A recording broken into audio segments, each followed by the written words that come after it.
Chosen by Grace. Divine Fate Trilogy Book 1. Written by Alicia Radis. Narrated by Natalie Naudus. 1. Considering I'd been seeing demons my whole life, I should have expected one of those sons of bitches to attack someday. And maybe I would have, if I'd known they were real. I'd become so accustomed to assuming the cloaked figures were figments of my imagination that I eventually stopped noticing them. The problem with closing your eyes? Sooner or later, you have to open them again. I squinted across the lawn toward the old white farmhouse. Music pumped from somewhere inside and reached us where we were parked near the road. Silhouettes of dancing teens passed the front window. A short distance from the house, a large group stood around a fire pit and threw their heads back in laughter. My eyes landed on a hooded figure immersed in the crowd. My fingers froze against my dangly earring that I'd been fidgeting with. Usually, I didn't notice the figures, but this was the first one I'd seen since moving to Eagle Valley. I thought I was starting to get over the nightmares of my childhood. Is something wrong? Allie pulled her gaze from the rearview mirror to look at me. I continued to stare at the crowd, but the hooded man I'd seen had vanished.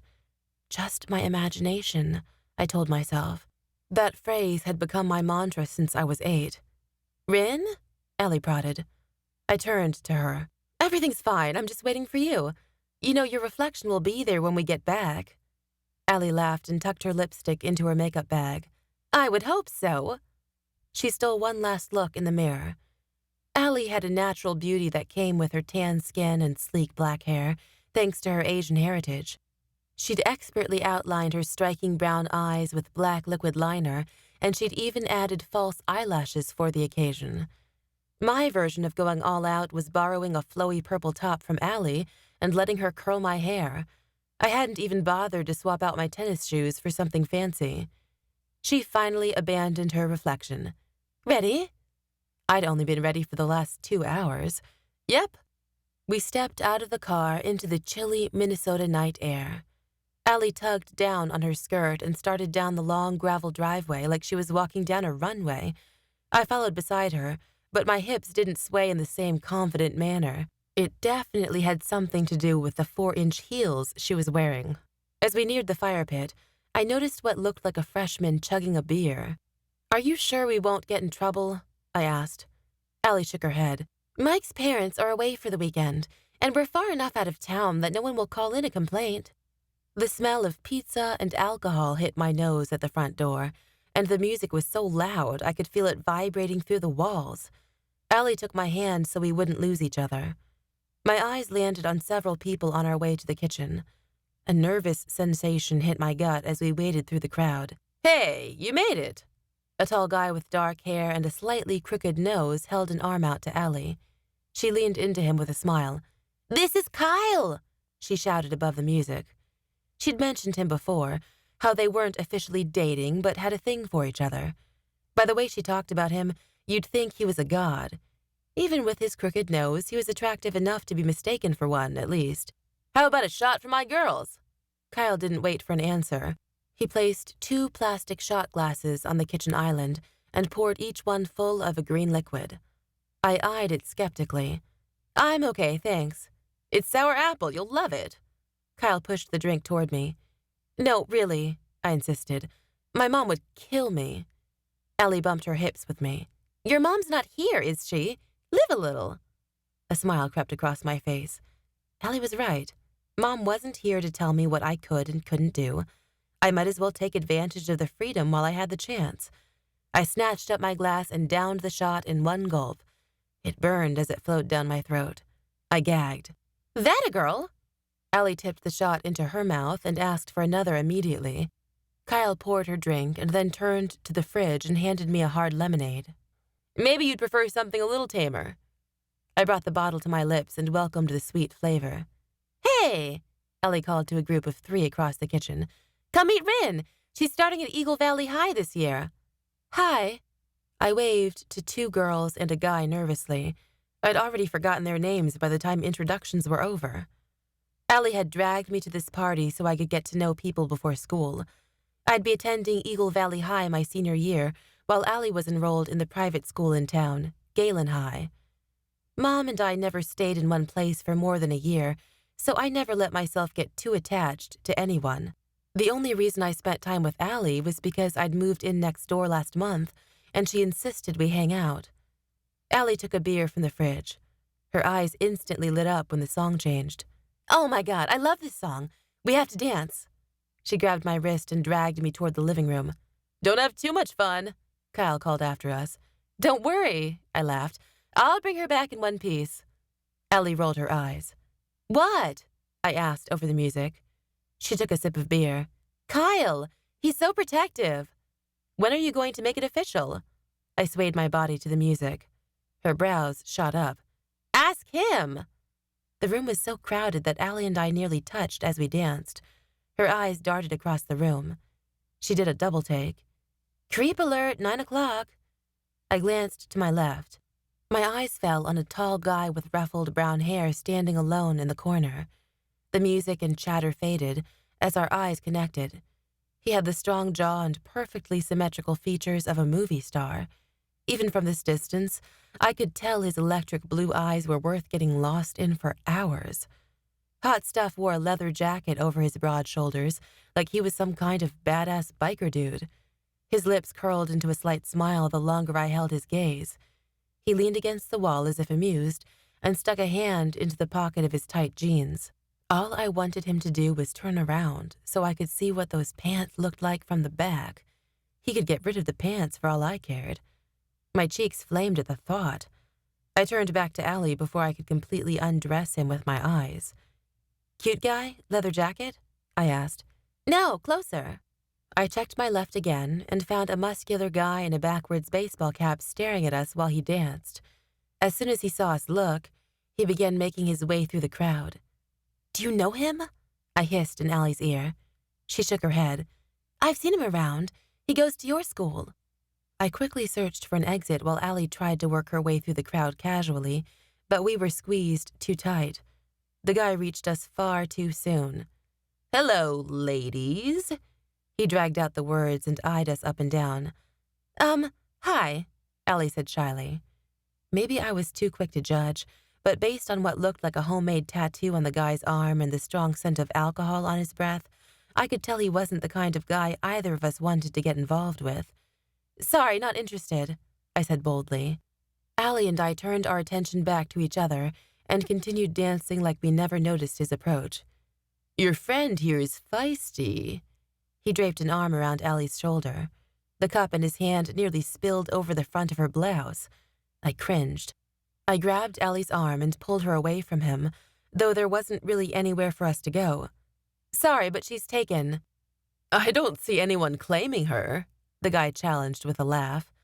Allie shot me a pleading expression, begging me to save her from this guy.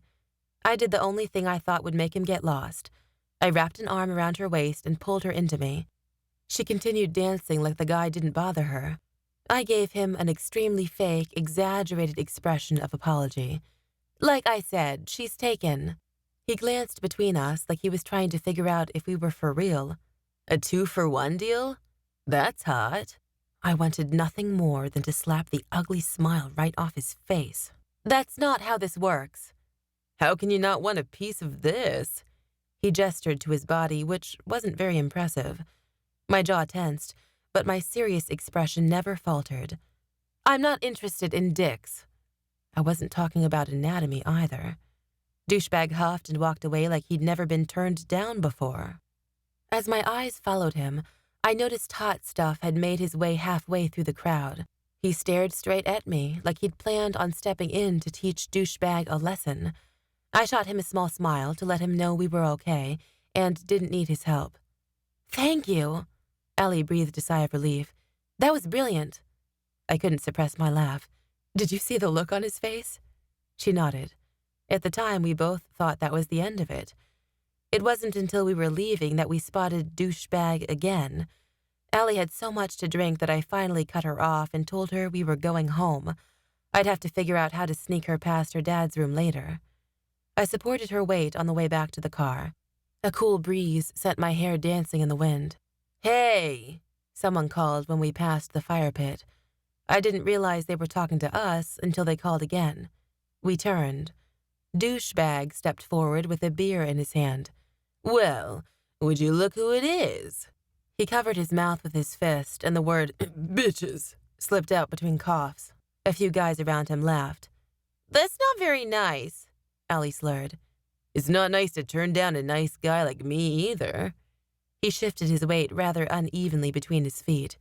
"You," Allie pointed, "are not a nice guy." "Me?" he feigned. "You never gave me the chance. You don't know what you're missing." Allie opened her mouth to say more, but I pulled her away. "Come on," I whispered in her ear. "Let's get you home." I thought ignoring him might be enough, but his footsteps followed. I slowed, not wanting to lead him to the car. My fists clenched at my sides. "Come on, Tad," one of the other guys said. "Where are you going?" Tad insisted. "Take me with you. We could throw a party for 3. Allie whirled around and stumbled over her own feet before I caught her. "That's how I know you're not a nice guy." Tad stepped toward Allie and lowered his voice. "So maybe I am a bad guy. If you take me for a test drive, you might find out you like the flavor." He reached out and placed a hand on her exposed thigh. My heart lurched in surprise. Before he could get his hand up her skirt, I slapped it away. Noises erupted from the guys around us. I couldn't tell if they were on my side or Tad's. I had the overwhelming urge to barf and punch the guy at the same time. I was not going to let him touch my friend like that. The anger I'd been suppressing bubbled to the surface. My skin heated and sizzled with rage, and the air around us suddenly seemed charged with energy. I let Allie go and raised my arm, but before I could throw the first punch, everyone went silent. Fear entered Tad's eyes. He backed away but tripped over his own feet and fell to the ground. Everyone gaped at me. Even Allie, who had fallen to the earth without anyone to support her, stared at me wide-eyed. "What?" I snapped. Before anyone could answer, I glanced down at myself and noticed for the first time what they were all staring at. A white glow danced across my fist and lit up my arm like an electric charge. I opened my hand and tried to shake the substance off of it. Bad idea. A luminous white orb the size of a softball rose from my palm. My first thought was that I was hallucinating again, but I could tell by everyone's faces that I wasn't imagining it. As soon as the shock overcame me, the orb disappeared, and my hand returned to normal. I scanned the crowd, hoping someone might be able to tell me what was going on. A dozen stunned faces stared back at me. I noticed one guy in the back, cloaked in a dark hood. A shiver ran down my spine, but I didn't have time to worry about whether I was imagining him or not. I had to get away from all those eyes and figure out what the hell was going on with my hand. I turned to Allie and bent to help her up. Before I got her to her feet, a heavy weight crashed into me. The air left my chest and I tumbled to the ground. 2. I rolled over to find Tad straddling me. Squeezing my eyes tightly shut, I expected the blow to come any second now. Suddenly, his weight disappeared. My eyes opened, and I stared up at the dark, starless sky. The moon peeked out through the clouds. I rose to a sitting position and immediately became alert when I saw 2 guys fighting in the grass to my left. The first thing I noticed about the second guy was his broad shoulders and leather jacket. My heart flipped in my chest. Hot Stuff threw a punch. Before he could get in another one, Tad scrambled to his feet and ran off toward his friends. My savior hurried over to where I sat and offered a hand to help me to my feet. In a silent mutual agreement, we both took one of Allie's arms and supported her weight as we distanced ourselves from the fire pit.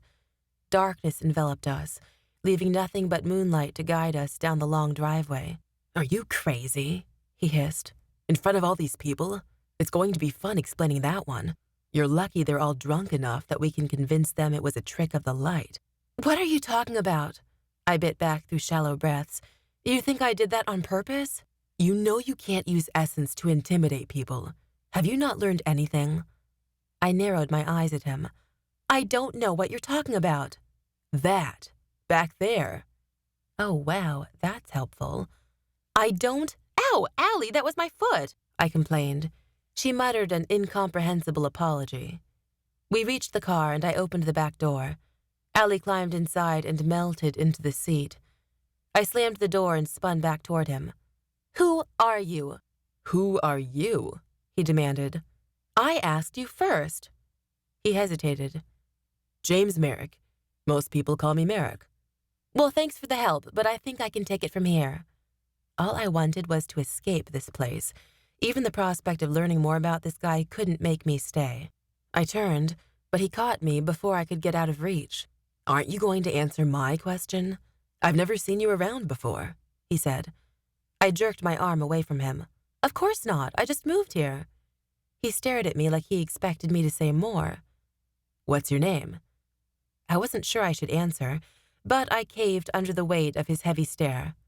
"I'm Ryn, and I'm leaving." "Wait!" The urgency in his tone made me stop. "It's not like Divina drop out of the sky every day," he said. "I think I recognize essence when I see it." I backed away from him. The cool metal of the car touched my skin. "Are you insane?" My voice shook. "No, Ryn, you're the crazy one." "This is serious." Merrick spoke through clenched teeth.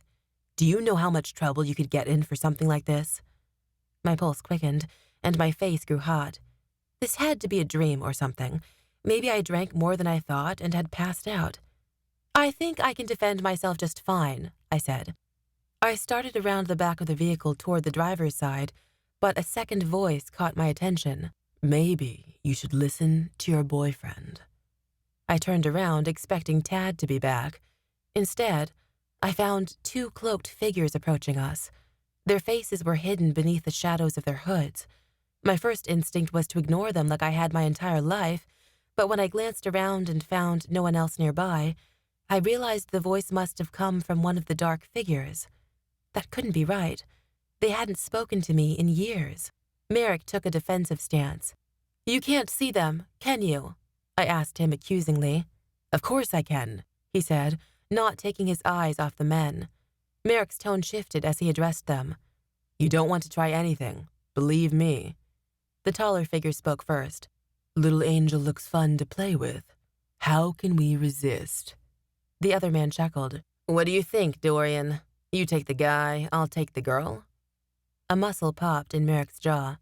"You shouldn't be here. You know you'll get yourself killed before you make it out of town. But it's so much fun when all you young angels gather together with no protection," the taller one said. "Your kind aren't the only ones who have fun killing. The fewer there are of you in the world, the better." I inched away slowly, my hands shaking. Now would be a really good time to wake up. "I wouldn't bet on that," Merrick said. Before I could process what was happening, a white light erupted from Merrick's palm and hit the first man in the shoulder. He crumbled to the ground and lay on his back breathlessly. "Oh my God, what did you do?" I tried to push past Merrick to check Dorian's pulse, but he grabbed my wrist and pulled me behind him. The second man crossed in front of Dorian. Merrick faced him and spoke in a strong voice. "I wouldn't try anything if I were you, unless you want to end up like your friend." A second ball of energy formed in Merrick's palm. It glowed intensely like some sort of magical fireball. "You think you're better than me?" the man challenged. He extended a hand out from under his cloak. A similar object appeared to grow from out of nowhere. His fireball had a dark black center, outlined in a reddish-white glow that contrasted against the darkness of the night. "What do you say we do this hand-to-hand? No essence." "Only if you don't want to survive," Merrick said confidently. An icy laugh erupted from the man's chest. "Have it your way." He swung his hand around, sending the dark fireball flying in our direction. I couldn't think fast enough to duck out of the way. Luckily, Merrick spun around and tackled me to the ground. The black ball disappeared behind us. Merrick shuffled to his feet and lunged toward the figure. His fist connected with the guy's jaw. Before the second punch could reach him, the man caught Merrick's fist and twisted his arm around. A loud thud came when he shoved Merrick onto the hood of the car. "Stop!"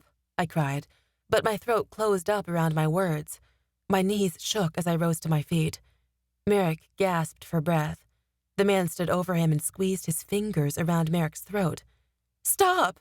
I pleaded again. "You're going to kill him." Fear stalled me from making a move. The man only laughed. Anger instantly replaced my fear. Blood rose to the surface of my skin, and a warm sensation spread to my fingertips. Another white fireball settled in my palm. My mind instantly flickered back to what Merrick had done just moments ago when he threw something similar at the last guy. I drew my arm back and heaved the object at the man choking Merrick. The next few moments passed by in slow motion. The man glanced up at me. Surprised, he loosened his grip on Merrick's throat and shifted to fight back. Somewhere on its course to him, the white ball of energy transformed into a dark purple.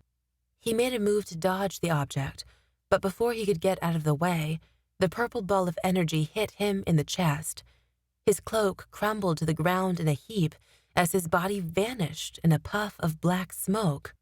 This is not happening to me again. I'd been so preoccupied with saving Merrick that I hadn't realized Dorian had sat up. He glanced between where his friend had vanished and me. Merrick coughed and sucked in several breaths. Another white fireball formed in my hand.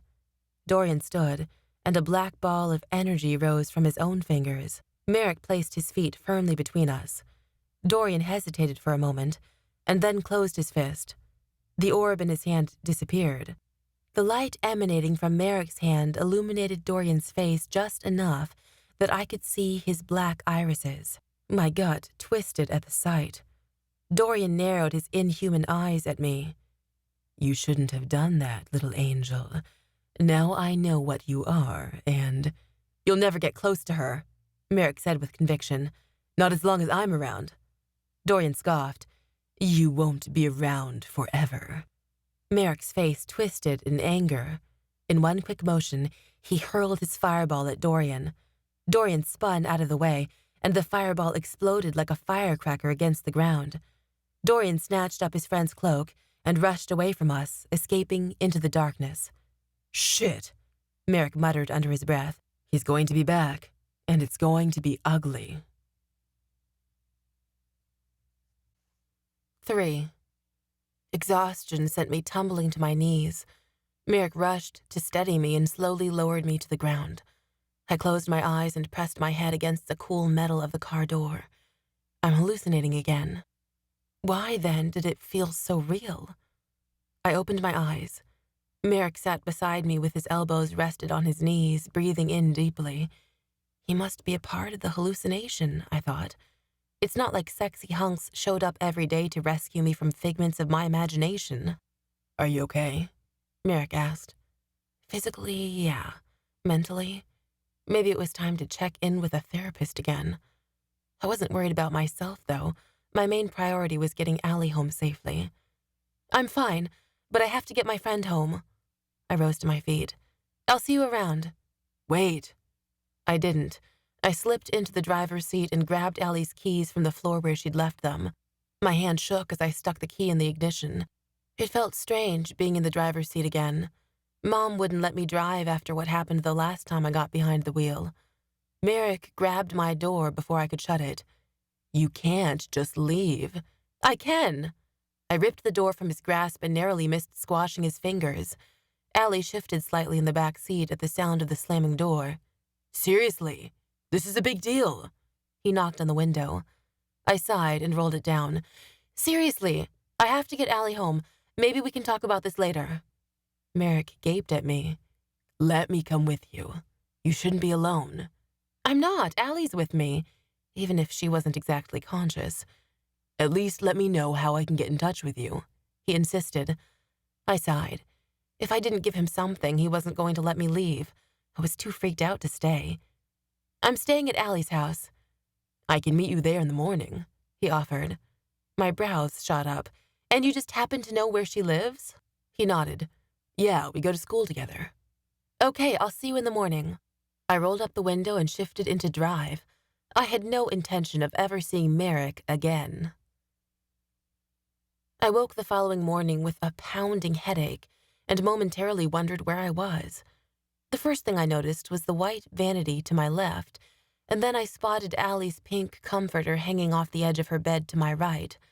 Allie's shoes were strewn on the floor near my feet. I'd taken them off for her last night and never bothered to put them away nicely. I still wore the same clothes I'd gone to the party in. Allie stirred from the bed above me and cleared her throat. How do you feel? I'm fine, I lied. You? Like shit, she admitted. She attempted to sit up, but immediately fell back onto her bed. How do we get home? I drove you back and snuck you in. Thanks. I don't know what I would have done without you there. I'm so thirsty. I climbed out of my sleeping bag and stood. I'll get you some water. No, she insisted kindly. I can do it. Relax, I told her. You have a pretty bad hangover. I walked out of the room before she could argue further. In the bathroom, I filled the glass next to the sink with water. My eyes landed on my hand as I twisted the faucet. I remembered the white orb forming in my palm so vividly. I'd never forget the deep purple it transformed into. But things like this didn't happen in real life. There had to be another explanation. Had Kyle slipped something in my drink? It would explain my headache. The cool water hit my skin as it spilled over the edges of the glass, pulling me from my thoughts. I immediately twisted the faucet off and returned to Allie's bedroom. Here you go. I handed her the glass. She rolled over and thanked me. Hey, Allie. Kyle's cool, right? I asked. What do you mean? She sat up and sipped her water.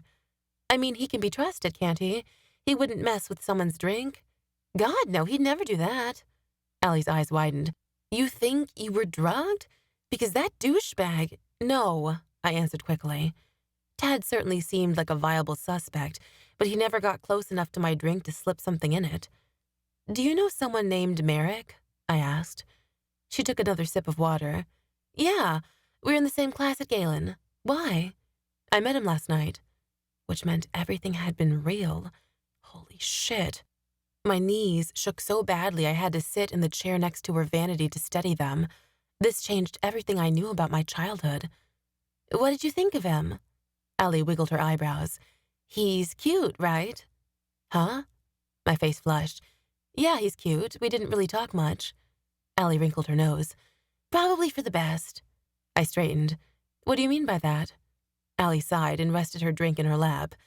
He's just a little too serious at times. Oh?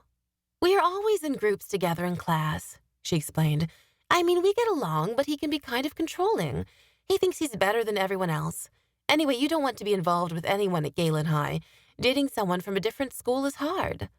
I didn't say I wanted to date him, she giggled. I was just curious what his deal was and all. Memories from last night flashed through my mind. Merrick saw the cloaked figures. I wasn't alone. Not to mention I can shoot freaking fireballs out of my hands. I stood quickly. I have to go. What? Why? She asked in surprise. I have to test out this fireball thing and confirm I'm not insane. I have chores. That wasn't exactly a lie. Okay, she relaxed. See you later.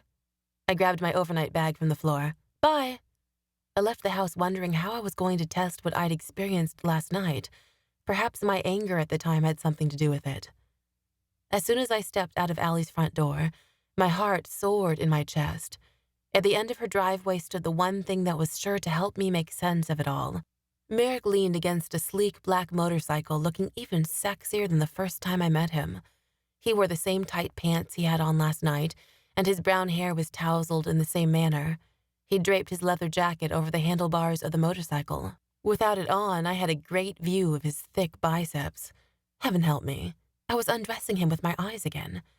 Merrick smiled at me, but it didn't quite reach his tired eyes. Had he slept at all? He stood there waiting for me like he'd camped out in Allie's yard last night. We need to talk, I stated as soon as I reached him. He straightened. Agreed. What the hell happened last night? I demanded.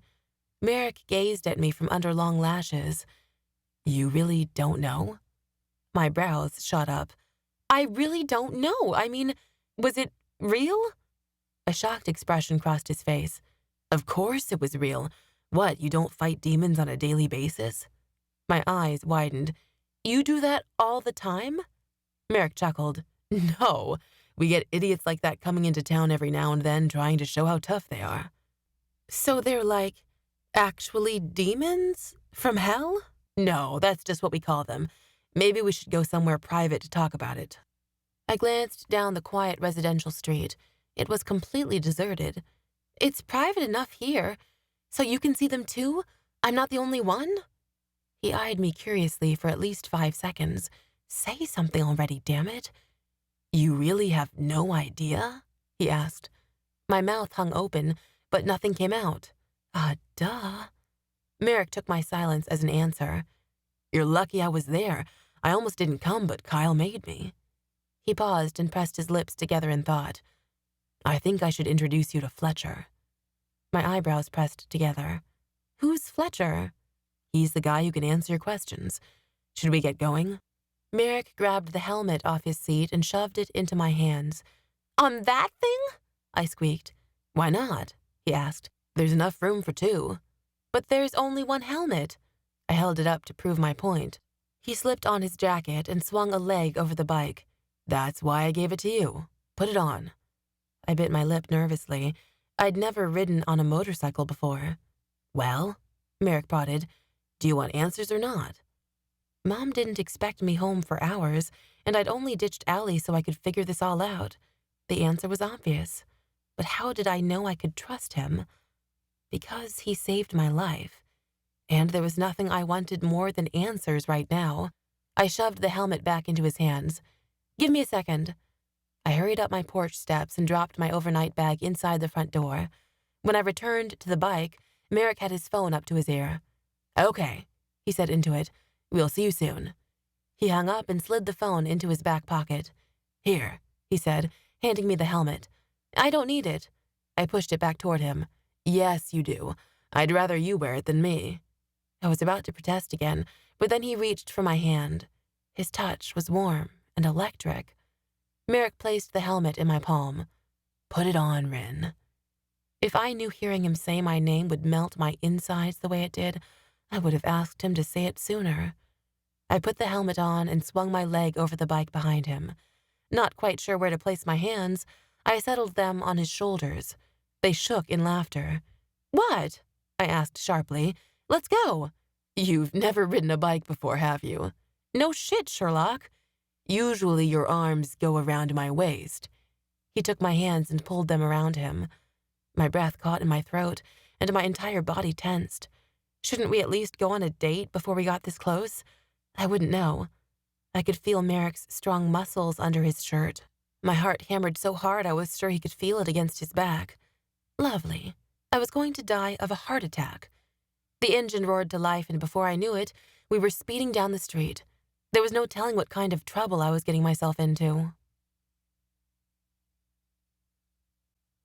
4. It took a moment for reality to sink in.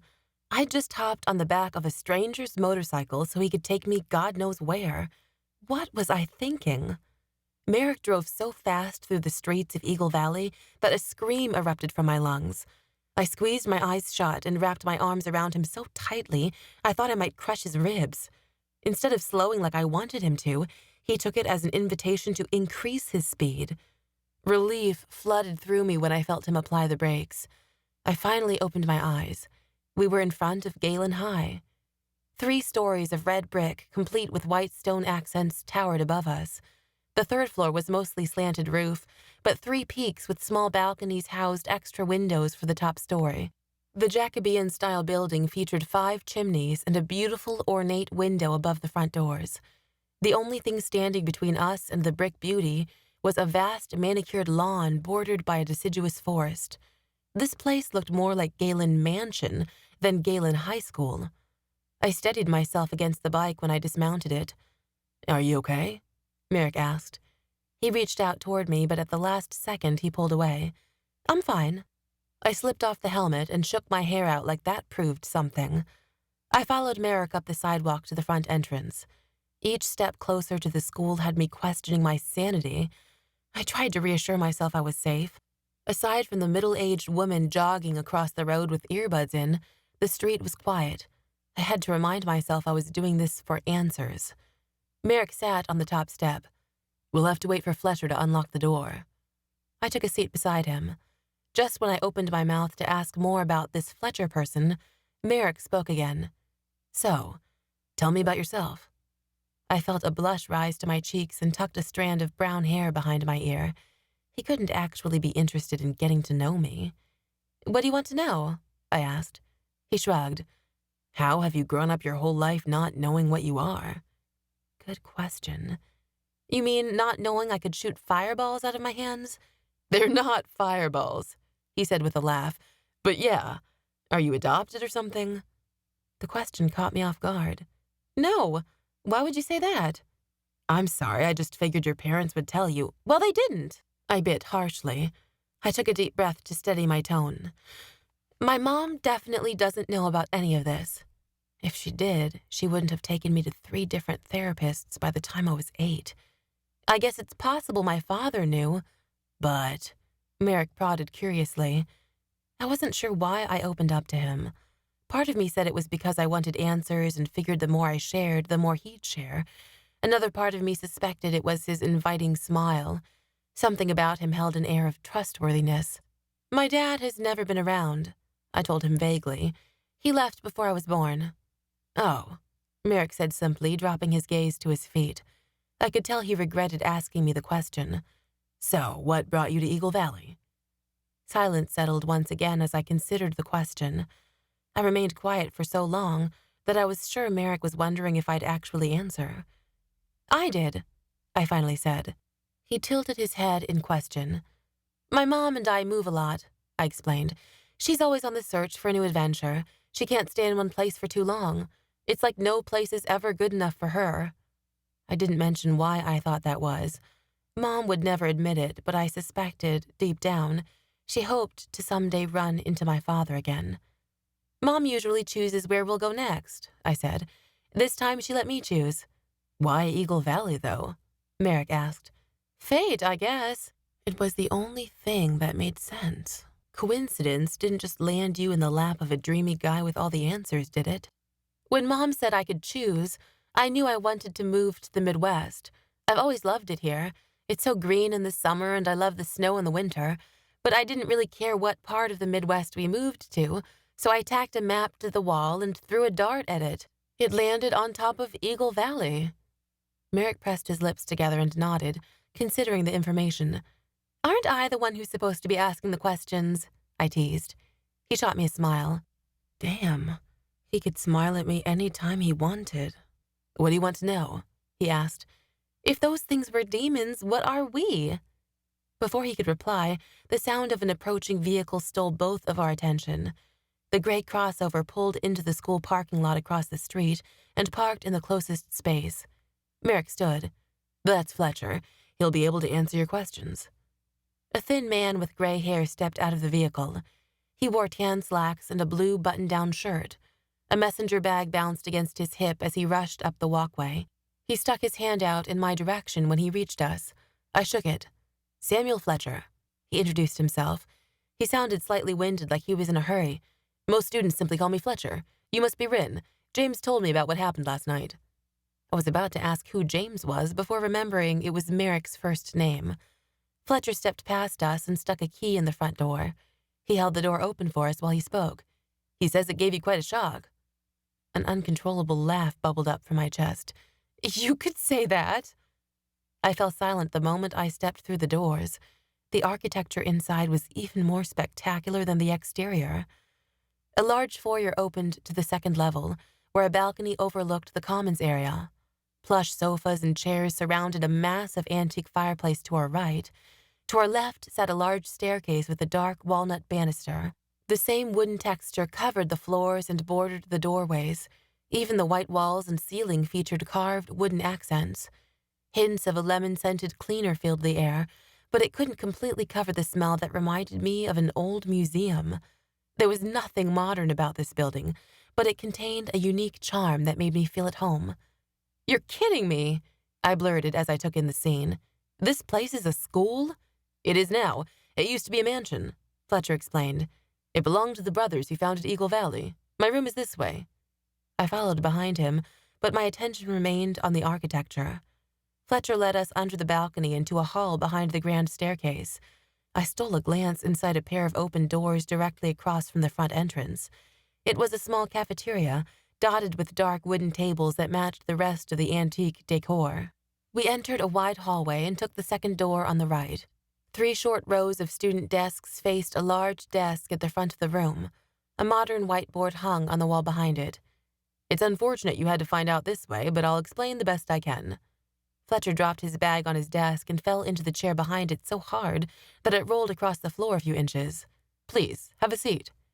I followed Merrick's lead and sat in one of the desks in the front row. My heart hammered quicker than I would have thought possible as I anxiously awaited answers. So, I couldn't get the words out. Where did I even start? Any idea what's happening to me? Fletcher straightened in his chair. Well, it appears you're a Divina. What does that mean? I tried to keep an open mind. Am I like an alien? Both Merrick and Fletcher laughed. Of course not, Fletcher said. So what's a Divina? If possible, my pulse grew even louder in my ears. All I heard last night was something about angels and demons. I figured I was insane, but if Merrick saw it all too, we're not angels or demons, Fletcher said like he wasn't pleased with the terms. We're similar, but the stories have it all wrong. So you're not aliens or angels. Mutants? This whole place definitely gave off an Xavier Institute vibe. Fletcher smiled in amusement. No, Ryn. We're where the stories of angels and demons come from, but we prefer not to use the terms as we have no religious affiliations. Not with any modern religion, anyway. I glanced between the two of them. They stared back as if expecting me to take their word for it. Divina have been around much longer than humans have, Merrick explained. Unfortunately, so have the demons. He said the word demons with an air of disgust. I thought you said this wasn't an angels and demons sort of thing, I pointed out. Not like you're used to, Merrick said. It's an insult, Fletcher clarified. They're really called 80s. Uncertainty crossed my face. These guys must have been as crazy as I was. Who all knows about this? I asked. Everyone in Eagle Valley? Oh no, Fletcher said seriously. We'd never reveal our secret. It's our duty as Divina to protect humans from the 80s. We'd much rather they live in peace, not knowing what was out there. We'd prefer not to cause a panic, and frankly, most of us aren't keen on the idea of becoming lab rats. Our secrets are kept within the walls of Galen High. Everyone at Galen knows? I asked in shock. It's Divina-only high school, Merrick confirmed. Holy shit. Allie went to Galen High. My best friend was an angel. And here I thought I'd made normal friends this time. Here and at other schools like ours, our students learn how to use their Divina skills, Fletcher explained. Many of them go on to become protectors and leave Eagle Valley to fight the 80s. Eventually, most return to raise families, and we move on to training the next generation. I remained quiet as I let the information sink in. How could I be a Divina? How could anything they were saying be true? It can't be, I thought to myself. It's all one big prank to psych out the new girl. Show me that thing again, I demanded. I stuck my palm up in Merrick's direction and wiggled my fingers. He eyed me like he didn't know what I was talking about. The fireball thing, I said. I told you they're not fireballs. Merrick stretched out his palm, and a glowing white orb appeared. I couldn't take my eyes off it. The longer I stared, the more I realized other colors swirled inside it. Though they were subtle, it was mesmerizing. Fletcher stood and popped the cap off a marker. He began to write on the whiteboard like he was teaching a high school history lesson. It's called essence. The Divina believe there are 4 energies that make up a person: their body, their life force, their consciousness, and their essence. The 4 are all interconnected and work together to create balance. He drew lines on the board connecting each of the words. The body is obvious. Life force is most closely tied to the body. It's the energy that keeps the body living. Consciousness refers to a person's thoughts. So what's left? It took me a moment to realize he wanted me to answer. I stared up at the 4 words he'd written. Essence, I answered, whatever that means. Right, Fletcher said. But what is essence? How am I supposed to know? I stared at him blankly. It's your soul, Fletcher said passionately. It's your character, who you are as a person. My eyes widened and my words came out in a rush. The fireballs are part of your soul? What happens when you throw one at someone? Are you throwing away part of your soul? What had I gotten myself into? No, Fletcher said quickly. They're only a physical manifestation of your essence energy. It can be recharged. Good to know. If a person's body is damaged and their life force severed, their essence returns to the earth to be used by later generations.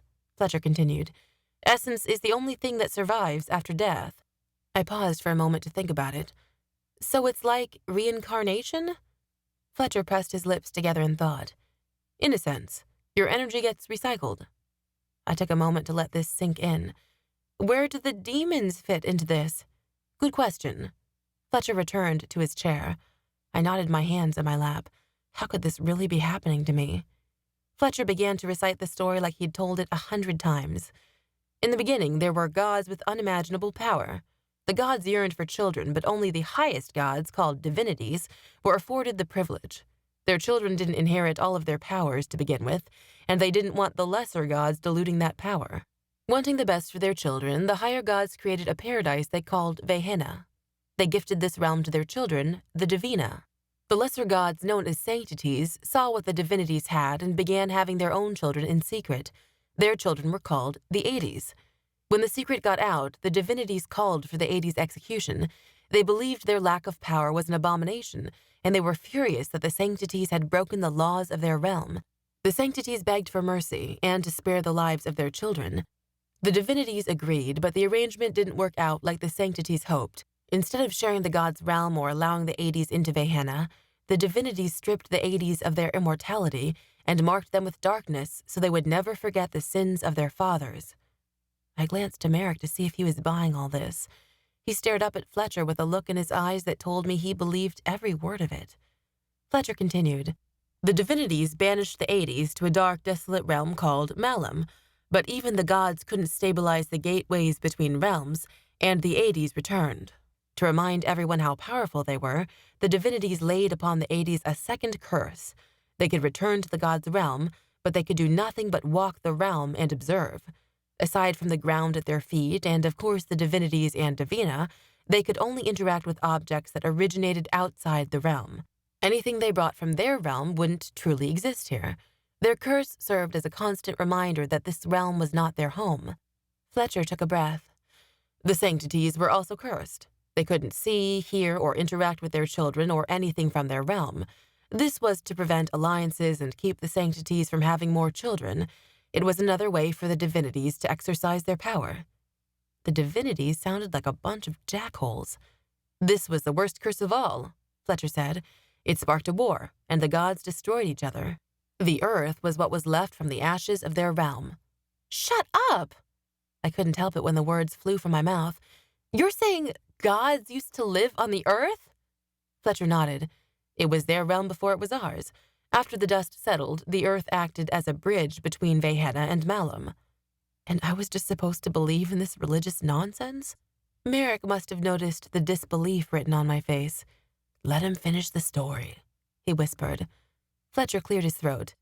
The Divina had nothing to do with the Great War, and so they sought to form an alliance with the Aides.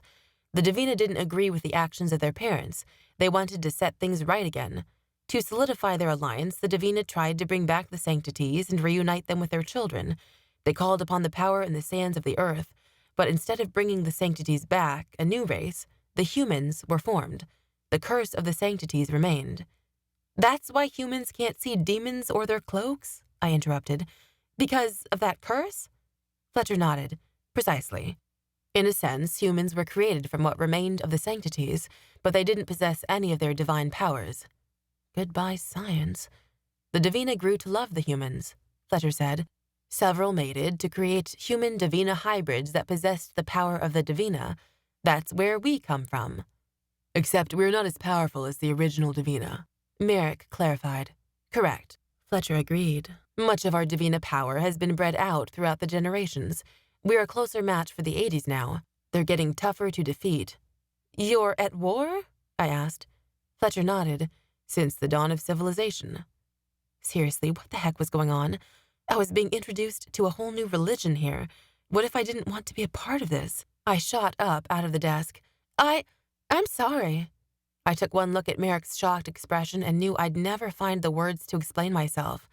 I did the only thing that made sense in that moment. I bolted. 5. Ryn, stop! Merrick called down the hall. My breath hitched as he caught my wrist and whirled me around to face him. I jerked my hand out of his grasp, but he only reached for me again. "Stop it!" I struggled against him and accidentally elbowed him in the ribs. Hard. I broke free and raced to the end of the hall and turned to the right. Before I could get my hand on the front door handle, Merrick slipped in front of me and blocked my path. I ran straight into his chest and nearly tripped over his feet. I stumbled back. "What's your problem? Are you planning to keep me prisoner here or something?" His gaze dropped. "No, I just think you need to hear more before you run off. Believe me, I felt the same way when I first came here. There's so much more you need to know." I crossed my arms and pursed my lips. "My whole world is being turned upside down, Merrick. Everything I thought I knew, I just want the demons to go away." He spoke softly. "I know. I can't make them go away, but I can promise you one thing." I dropped my arms to my side. "What's that?" "You'll never have to be alone in this again." I didn't know how long we stood there staring at each other.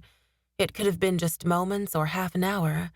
The look in Merrick's eyes begged me to accept my new reality, and I knew I would, because he'd been right. I wasn't alone anymore. "Should we sit down?" Merrick offered, gesturing to the plush chairs by the fireplace. Before I could agree, Fletcher's voice came from behind me. "Maybe we should give her some time to think about things." I turned to look at him. He stood next to the banister with his hands crossed in front of him. He stepped forward with a sympathetic expression on his face. "It's a lot to take in.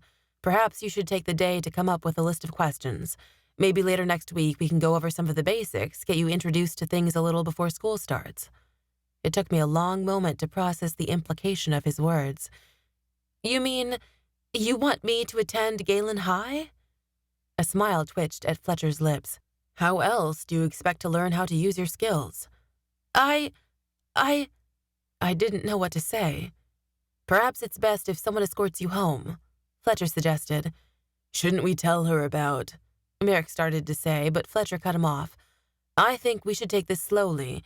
You know what can happen if we spring too much information on a person too fast." Fletcher turned his attention to me. "Are you going to be okay?" I thought about it for a second and shrugged. "I don't know." "I'll come by on Monday to see how you're doing," Fletcher offered. "We can discuss your enrollment then." "Okay, thanks." When no one said anything else, I turned to the doors beside me and slipped out into fresh air. It had become warmer in the short time I'd been inside, and the air was dense with humidity, causing my shirt to cling to my skin. Though it was muggy and unpleasant, my head began to clear once I stepped outside. I was already to the end of the walkway when I heard Merrick calling my name. "Wait up, Ryn." I stopped and turned to him. My hair danced in the light breeze. "Do you want to ride home?" he asked. "Oh, I glanced to his bike. "No, it's okay. I'll walk." Merrick's brows shot up. "You sure you can find your way back?" "Yes," I lied. It was only when he pointed it out that I realized I wasn't sure how to get home. When Allie had shown me around town, we spent the whole day walking. All the landmarks blended in my mind. Plus, I hadn't been watching this morning when Merrick drove me here.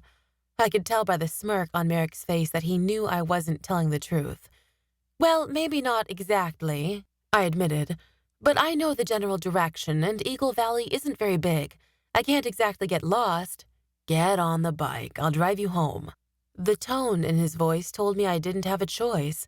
At least he'd save me time wandering around aimlessly. "Yeah, okay," I caved. He drove slower this time, but still made me wear the helmet. Relief washed over me as soon as we made it to my street. Merrick didn't part with me at the curb like I thought he would. Instead, he followed me up the creaky wooden steps to the front door. He stared down at me with a hint of a smile. His eyes danced around my face like he expected an invitation inside. My cheeks heated under his gaze. "What?" "I just want to make sure you're all right." My heart fluttered. It was nice for someone to actually care. "It's all so scary, Merrick," I admitted. "I know." He truly sounded like he meant it. "I can help you if you let me. Let me give you my number, then you can call me when you're ready." I pulled my phone from my back pocket and handed it to him. He programmed his number in and gave it back. Do you have more questions? He asked. I do. The problem was they were questions I was afraid to ask. Later, though. I pushed past him and into the house. In the following silence, I glanced around the house, letting the light filtering in through the stained glass window by the stairs distract me. That was the one thing I liked about this house. It had character, from the big brass door handles to the ancient hardwood flooring. I was always finding something new in this house that gave it a bit of character. After a deep breath, I dragged myself into the living room and fell onto the couch. I closed my eyes. If I could just fall asleep, maybe this would all be over. This is really happening. It will never be over. Several minutes later, a knock sounded at the front door. I sighed heavily and rose, wondering what Merrick could possibly want from me. But it wasn't Merrick. It was Allie. 6. Hey, Allie said softly. How are you doing? I caught a glimpse of Merrick retreating down the street on his bike. He told you? Her face fell. Yeah. You don't mind if I come in, do you? No. I opened the door wider. Are you feeling any better? A little, she told me. Even with the hangover, she'd found enough energy to flawlessly reapply her makeup. I led Allie up the stairs to my room. I knew she'd want to talk about what happened, but I didn't know how to approach the topic. Allie entered the room behind me and glanced around. You haven't finished unpacking yet? I followed her eyes. The white walls were bare, but I hadn't left any packing boxes lying out. I did finish unpacking. Oh, she said. I don't see any pictures or anything. I have pictures, I defended. I sat on the bed and pointed to the framed photo on my dresser. Allie walked over to it to get a better look. It's from when I was in 7th grade, I told her. Just after Mom and I ran our first half marathon.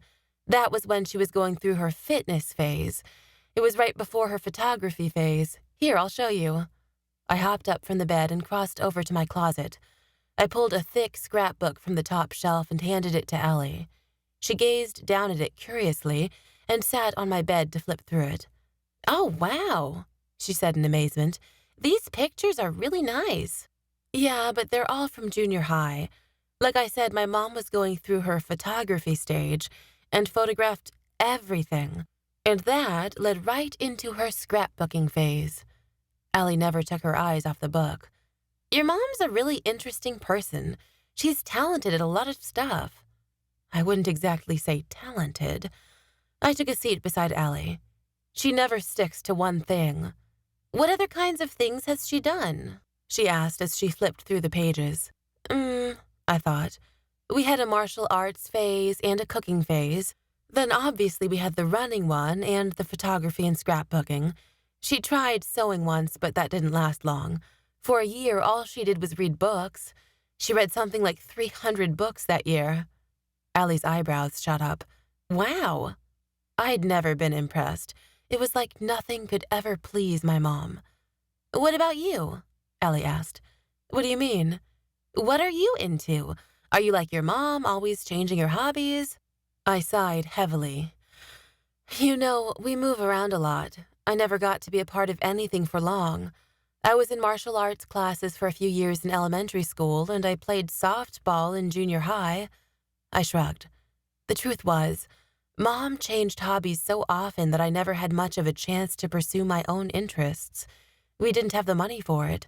Her job as a virtual assistant didn't exactly pay a whole lot. I like cooking, I said. That was my favorite phase she went through. Oh, and earrings. I love earrings. I jumped up from the bed and pulled open the drawer at my desk. Allie closed the scrapbook and stood. When she saw my collection, she drew in an audible breath. I noticed you wore different earrings almost every day, she said, but I never thought you'd have this many. I smiled and opened the next 2 drawers, each displaying another set of my collection. Allie's eyes grew even wider. It looks like a lot because I keep the packaging for all of them so they don't get mixed up, I told her. It's still pretty cool, she said. Have you checked out Celeste's yet? I shook my head. What's that? It's a jewelry store in town. I think you'd like it. It's on Main Street right next to Angela's Cafe. We should go sometime. Sounds like fun, I agreed. I noticed I was still wearing the same dangly cubic zirconia earrings from the night before. I slipped them off and stuck them back where they belonged. I swapped them out for a pair of dark purple studs. Allie sat on my bed. Ryn, we need to talk. Merrick told me about what happened last night. I wish I could have seen it. I turned to her from where I sat in front of my mirror. You saw a part of it. Allie sheepishly dropped her gaze. I don't remember much of last night. I'm so sorry I wasn't there for you. I didn't know about you. I never thought you'd be in danger. I never thought any of us would be in danger, not here. So I guess it's true then. You're a Divina? The word felt strange on my tongue. Allie nodded. Yeah, I can't believe you're one too. Merrick said you never knew. It's definitely a surprise. I'm still trying to process it all. Allie looked at me with a sympathetic expression. I can't imagine not knowing. I thought back to my childhood, wondering how things would be different if I knew. Would I have faced the demons sooner? What if I hadn't grown up thinking I was crazy? What was it like for you growing up? I asked curiously. Allie twisted her lips in thought. I don't know. It's always been normal for me. Could you always do that fireball thing? You mean conjure essence? Allie stuck out her palm. A white fireball formed in it and floated just millimeters from her palm. I stared at it, mesmerized. She closed her hand into a fist and the ball of energy disappeared inside it. No, not always. How do you learn how to do it? I held out my hand and concentrated, but it remained empty. You make it look so easy. Allie shrugged. I don't know, you just do it. Is that how you learned? You just did it? Kind of, she admitted. It should come naturally by now. The ability to manipulate essence comes later in our teens, after puberty. That's why we don't start our training until high school. Your essence is always there, you just can't access it until later. But if you don't develop your powers until your teens, how come... My voice trailed off. I'd conjured essence once before when I was little, although I didn't know what had happened at the time. I wasn't sure if I should tell Allie about it. What is it? Allie prodded. It's okay, Ryn. I'll answer any questions you have. That's what friends are for. She gave an encouraging smile. If you don't develop your powers until later, how have I been able to see the demons my whole life? Allie suppressed a giggle. All Divina can see demons. They probably left you alone until now because they never knew you were a Divina. They can't tell the difference between us and humans. Unless you show your essence or make eye contact, they wouldn't know. I pressed my lips together. I didn't dare mention to her that they hadn't always left me alone. What? Allie asked, sensing I had more to say. I paused for a beat. There don't seem to be many demons here in Eagle Valley. It was one of the first things I noticed when we came here. I thought it meant I was finally growing out of my insanity. Of course not. There are far too many Divina here. They'd get themselves killed. Then what about the two last night? Allie dropped her head. They were idiots. Sometimes the brave ones will stumble into town for fun. They don't usually make it very far. I nodded. Merrick mentioned that. You're lucky he was there, she said seriously. I wouldn't want to face a demon on my own. I opened my mouth to ask more questions, but I cut off when my door opened. Catherine, I'm headed to the store. Mom stopped as soon as she saw Allie. Oh, I saw your bag downstairs. I knew you were home, but I didn't realize. Are you coming to the store with me? I want to find some more yarn for that Afghan I'm making. Mom's latest thing was crocheting. If you asked me, it was a waste of time and money. She'd never stick with it. No, that's okay, I said. Why not? I thought you had fun the last time we went. Where'd she get that idea? I hated yarn shopping.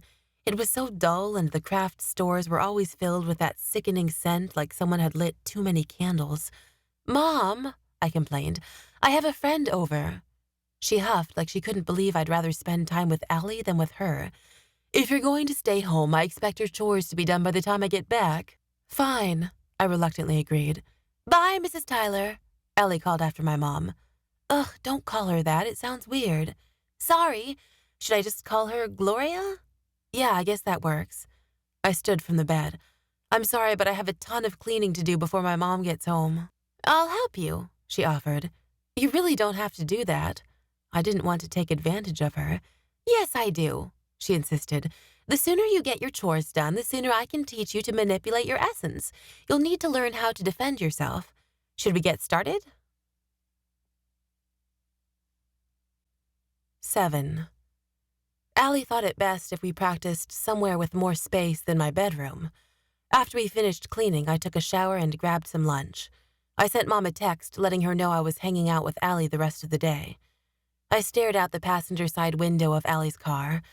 The bright sun from earlier had disappeared behind a layer of clouds. I wasn't sure where we were going until I noticed the red brick of Galen High at the end of the street. "How are we going to get into the school?" I asked. I wondered if maybe there was a back door that was easy to jimmy open with the right tool. That's how the seniors at my last school got in for their senior prank. They'd covered the entire gym floor with balloons. "We're not going inside," Allie said simply. "Where are we going then?" "It's behind the school." I hesitated. "I don't think that's a good idea, Allie. I don't want anyone to see us." "Don't worry, they won't," she said with a knowing smile. Allie parked the car and led me around the side of the building into a forest of dense trees. I followed behind her and kept my eyes on the dirt path. "Are you sure no one will see us?" "Relax," she insisted. "This is at the edge of town, and the land belongs to the school. No one comes here who isn't supposed to. We use this place to train all the time." "Fletcher said you trained to become protectors?" "Yeah." "What's a protector exactly?" I asked. "They're like soldiers," she explained, "but protectors usually work alone or in small groups so they don't draw attention. They kill demons." "Kill them?" I asked warily. Allie glanced back at me but didn't slow her pace. "Well, yeah. Demons feed off human essence. We protect them from that. Didn't Fletcher tell you?" I stared down at my feet. We didn't get that far, but it makes sense. That didn't mean I wanted to have a hand in killing them, though. "What if you don't want to become a protector?" I asked. "The Divina Council will assign you another job." I relaxed slightly. "The Divina have their own government?" "Mm-hmm." "What kind of jobs do they assign?" I'd always thought it'd be cool to be a chef. I wondered if there were any options for that in the Divina world. Allie shrugged. "Teaching, keeping track of records, protecting ancient Divina artifacts, things like that." "And you?" I asked curiously. "You're planning to become a protector?" "Yeah," Allie said like it was obvious. "Most Divina start out as protectors and then go on to teaching or whatever once they get older. It's kind of frowned upon to never become a protector." Lovely. I never thought I'd be able to list soldier on my resume. "Allie, are you sure this is the right way?" I complained. The forest was so thick and dark that I was sure no one would see us out here. The only problem was there didn't seem to be any room off the path to practice much of anything except dodging overgrown roots. "It's not much farther," she promised. Just as she said it, I noticed a break in the trees ahead. "Is that it?" I pointed. She glanced back at me with a smile. "Yep, you're going to love it." We stepped out of the trees and into a vast clearing. My eyes widened at what I saw. We stood at the top of a large hill taller than any building in town. The base of the valley extended the length of several football fields, and the grass below us had been well manicured. The entire valley was surrounded by vibrant green trees at its highest points. It looked like something straight out of a Costa Rica travel magazine, only on a much smaller scale. All it needed was a little log cabin at the base of the hill. Then, when I made my millions as a celebrity chef, I'd retire here. My jaw dropped. "I can see why you train here." "Right?" Allie agreed enthusiastically. "No one will ever see us." To our right sat a stretch of wooden steps. I headed for the stairs, but Allie quickly stopped me. "Don't be lame." She lowered herself to the ground. Before I could ask her what she was doing, she began rolling down the hill on her side, tumbling over and over again. "Allie," I called. Her laughter echoed throughout the valley. "Be careful," I yelled. Her voice rang back. "As you wish." I couldn't help but laugh at her Princess Bride reference. I took a deep breath and sat on the grass below me. Here goes nothing. I sat down on my side, spreading my arms above my head. Then I let my body tip until gravity took over and I could no longer control my momentum. Hysterical laughter erupted from my lungs as the world tumbled around me faster than I thought possible. My laughter turned into screams as my speed increased. What seemed like far too soon, I slowed and came to a halt at the base of the hill. My head spun as I pushed myself up. "Crazy fun, right?" Allie asked from several yards away where she was still recovering. A wide smile spread across my face. "So much fun. Can we do it again?" And we did. We raced up the stairs. My legs burned and my face flushed. Allie insisted we lie head to head and hold hands. We could have only been holding on for a few seconds before the momentum was too strong and our fingers slipped from each other's grips. At the bottom of the hill, our laughter filled the valley. I stared up at the spinning sky, taking in the strange sensation. I felt unstable, almost like I was flying. I had this urge to do it again, only instead of rolling down the hill, I wanted to jump off it and spread my arms, hoping they would hold me up. Obviously, that wasn't going to happen. Allie hopped to her feet and ran her fingers through her hair. Bits of grass fell out of it and back to the earth. "You ready?" I stood and dusted the dirt off my jeans. I couldn't help but feel slightly disappointed that she'd put a stop to our fun, but I needed to focus. If I could get the hang of this, maybe I could make sense of all the madness. "How does this work?" I asked. Allie extended her hand to demonstrate. "Think of it like flexing a muscle. It's something you just tell yourself to do, and you do it." "Okay," I said. "This is never going to work." I held out my arm, imagining the orb growing out of it like Allie was doing. I flexed my fingers, working my muscles all the way up through my bicep into my shoulder. My hand remained empty. "It's okay. You've got this," Allie encouraged. I narrowed my eyes as if my fingers might combust by sheer will. Eventually, I found myself tensing every muscle in my body. Not so much as a flicker entered my outstretched palm. A headache began to form. "Relax," Allie instructed. "Don't think about it so hard." I resisted the urge to roll my eyes and ask how I was supposed to do that. Instead, I gave in and released the tension in my muscles. Still, nothing happened. I dropped my hand. "It's not working." "I'm sorry. Maybe I'm just a bad teacher." Allie frowned. My heart sank. "No, it's not that," I assured her. "I'm probably a bad student." Allie shot me a half-hearted smile. "I have an idea." She held out her hand, and a white fireball formed in it without a single sign of struggle. "Hold out your hand," she instructed. I did, but I immediately recoiled when she reached out toward me. "Don't worry," she said. "It's not going to hurt, I promise." Warily, I let her take my hand. I did trust her, but that didn't keep my arm from shaking. Slowly, Allie raised her right hand above mine and tipped it until the fireball inside fell into my outstretched palm. My fingers warmed for a mere second, and hope surged throughout my chest, but the sensation immediately dissipated. The orb vanished as if it was made of mist. "Dang it," Allie said. "I thought that might give you an idea of what it feels like. I thought it'd be easier to sustain it than to conjure it." "But it's your essence," I pointed out. "Does it work to transfer it to someone else?" Allie shrugged. "Never tried. Should we test it again?" "I guess so." There wasn't an ounce of confidence in my voice. Allie and I spent the better part of the afternoon in the valley trying to get something to appear in my hand, but nothing did. My frustrations grew. How could Allie act like this was so easy? She wouldn't know what struggle was if it slapped her in the face. Maybe she needs a slap in the face. The girl's too perfect for her own good. After several hours, I thought I felt something out of the ordinary sizzle in my palm, but it only lasted a second. The next moment, voices coming from the top of the valley distracted me. "Crap," Allie muttered. I glanced toward the top of the staircase to see 3 figures headed our way. "What is it?" Allie crossed her arms and pursed her lips. "It's trouble."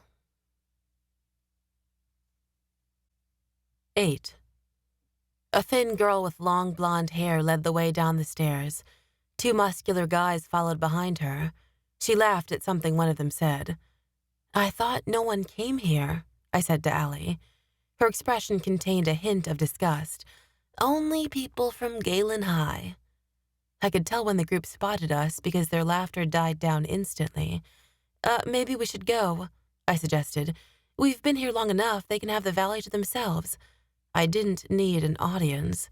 No way, Ellie argued. We were here first. My eyes followed the group of three. The blonde held her head high and her back straight as if she owned the place. The two guys were good-looking, even from this distance, but they almost looked too old to be in high school. It was like I'd stepped into some supernatural TV drama where all the actors were in their 30s, even though they were supposed to be 17. Allie, I pleaded, I haven't made any progress since we've been here. I don't think I'll start anytime soon. Let's go. Allie's shoulders dropped. Yeah, okay. It's really not fun training around these guys anyway. You don't get along? That much was obvious. She sighed. They think they rule the school, but really the saints are better than the beasts. Saints? Beasts? We train in groups, Ellie explained.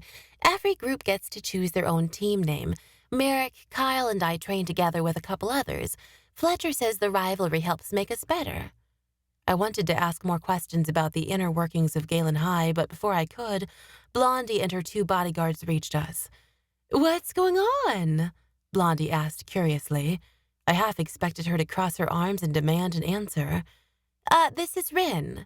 Allie gestured to me. She just moved here. She's starting at Galen this year.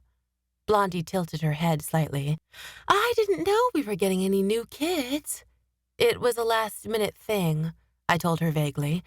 Welcome to Eagle Valley, she said with a smile. I'm Casey. This is Troy and Trenton. To my surprise, Casey held her hand out in my direction. I shook it, knowing I couldn't refuse. What school did you used to go to? Casey asked casually. I've been to a couple. Ow! A pain shot through my toe. I glanced over at Allie, wondering why she'd stomped on me. By the look on her face, she didn't want me to answer the question. When I glanced back at Casey, I realized she was asking which Divina school I'd been to. It was too late. Casey had already caught on. You mean you've never been to a Divina school before? Her blonde brows shot up.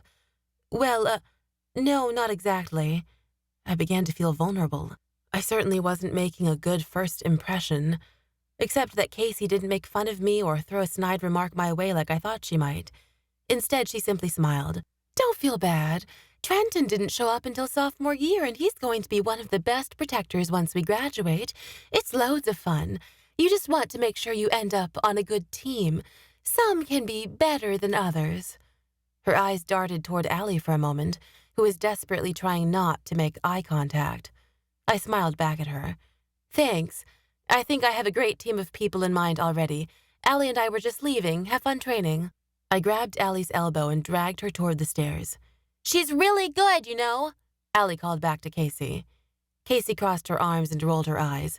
If you mean by your standards, I feel sorry for her. Bite me, Allie called, but my grip dug deeper into her arm as we distanced ourselves from the group of three Divina. Ryn has powers you wouldn't believe. Okay. Casey didn't sound convinced. I'll believe that when I see it, though maybe your team could use the extra help. Allie finally drew her attention away from Casey when we hit the stairs. What a bitch, she said under her breath. She thinks they're so much better, but we get ratings based on how good we are. We totally crushed them last year. Allie, I tried, but she didn't respond between her complaints about Casey. Her team wouldn't be half as good without Troy and Trenton on it. I could totally take her one-on-one.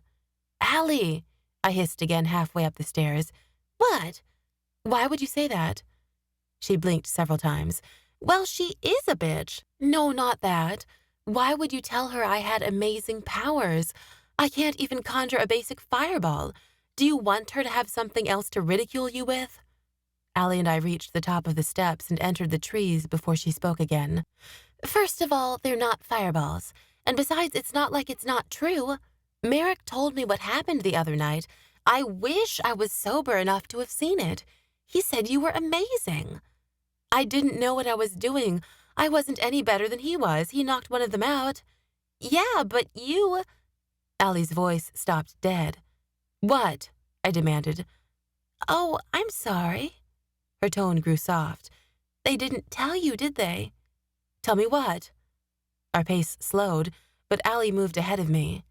A waterfall of black hair concealed her face. I'm not sure I should be the one to tell you. I think Fletcher should. What's going on? My voice rose. I knew there was a lot left to learn, but I didn't like the idea of anyone omitting information. I thought being one of them meant I could trust them. Allie brushed her fingers through her hair like she was uncomfortable. I'm sure they didn't mean to keep it from you. Honestly, it's easy to forget how much you don't know. The rest of us grew up with this stuff. It's kind of common sense to us. My skin heated. Are you saying I'm stupid? What? Allie looked genuinely shocked. No, of course not. I don't think I can explain it well enough. We stepped out of the trees at the back of Galen High. Allie stopped and turned to me. She spoke in a small voice. I don't think it's something you should hear from me. Please trust me. I sighed, feeling bad for how uncomfortable I made her. We don't know each other that well yet, Allie, but I do trust you. That doesn't mean I can't be mad at you. We drove home in silence. Allie turned to me when we pulled into her driveway. You should stay the night. I can't. Not if she was going to keep secrets from me. Mom's going to throw a big enough fit as it is about how we never spend time together. Maybe I should stay at your house then, she suggested. Sure, just invite yourself over. How nice of you. I'd have to ask my mom, I said. You really shouldn't be alone, Ryn. Not with the demons out there. I made a point to glance up and down our street. I don't see any demons. I'll be fine, Allie. I'll see you tomorrow. I opened the door and hurried across her lawn to my house. I started up the stairs to my room, but the sound of my name stopped me. I peeked into the living room. What? Mom sat on the couch crocheting her afghan. Why didn't you finish your chores? Excuse me? I'd done the dishes and cleaned the bathroom and the living room. I'd even gone so far as to scrub the toilet and vacuum the carpets. Did she somehow know Allie had helped me? What do you mean? I asked innocently. I was innocent. You have a pile of dirty laundry in the basement. Oh, right. That. I'll get to it, I promise. Just not now. Okay. She didn't quite sound convinced, but she didn't push it. I took it as an invitation to ignore her. In my room, I plopped down on the bed and pulled out my phone. If Allie wasn't going to tell me the truth, I'd talk to someone who would. Can we talk? I stared down at my text on the screen. I'd texted Merrick 13 minutes ago and he still hadn't responded. What kind of freak goes longer than 10 minutes without texting someone back? Maybe he was out riding his bike. The phone shook in my hand. I contemplated sending him another text in case he hadn't seen the first notification, but I didn't want to seem desperate. Except I was desperate. 13 minutes turned into 20. 23 minutes after sending the first text, I began typing out a second message. Before I could finish and hit send, my phone chimed. Butterflies fluttered in my stomach. Sorry, I'm busy. My excitement quickly died. What could he possibly be doing, modeling underwear? I need to talk to you, I texted back. His response came 6 minutes later. No time. I stared at the screen and read his text at least 5 times. Allie wasn't willing to talk to me, and Merrick was busy. Did I have any other options? Do you have Fletcher's number? I texted. At least he'd tell me the truth. Merrick's next text came almost instantly. Are you in trouble? No. Why would he think that? I just have more questions. Sorry, he's busy too. My fingers pressed hard against the screen as I typed. Doing what? He's with me. Obviously, they couldn't both be modeling underwear. What were they up to? We'll talk tomorrow, his text said. Gotta go. Tomorrow seemed too far away. 9. By the way I screamed, you would have guessed I was being murdered. Over the roar of the wind, I didn't think even Merrick could hear my screeching. We sped quickly down a secluded road near the edge of the town the following afternoon. I wrapped my arms tightly around his torso. Slow down, I cried, but I didn't think he heard me. I tried to peek over his shoulder to view the speedometer on his bike, but I didn't want to loosen my grip on his body. We had to be doing at least 20 miles per hour over the speed limit, and our speed was only increasing. My screams turned into laughter. "Seriously, slow down," I called, but I sounded anything but serious. Merrick had said he wanted to show me something fun. I didn't think he meant this. I squeezed my eyes shut. For a moment, I could imagine myself flying. Merrick slowed the bike. I was surprised to find a wave of disappointment wash over me. He pulled over to the side of the road and twisted toward me. I forced myself to release him. Cool air rushed between us. "Having fun yet?" he asked. No matter how much I tried to suppress the smile on my face, it only grew wider. "I'm having more fun than I thought I would." "Good." "I thought you said earlier you were going to show me magic."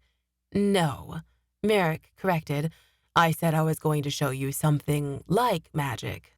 I laughed. "That's not fair." Merrick smirked. "Oh, you thought the bike ride was it? No, this is just a warm-up. What I'm going to show you is much, much more amazing." Excitement sizzled in my bones. What could he possibly have in store? "Ready for another go?" He winked before facing forward and revving the engine. Before I knew it, we were back on the road again. I could have sworn Merrick went even faster this time. Too soon, he slowed as we neared Galen High. My knees shook when we stopped and dismounted the bike. I removed the helmet and shook my hair out. "Are we going to the valley?" I asked in enthusiasm. It was so pretty there when Allie took me. Merrick's smile widened, and that weakness returned to my knees. "We sure are. You ready?" I nodded and eagerly followed behind him. "What are you going to show me?" Merrick threw back a knowing smile. "You mean it's a surprise?" His smile didn't fade. "You're going to love it." "What is it?" Merrick ignored my question.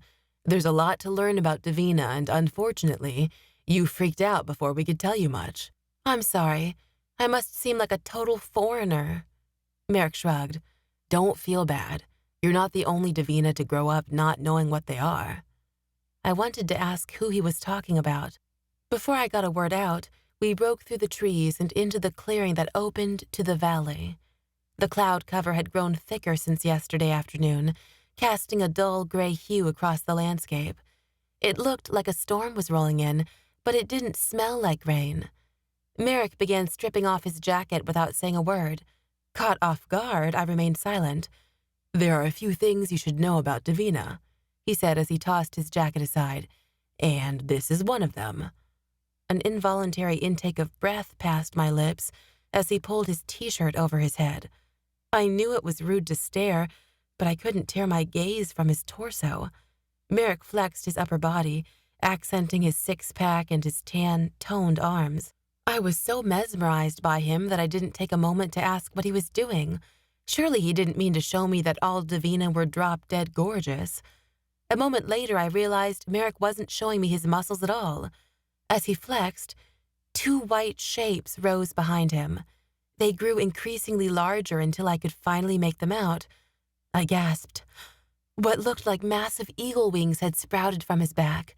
They were covered in silky white feathers and stretched wider than his arms. They were so beautiful. I wanted to reach out and touch them.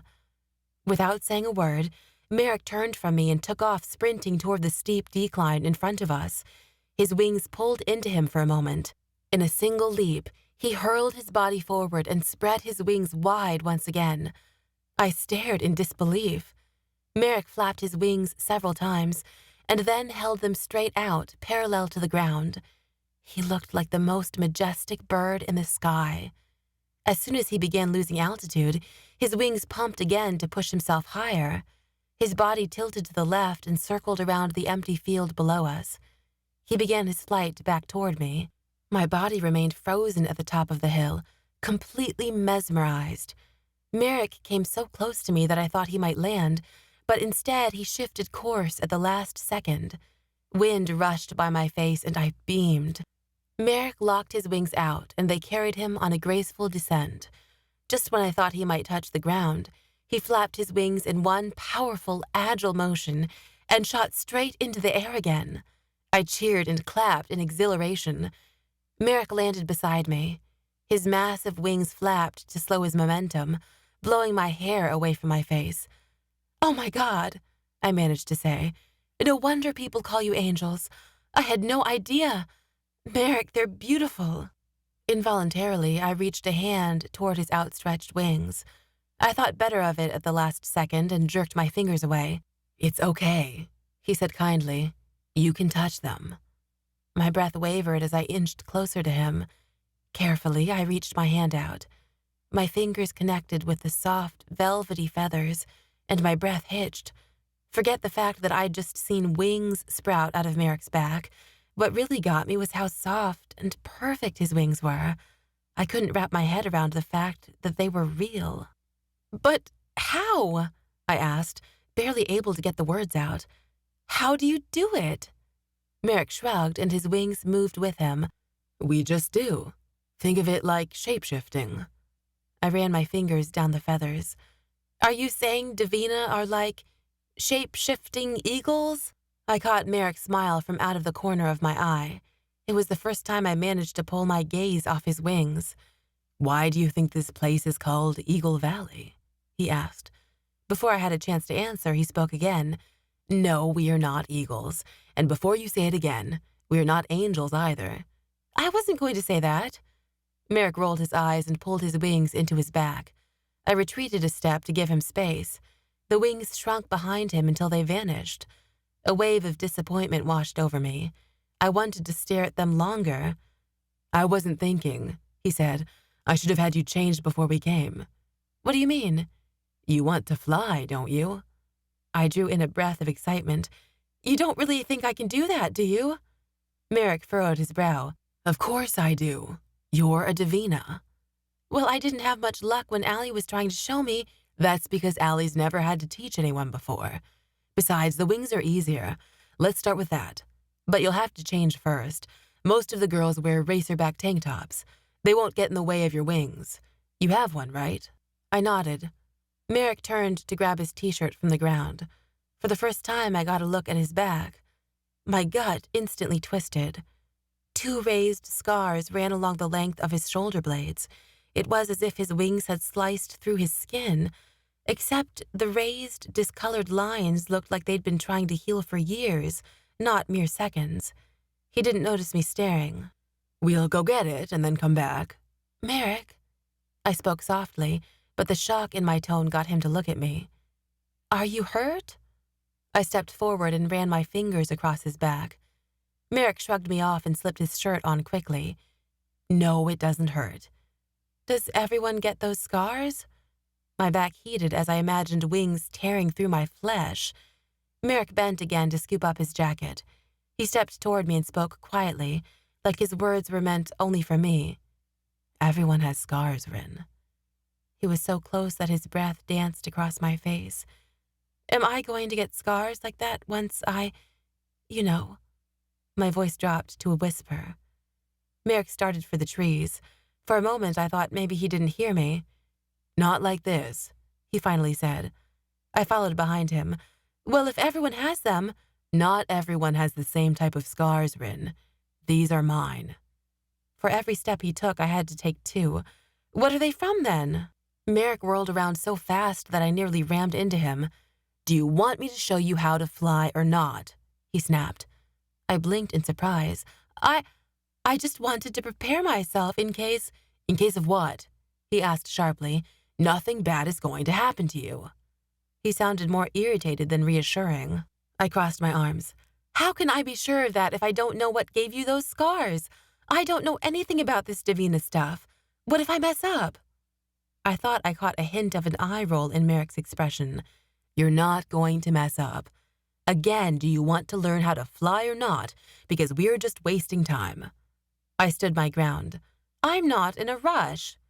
Merrick sighed in annoyance and turned from me. Instead of heading down the path, he veered off into the trees in a straight shot toward his bike. "Whatever. If you're going to push it, maybe I don't want to teach you." He muttered something else about respecting his privacy, but I didn't hear the rest of it because this time I didn't follow him. Watching him walk away caused a guilty sensation to settle in my gut. As soon as he disappeared through the thick brush, I felt like I might hurl. "Merrick, wait!" I called after him. At that point, I wasn't sure he could hear me. I hurried into the trees, intent on apologizing, but I had no way of knowing where exactly he went. I followed my best guess and continued toward where his motorcycle was parked. I still didn't catch a glance of him. I increased my pace to try to catch up. Almost immediately, my foot caught a root and my body lurched forward. On the descent, I caught a flash of a black object flying by my head. It took a moment for me to realize what had happened. I snapped my head in the direction the essence came from. My heart jumped at the sight of a cloaked figure stalking my way. 10. "Merrick!" I cried as I scrambled to my feet. I told myself I should run, but I stood grounded by fear. The demon let out the kind of laugh that sent a shiver down my spine. "You're all alone now, little angel," he said. I recognized his voice from the party on Friday night. Dorian. My hands shook. "I thought your kind didn't come into Eagle Valley." His face was shadowed under his hood, but I could sense the smirk in his voice. "Not usually, but I've made an exception for you." A dark fireball formed in his hand. This time I was prepared. As he hurled it my way, I dodged his attack and fell to the earth. I raised my dirt-covered palms and tried to conjure a fireball myself, but my hands remained empty. The demon lunged for me. His body crashed into mine and knocked me on my back. Almost immediately, he was on top of me, straddling me. I managed to get my knees under him and forced him off of me. I rushed to my feet, but I was back on the ground a moment later. His cold fingers gripped my ankle. My foot connected with his face, but he only tightened his hold on me. Before I knew it, he was on top of me again. He squeezed my wrists together tightly and held them above my head with one hand. "Merrick!" I tried to scream, but Dorian slapped his free hand over my mouth. I lifted my hips to shove him off me, but it was no use. He was bigger and stronger, and I didn't know how to use my essence yet to defend myself. My legs thrashed against the ground, sending dry leaves flying. "You're a fighter." Dorian sounded amused. "Should we get started now, then?" His ice-cold hand slithered up my abdomen. Nausea slammed into my gut. "Merrick!" I shrieked. Tears rose to my eyes and my vision blurred. Dorian's hand reached my breast and he squeezed. I writhed beneath him, but there was nothing I could do to free myself. "Please stop," I sobbed. He lowered his face to mine. I squeezed my eyes shut and twisted my face away from him. His cool breath rushed across my ear. "You don't have to fight this. With you on my side, we could do anything." His fingers moved to my waistline. Oh, hells to the no. "Screw you!" I did the only thing I could think of. I spit in his face. Dorian recoiled like he couldn't believe what I'd done. His hand left my skin and he reached beneath his hood to wipe the spit away. "Bitch!" he roared. His palm cracked across the side of my face and I cried out in pain. The moment I expected another blow to come, Dorian's weight vanished. When I opened my eyes, Merrick was scrambling on the ground beside me. He rose to his knees above the demon and brought his fist down onto his face. I heard a crunch as the two connected. Dorian's hood fell. His face was so pale and thin that he could easily be mistaken for a skeleton, and his black irises hinted at a darkness beyond human capacity. I shuddered. The blood streaming from Dorian's nose contained hints of red, but it was darker than I expected. It looked like someone had mixed black paint with the crimson liquid. Merrick shifted to wrap his arm around the demon's neck. Dorian flailed, struggling to breathe. His face darkened the more Merrick squeezed. "Stop it, Merrick!" My hands shook against the ground as I pushed myself to my feet. The left side of my face still stung. Merrick only squeezed Dorian harder. "You're going to kill him!" I shouted. "He was going to kill you!" Merrick roared without loosening his grip. "I don't care!" I cried. "It's not right!" "This is what we do, Ryn. This is a war, don't you realize that?" It didn't matter. I couldn't watch him do this. "You can't fight evil with evil," I protested. "There has to be another way." Merrick hesitated for only a second, but it was enough for Dorian to gain the upper hand and slip out of his grasp. Dorian balled his hand into a fist and smashed it into the side of Merrick's face. Merrick stumbled to the side. I let out a screech in surprise. Before either of us could fight back, Dorian raced away into the forest. I rushed to Merrick's side and dropped to my knees beside him. "Are you okay?" Merrick glared at me and wiped the blood from his lip. "You're going to regret that, Ryn. He's going to come after you again." Tears welled in my eyes, but I remained silent. Merrick stood and reached out a hand to me. "Let's get out of here." 11. My heart hammered, and it didn't stop all the way home. As soon as Merrick parked in front of my house, I pulled the helmet off and shoved it his way. I couldn't bring myself to go inside. Instead, I paced back and forth on the sidewalk next to him. He opened his mouth to say something, but closed it again. The silence was agonizing. "What?" I snapped. Merrick recoiled. "Clearly you have something to say," I accused. He trailed off. "Are you hiding something from me? Just say it." Merrick sighed. "I'm not trying to hide anything from you. We just didn't think he'd attack, not when—" My brows shot up. "Not when what? What aren't you telling me?" Merrick wouldn't look at me. "I shouldn't have left you alone, not even for a second." "I'm alone all the time," I pointed out. "Not recently." Merrick finally lifted his gaze to meet mine. "I was going to say, we didn't think he'd attack when one of us was nearby, protecting you." I froze. "What are you saying? You've been stalking me?" Merrick's eyebrow twitched. "Well, that just makes it sound creepy. We've been keeping an eye on you." "Who's we?" I demanded. "Me, Allie, Fletcher. Kyle took a shift last night watching your house." I gritted my teeth. "You didn't have to do that." Merrick climbed off his bike. "We did. Clearly you can't defend yourself." He had me there. "What did you expect to happen?" he asked rhetorically. "I said he'd be back, or don't you remember?" I went silent. I remembered his words from Friday night. For some reason, I hadn't processed them at the time. "I don't know what I thought," I admitted. "Frankly, I was sure I was going crazy." Merrick stepped toward me slowly, as if testing to make sure I wasn't going to run away from him. "We were going to tell you everything, but then even the basics overwhelmed you. We thought it was best to show you a little at a time rather than dumping everything on you all at once. Honestly, I thought you might run away and get yourself killed." "I have no plans of getting myself killed." Merrick raised an eyebrow and took another cautious step forward. "And running away?" I sighed and threw my hands in the air. "Well, sure, it might be something worth considering. I don't know if I can actually trust you people. I don't know if any of this is even real. I don't know if—" Merrick grabbed my wrists, but I jerked away immediately. "Don't touch me," I bit harshly. "Calm down, Ryn," he said in a soothing voice. Merrick reached out for me again. I wedged my arms between our chests and pushed away. I had no desire to be touched right now, not after what happened. "Stop trying to comfort me," I said with an edge to my tone. "I barely even know you." "But you trust me, don't you?" he asked softly. It took me several moments to ponder the question. He had saved me from the demons twice now. That had to count for something. And I had no reason to believe he was lying about anything he'd told me so far.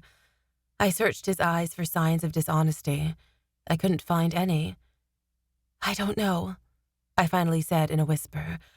"I don't think I have a choice." "Please, let me help you," he said softly. This time, I came to him. I allowed him to wrap me in his arms. Merrick was nothing like Dorian. His embrace was warm and comforting, a sanctuary in stark contrast to Dorian's icy cold touch. I let myself melt into Merrick's chest, and I inhaled the scent of his leather jacket. "You can trust me," he whispered. I swallowed the lump in my throat. "Am I going to be safe, Merrick?" He paused for a beat. "Demons won't come this far into town. And during the school year, there are a lot more Divina coming and going from the valley. That place is usually pretty safe, too." "Usually?" I asked warily. "Well, it's not every day you offend a demon and become a target. They don't usually try to mess with us like that." "You're using that word a lot." "What word?" "Usually. Why would he be after me? Why not you? You were the one who hurt him the other day." You're doing it again, I accused, pulling away from him. You're hiding something from me. What is it you don't want to tell me? Merrick dropped his gaze. I thought you understood. Understood what? Merrick, just tell me. He finally looked at me. Ryn, you killed his friend. He's out for revenge, and he won't stop until he kills you. 12. I drew in a sharp breath. No, I insisted. No way, I would never. It didn't matter that Merrick had just pointed out that my life was in danger. All I could focus on was the fact that I'd killed someone. You didn't know what you were doing. It was an accident. He said it like that justified what I'd done. Suddenly I felt like I couldn't breathe. I grabbed onto his shoulders to steady myself. My fingers dug into his leather jacket. After deciding I wasn't going to puke, I relaxed my grip and drew away from him. You really had no idea? Merrick asked curiously. That I killed someone? Yeah, because that happens every day. My face grew hot. He vanished in a puff of smoke. Merrick pointed out. What did you think happened to him? I don't know. I've spent my entire life thinking the demons were in my head. I thought I was hallucinating. That's what everyone told me the last time something like this happened. He could have teleported or something, I said. It'd make just as much sense as the rest of this. Besides, you used the same thing on the other guy, and he got right back up and is apparently doing fine. It's not. Ryn, calm down. I covered my face with my hands, still unable to believe it. Why'd he disappear like that? What kind of fantasy world had I fallen into? It has something to do with the demon's curse, Merrick explained. They live on a different plane of existence. Without their life force tethering them here, their bodies fall into a plane we don't have access to. I shuddered at the thought of demon bodies piled up throughout the world, rotting away on another plane of existence we couldn't see. It quite literally sounded like hell. It's not a bad thing, Merrick assured me. He was just a demon. Just a demon? I balled my hands into fists and paced away from him several steps. That doesn't change the fact that I killed him. That's what Divina do, Ryn.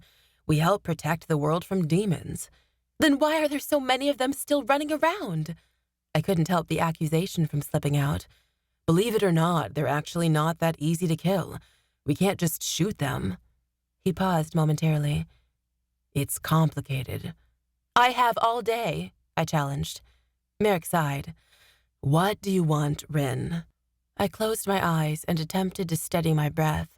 There were so many answers to that question. I wanted to erase the last hour of my life.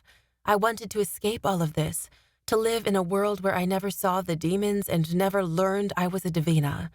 At the same time, I wanted to learn what I was capable of. I wanted to be able to defend myself. I want to see Fletcher, I said in a small voice. Merrick nodded. Okay, we'll go see Fletcher. I'll give him a call.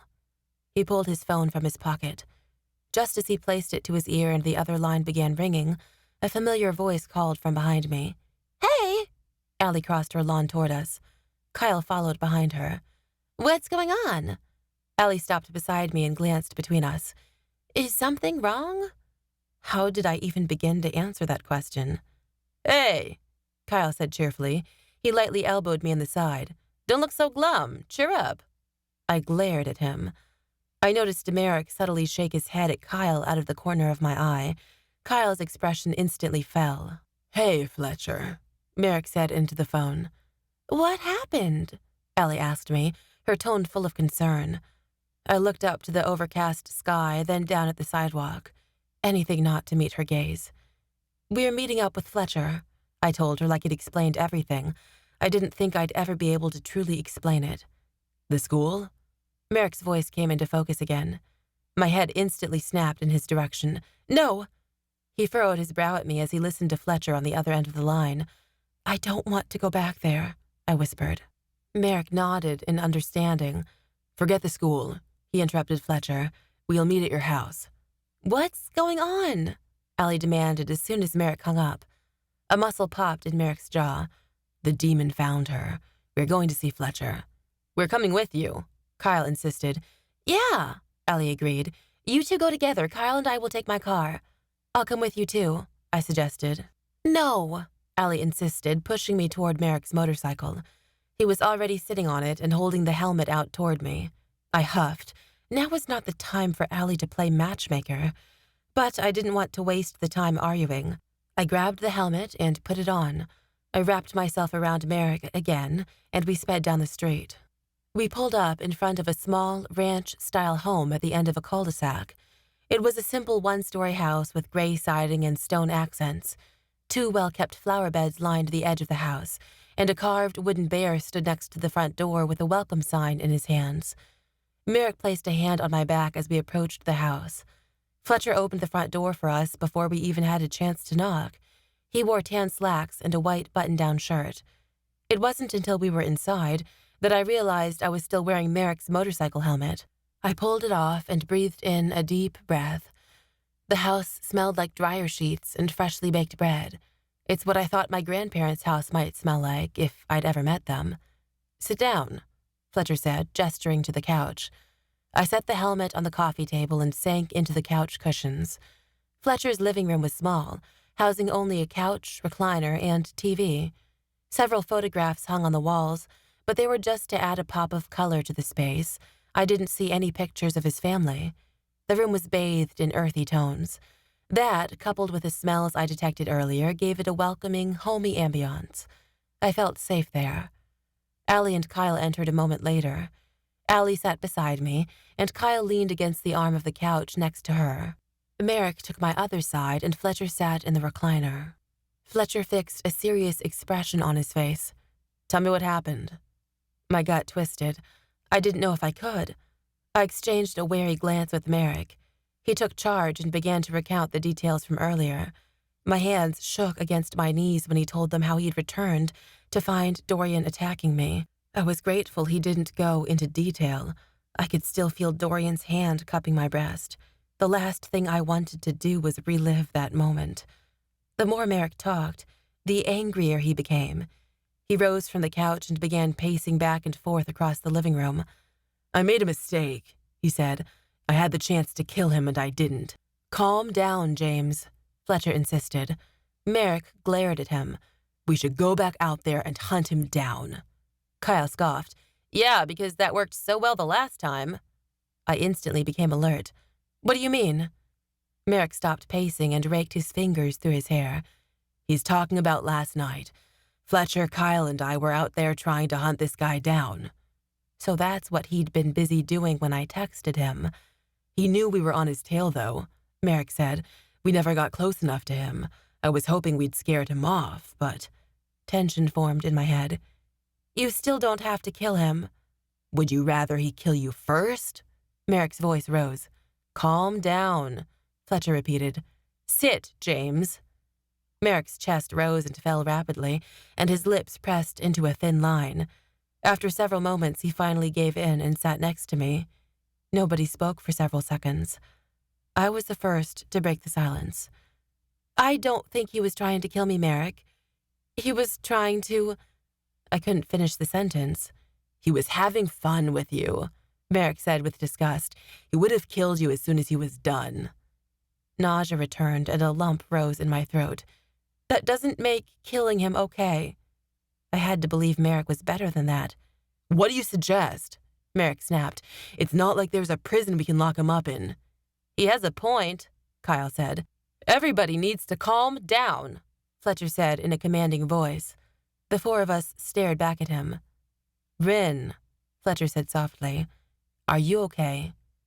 My shoulders relaxed. I appreciated that he cared. "I'm scared," I admitted, "but I'm okay for now." Fletcher's gaze dropped. "There's something you should know." Oh, crap. I had no idea what to expect. I couldn't even manage to come up with insane possibilities in my head. "I'm not going anywhere," I stated.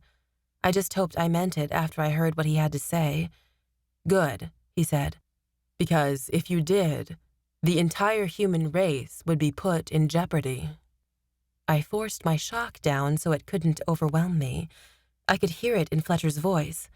There was something bigger going on here, bigger than the age-old war he'd mentioned before, and somehow I had something to do with it.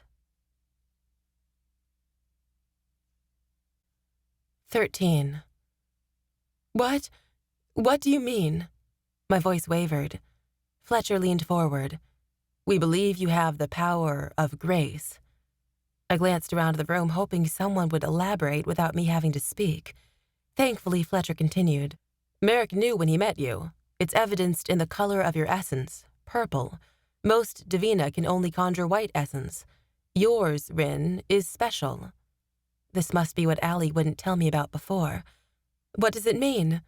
My hands shook slightly as I thought about what I'd done with it. It's more powerful? Yes. Most Divina can't kill with their essence, only stun. Fletcher explained. We have to turn to other means or use weapons to kill the 80s, the same way they do with us. Other weapons? I asked cautiously. I told you the 80s curse doesn't apply to materials that originate from another realm, Fletcher said. When the Divina first returned here, they brought certain things from their realm back with them. We have a small collection of what we call Divina blades. They're daggers that come from Divina. We can use those against the 80s. You, Ryn, are another type of weapon. My body gave an involuntary shudder at the word weapon. Your essence is unique, Fletcher said. I crossed my arms. I tried to remain as calm as I could, but my words came out flat and accusatory. Because I can kill. What if I don't want to? Allie placed a comforting hand on my shoulder. Her eyes pleaded with me to hear Fletcher out before jumping to conclusions. I uncrossed my arms. There's more you should know about our history, Fletcher said. When the Divina created humans, the 80s believed it to be a form of trickery. They thought the Divina created humans in an attempt to build an army faster and to force the 80s back to Malum. They felt betrayed. They'd once again been cast aside by those who were more powerful than they were. The 80s soon realized, however, that humans were powerless, and they became power-hungry. They were finally stronger than someone else, and they exploited that. I considered this for a moment. Allie said they feed off human essence. Yes, Fletcher confirmed. But humans don't have essence, I stated. Fletcher's forehead creased. Of course they do. Remember what I told you. Essence is the energy that makes up who you are as a person. Humans simply can't access their essence physically like we can. The 80s, however, found a way to tap into it. It's essentially an unlimited power source, but that doesn't mean it can be stolen without consequences. When an 80s feeds off a human's essence, it throws the balance of their four energies off. Humans can easily be manipulated then. Many will go into deep depressions as long as their essence is being fed on. Others will be overcome with greed or jealousy, all the things that make the 80s themselves evil. The 80s do it for amusement. I trembled. Fletcher's story brought back too many horrible memories, and now those memories were starting to make sense. How do I fit into that? I asked. Because of the way the 80s treated the humans, the Divina became protective. Fletcher continued. That's what started the Second War, the one we are still fighting today. The Divina believed the Earth belonged to the humans. They forced the 80s back to Malum and sealed off the portals to that realm. They decided to seal off their own portals to Divina as well to prevent any of their own kind from exploiting the humans. 16 original Divina stayed behind to seal the portals. Afterward, they found their power so drained, they'd nearly given up their immortality. Remember that the divinities tried sealing off Malum before, only for the gateways to reopen? I nodded. The Divina knew it could happen again. The realms touch and can't be broken apart. They made a difficult decision. At the time, their work was finished, but they feared what might happen if another war broke out, and they weren't around to help. They decided to freeze their bodies in time by sending their consciousness and essence into the earth, where it would be safe until they made their return. As legend tells it, their essence would return if we had to call upon the originals once again for protection. I couldn't believe what I was hearing. It all sounded like make-believe, but Fletcher told it like it was fact, history. What does that have to do with me? I asked. Fletcher took a deep breath. Your power is a sign that we're in danger. If the power of grace has returned, it means the line between the realms is thinning. The problem is that we don't know where to find the portal that poses the threat. Even if we could find it, we'd need an original's power to close it. This is why the power of grace is important." The room went silent for a beat. "Grace was among one of the originals," Fletcher explained, "and she's our last hope." Was Fletcher out of his mind? He didn't actually think I played a role in this, did he? "So," I said, "I have some other Divina's power inside of me?" Allie and Fletcher nodded in unison. "What am I supposed to do with it?" I wasn't sure I wanted the answer. "It's your job to wake Grace." Fletcher said it like it was so simple. "Excuse me?" My eyes must have widened to twice their size. Fletcher frowned. "I apologize if I'm not explaining it well enough." "I get it," I said. "It's just a lot to take in." Fletcher nodded in agreement and then continued. "A group of 80s managed to stay behind when the portals were sealed. When they heard about what the originals had done, they turned to hunting them down so they could never awaken and use their powers again." I drew in a sharp breath. "Why would they do that?" Fletcher shook his head like he'd never quite understand. "Same reason they want to kill the rest of us. Power. If we're not around to stop them, they can play their games with the humans and manipulate them like puppets. They've never been in a position of power before. This would put them there." Merrick cut in. "Not to mention that if we don't have the power of the originals, we'd never be able to seal off the portals to Malum again." I stared at him in confusion. "Why is that a bad thing, though?" "Have you seen the world today?" Merrick asked rhetorically. "The demons have bred and grown their numbers so much that things are bad enough as it is. They're the ones corrupting the world. If the portal opens, the rest of the 80s get through. Their numbers skyrocket, they kill us off, and they manipulate the humans to extinction. It's how they get revenge for their ancestors." I looked between Fletcher and Merrick, still trying to absorb all this information. "Do you really believe all this?" Everyone nodded in unison. "So, if the demons hunted the originals, where are they today?" I asked. Fletcher sighed. "When it started, the Divina formed a secret society called Praesid, dedicated to the protection of the originals. They thought it was best to split the originals up, and so members of Praesid moved the originals across the globe. Every few centuries or so, they'd move again to keep anyone from tracking them down. Unfortunately, the 80s managed to hunt down 15 of the 16 originals and destroy their bodies with the help of humans through manipulation if needed." "I thought you said the originals were immortal," I pointed out. Fletcher nodded. "In a sense. They didn't age and they had incredible healing abilities, so they didn't die natural deaths. But that didn't mean they couldn't be destroyed. When the originals sent their essence into their Earth, their life force remained intact, which meant all four energies survived. They were only temporarily separated. When the 80s destroyed their bodies, it severed their life force. Their consciousness ceased to exist, and their essence mixed with that of their ancestors to be recycled by later generations." I dropped my head and pressed my fingers to my eyes. This was all too much to take in. How could I possibly have anything to do with this? I took a deep breath. "So they killed 15 of the 16, which means Grace is the only one left?" "Yes," Fletcher confirmed. "And she needs me to bring her back to life?" "She's still alive," Fletcher said. "Her body is essentially frozen. By awakening her, you can restore her essence, and she can close the portal." I glanced around the room in disbelief. 4 pairs of eyes stared back at me, but nobody said a thing. "Even if I was capable of something like this, I'd never know where to find her," I said. "Anyone else have any clues?" I didn't expect an answer. "Grace was lost over a century ago," Fletcher said. "Some believe her body was destroyed along with the others. Your power is evidence that she's still out there somewhere." My mouth grew dry. "How? What? Why me?" "You really think so?" A smile crept across Fletcher's face. "Yes, I believe that Grace is somewhere in Eagle Valley." I inhaled an audible breath. Even Allie made a noise beside me like this was news to her too. "Our town was settled over 150 years ago by a group of Divina," Fletcher said. "It's very possible that they were part of Praesid. They would have brought her here and hidden her during settlement, and since there are so many of us here, She would have always been protected by default.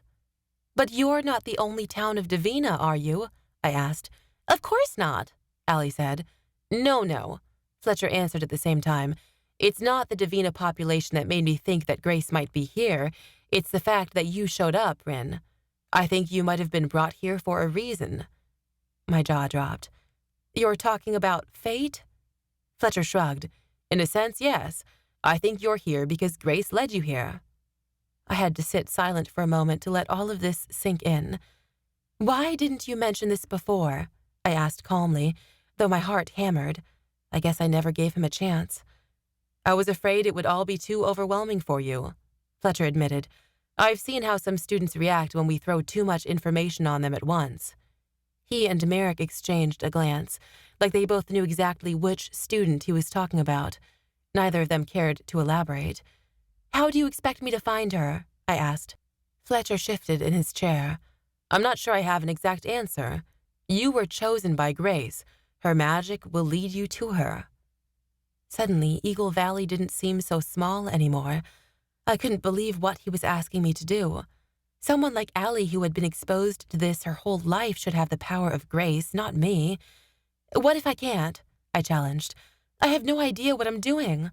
"We'll figure it out," Fletcher assured me. "You'll be training with Merrick, Allie, and Kyle. They're the best in their class. I'm sure you'll catch on quickly." "And Fletcher is the best mentor in school," Allie said.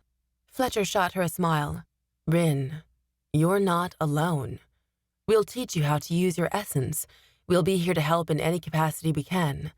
In the meantime, however, I would like you to train in private. I think it's best if no one knows you have the power of Grace. If word gets out, it may not be long before the 80s find out and realize, as I have, that Grace might be here in town. Then Eagle Valley would really have a war on their hands. Let's keep this between us 5.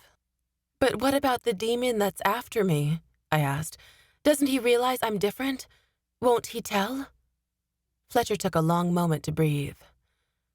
"The recent incident is personal to him. He'll want to finish you off himself." I didn't like how casually he said the words, "finish you off." "I've been in touch with other Divina in town," Fletcher said. "We have a group of people looking for him. Obviously, we haven't caught him yet, which is why I want you with one of us at all times. If you stick by us, you won't have to worry. We'll take care of him." The tension in my head intensified. I pressed my fingers to my temples. "I can see we've overwhelmed you with information once again," Fletcher said in a regrettable tone. "No, it's fine," I lied, still rubbing my head. "I had to know all of this anyway." "Why don't you return home and think about it?" he suggested. I nodded, not really looking at him even though my eyes were on his. "Once you're ready, we'll get started on your training." He smiled. "The first step, after all, is teaching you how to use your powers. I believe as you become more in tune with them, you'll have a better sense of your connection with Grace. We'll discuss the next steps once you have a firm grasp on your essence." I nodded when all I really wanted to do was shake my head and refuse. I wasn't equipped to handle all of this. And I definitely wasn't interested in being the chosen one Fletcher thought I was. 14. Merrick stood. "Come on, Ryn. I'll drive you home." I grabbed the motorcycle helmet from the coffee table and followed behind him. I walked slowly, still trying to make sense of everything Fletcher had told me. Outside, Allie and Kyle waved goodbye to us and climbed into her car. Merrick swung his leg over the seat of his bike, but I didn't make a move to climb on. I stared down at the helmet in my hands. "What's wrong?" Merrick sounded genuinely concerned. "Everything. My life is never going to be the same again, is it?" I whispered. Merrick's shoulders dropped. "No, it's not." "I guess that means I'll never be normal. Not that I ever was." Merrick laughed lightly. "Where's the fun in being normal?" I shrugged. Merrick quickly became serious. "Is there anything I can do to help? If you get on, I'll take you home." Home. I wondered what that was like. Mom and I moved so much that nowhere ever really felt like home. "I don't want to go home," I heard myself say. "What do you want?" he asked kindly. I finally looked at him, but I didn't answer. The truth was, I didn't know what I wanted. A long silence stretched between us. Finally, a small smile crept across his face. "Get on." "Where are we going?" I asked. "You want to be normal. Let's forget about all this stuff. Let's do something normal." His smile widened. I couldn't help but smile back, even though that smile was filled with uncertainty. I placed the helmet on my head and climbed on the bike behind him. "Do I even dare ask where we're going?" I shouted as the engine roared to life. "You mean you don't like surprises?" The bike lurched forward before I had a chance to answer. Lately, surprises had been nothing but bad news, but I could tell by how excited he seemed that this one would be good. Merrick pulled into a driveway next to a 2-story house. It looked a lot like our rental with the same big front porch, but there were clear differences. The brown vinyl siding made this house look a lot newer than ours, and the 2-car garage had a basketball hoop attached to the front. Merrick cut the engine, and we both climbed off the bike. "Do you play?" I asked, gesturing to the basketball hoop. "Yeah, whenever Kyle comes over." I handed Merrick the helmet, and he tucked it under his arm. Merrick headed to the back door and led me inside a mudroom. He placed the helmet on a small bench and hung his jacket up on a hook above it. "James?" A high-pitched voice called from the next room. I stepped into the kitchen behind Merrick. A young girl who looked around 8 stood on a chair at the counter and dug through one of the cabinets. She wore a red apron that was far too big on her. "What is it, Piglet?" Merrick playfully tugged at one of the ringlets in her pigtail. She slapped his fingers away but smiled. "Me and Mom are making cookies." "Mom and I," Merrick corrected her. She stuck her tongue out at him. "Mom and I. Want to help?" "Not right now." Merrick exchanged a glance with me. The girl noticed me in the doorway for the first time. "Ooh," she teased. "Is she your girlfriend?" I had to refrain from bursting into laughter. "No, Bailey," Merrick answered. "She's just a friend." Bailey set a bag of flour on the counter and hopped down from her chair. She eyed me curiously. "What's your name?" I smiled at her. She was adorable. "My name's Ryn." She tilted her head. "That's an interesting name." "It's short for Catherine," I explained. "I thought Kathy was short for Catherine." "Kathy makes me sound old," I told her. "I like Ryn better." I'd been around Bailey's age when I chose the nickname for myself. It was the first time Mom and I moved. Mom called it our fresh start, and I took those words to heart. I told everyone at my new school to call me Ryn, and the name had stuck with me ever since. Bailey looked up at me with bright eyes. "Do you want to make cookies with us?" Cookies sounded delicious. "No, Piglet," Merrick answered for me. "Actually, I love baking," I said. "Or did you have something else in mind?" Merrick's gaze shifted between mine and Bailey's. "Okay, Piglet. What kind are we making?" Bailey jumped up and down in excitement. "Sugar cookies! You get the cookie cutters out." Her voice rose to call down the hall. "Mom! James brought his girlfriend over. They're going to help me make cookies." A middle-aged woman entered the kitchen a moment later. She looked exactly like Bailey minus the pigtails. Her eyes brightened curiously when she saw me. "You didn't tell me you had a girlfriend," she said with a smile. "She's not my girlfriend," Merrick objected. At least he didn't sound offended by it. The woman crossed the kitchen and stuck her hand out toward me. "Hi, I'm Faith." "Ryn," I introduced, shaking her hand. "Well, Ryn," Faith said, "welcome to our home." All I heard her say was, "Welcome home." Merrick and I spent the next several hours in the kitchen with Bailey, baking and decorating cookies. Merrick swiped his finger across the inside of the bowl before I added the flour. He stuck his finger in his mouth and sucked the cookie dough from it. "Get out of here!" I swatted at him with my dirty spatula. Merrick's eyes widened innocently. "It's my kitchen." I added the flour and started up the mixer. "You're throwing off the recipe." "You're just going to eat the dough anyway," he pointed out. I turned to Bailey, who was putting the flour away from me. "Help a girl out, would you, Bailey?" She hopped down from her chair and pushed at Merrick. "If you're not gonna help, get out of the kitchen." Merrick laughed as she tried to push him out of the room. "I'm helping eat the cookies." "You're ruining them," she complained. I turned off the mixer. Merrick skirted around Bailey. "Look, they're done. I can eat them now." Merrick was closing in on me fast. I didn't know what came over me. I made the split-second decision to scoop my finger into the bowl and fling a bit of dough at him. It hit him square between the eyes and bounced off his forehead. He caught it with one hand and stopped a step away from me. His eyebrows rose in my direction. "Nice shot," he said, before popping the dough in his mouth. Eventually, Bailey ate so many cookies that she began to complain about a stomach ache. Merrick encouraged her to relax on the couch, and he put a movie in for her. I noticed it was starting to get dark outside, but I wasn't prepared to leave yet. "Your sister's cute," I said when he returned to the kitchen. I nibbled on a heart-shaped cookie. He leaned against the counter. "She's not my sister, she's my cousin." "Oh," I said in surprise. "So Faith isn't your mom?" He shook his head and then swallowed a bite of cookie. "My aunt." Merrick didn't bother elaborating, and I didn't want to push him to tell me about his family situation.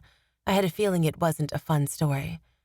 "What do you do when you aren't making cookies?" I asked. Merrick shrugged.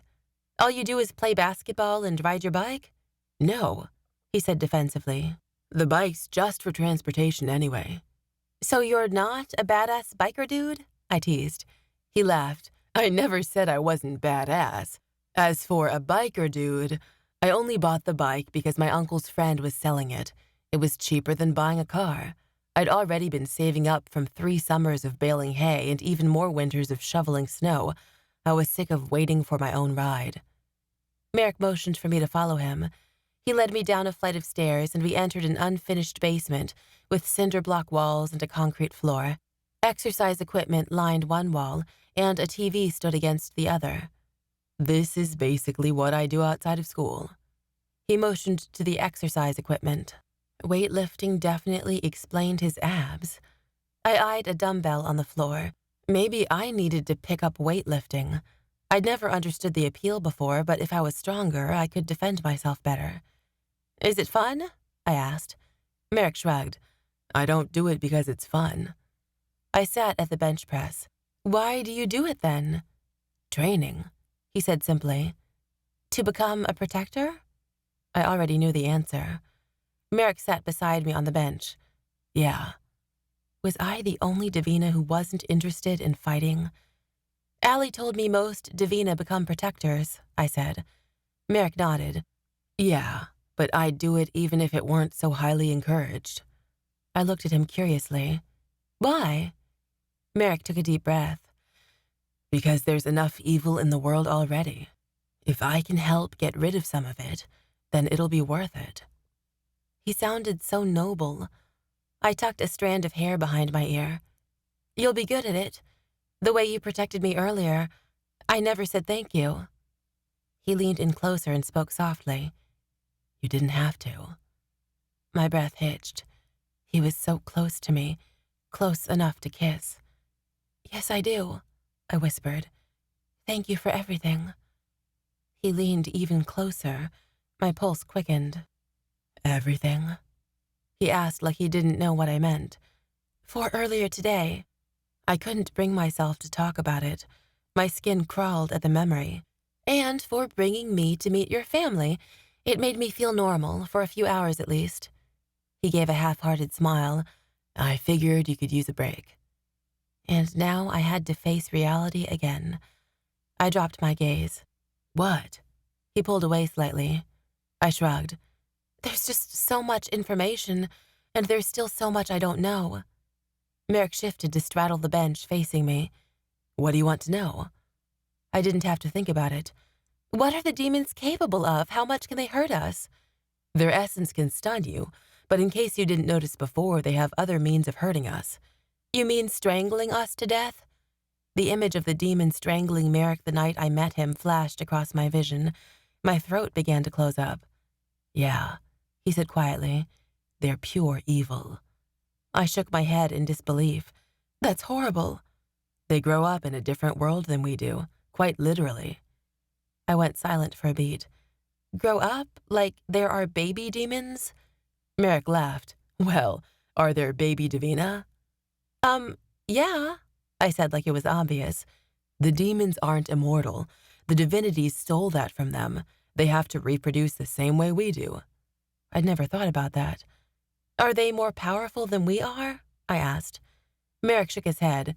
The original Divina were a lot more powerful than the demons, but now our powers have been diluted by human blood. The more time passes, the more magic we lose, while theirs stays the same it's always been through every generation. Now we are closer to equals. That's what makes this war so dangerous? Merrick nodded. They used to be easier to defeat. The only way we've been able to grow our numbers is breeding with humans, but the power gets diluted every generation. Now the demons outnumber us.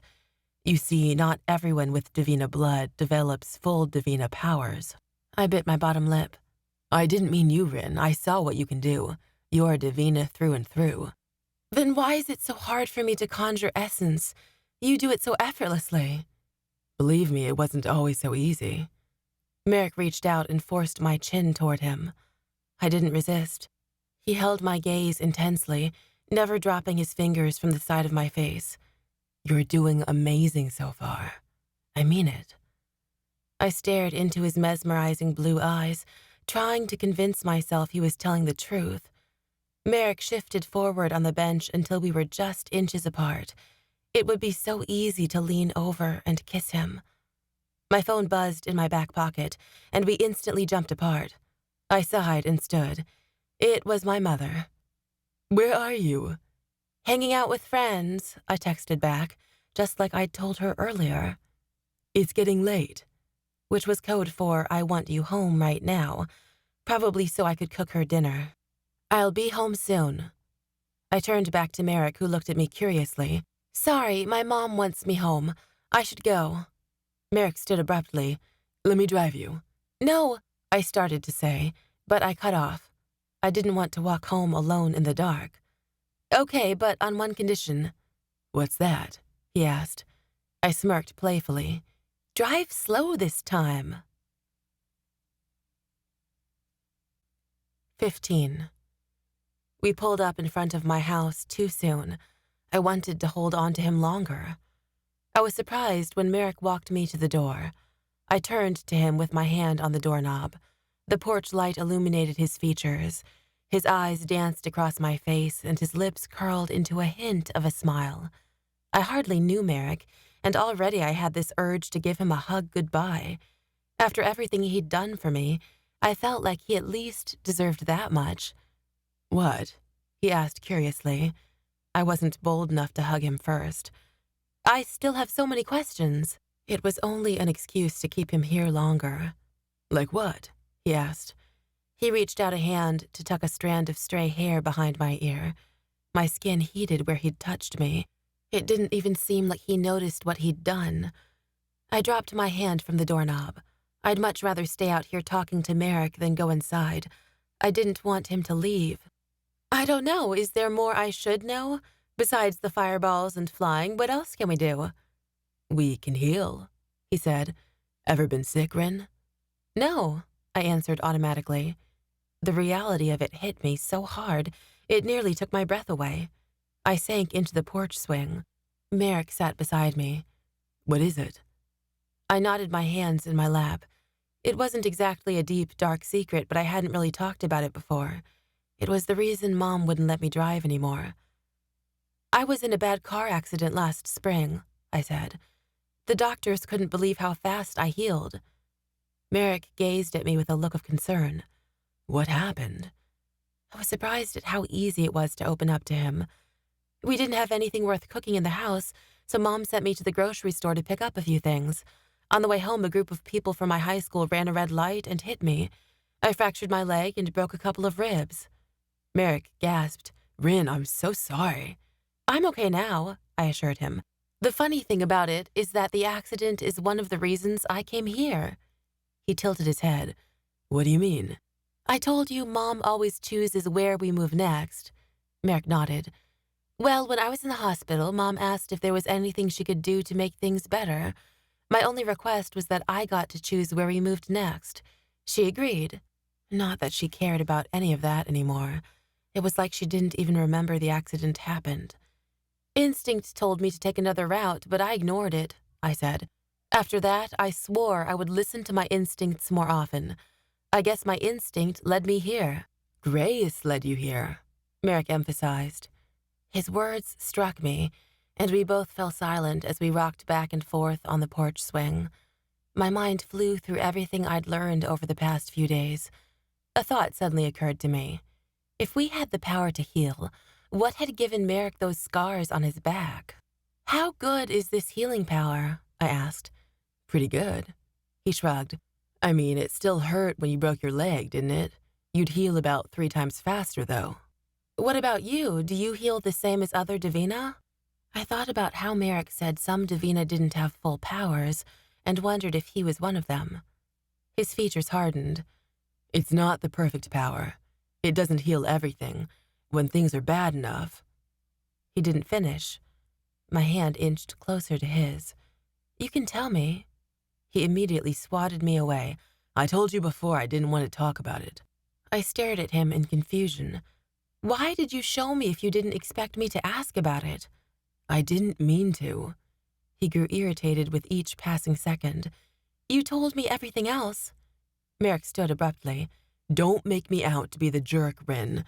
Some of it you don't need to know. Maybe some of it I can't talk about. I gaped at him. How could he go so quickly from being playful, fun-loving Merrick to the irritated, closed-off guy standing in front of me? Go inside, Ryn, Merrick said. It wasn't a suggestion. Stay safe. My heart sank. I hadn't meant to offend him. I was only trying to offer him comfort while trying to make sense of everything I'd learned so far. I pressed my lips together and stood. I wasn't interested in picking a fight with him, so I did as he ordered. But inside didn't offer me sanctuary. I'd stepped away from one fight just to walk into another. Where have you been all afternoon?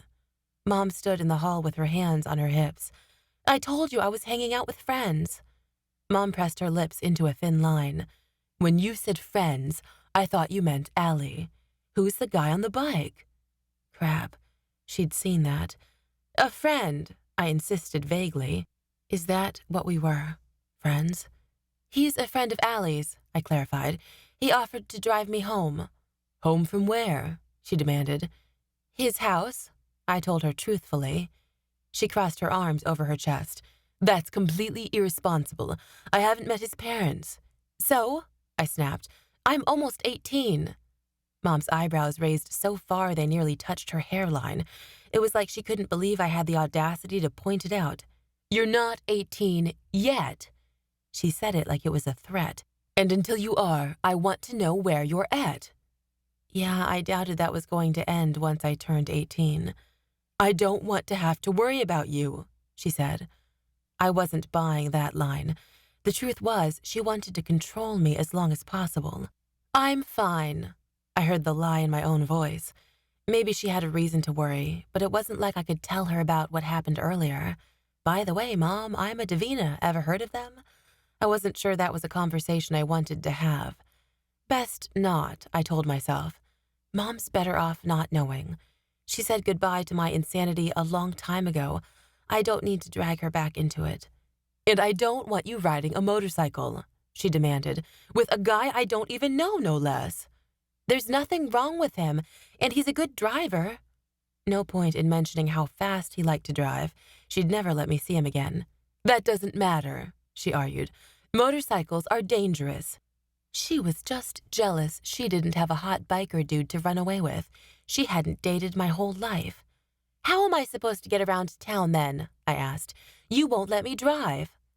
She didn't seem to care that the accident wasn't my fault. I still couldn't get behind the wheel. You have 2 feet, she pointed out, and there's a bicycle in the garden shed. So my only options were to walk or bike anywhere I wanted to go. I was 17, not 12. I rolled my eyes. After everything that happened to me today, I didn't deserve this. Whatever, I'm going to bed. I stared up the stairs, but Mom apparently wasn't done chewing me out. Don't you use that tone with me, she scolded. She huffed when I ignored her. She mumbled something about teenagers, but I didn't hear her as I hurried down the hall and into my room. As soon as I fell down onto my bed, exhaustion consumed me. As I was falling asleep, something Fletcher had said resurfaced in my mind. He said he'd stop by on Monday to talk about my enrollment at Galen High. I had a feeling after the way I just spoke to my mother, she wasn't going to be easy to convince. 16. Fletcher's visit couldn't come soon enough the next day. I waited eagerly in the living room that morning, untangling balls of yarn Mom had bought from a garage sale. I didn't put up a fight when she'd asked me to do it because I wanted to stay on her good side. By the time lunch hit, the doorbell still hadn't rung. I was starting to wonder if Fletcher would actually show. Finally, the sound of footsteps on the porch caught my attention. I hopped up from the couch when the doorbell rang. The floorboards in Mom's home office creaked above my head. I swung the door open a bit too quickly. Fletcher greeted me with a smile. I was surprised to see a woman standing beside him. She was a head shorter than him, with short dark hair and an air of professionalism in the way she held herself. Fletcher wore his usual button-down collared shirt, and the woman had on a navy pantsuit. They both looked strangely formal standing on my front porch. "Miss Tyler," Fletcher greeted. "This is Mrs. Presley. We've come to discuss your enrollment." "Yes, come in." I opened the door wider. "Just so you know, Mom doesn't know about the Divina." And I didn't intend to tell her. Fletcher nodded in understanding. The soft pad of footsteps on the stairs caught my attention. Mom descended the stairs slowly, and a confused expression settled on her face. I hadn't known how to tell her about Fletcher earlier. I thought he might have a better idea how to introduce the topic. "Ah," Fletcher said, looking up at her. "You must be Mrs. Tyler. I'm Mr. Fletcher, an advisor at Galen High School. This is Mrs. Presley, our principal." Mom reached the bottom of the stairs and stretched out a hand. "Hello. For what do I owe the pleasure?" She didn't sound anything like herself. Mrs. Presley spoke for the first time. Her voice was at least a pitch higher than I expected. "We're partnered with Eagle Valley High to review incoming students' transcripts, and we believe that Catherine would be a great fit at our school. We'd love to discuss the opportunity with you." "Sure," my mother agreed, confusion still layered in her tone. "Why don't we have a seat in the living room? Can I get you anything?" "No." Mrs. Presley sat on the couch and adjusted the coat on her pantsuit. "I'm fine, thank you." "No, thank you," Fletcher told her. Mom and I sat on the love seat across from them. Mrs. Presley opened a folder on her lap and glanced up at my mom with a smile. "I apologize that this is on short notice, but seeing as you just moved to the area, it's to be expected. As I said, we've reviewed Catherine's transcript, and I think she would make a great fit at a Galen High." She glanced back down at her papers. "Her grades are good, all A's and B's, and she's been involved in extracurriculars all throughout high school."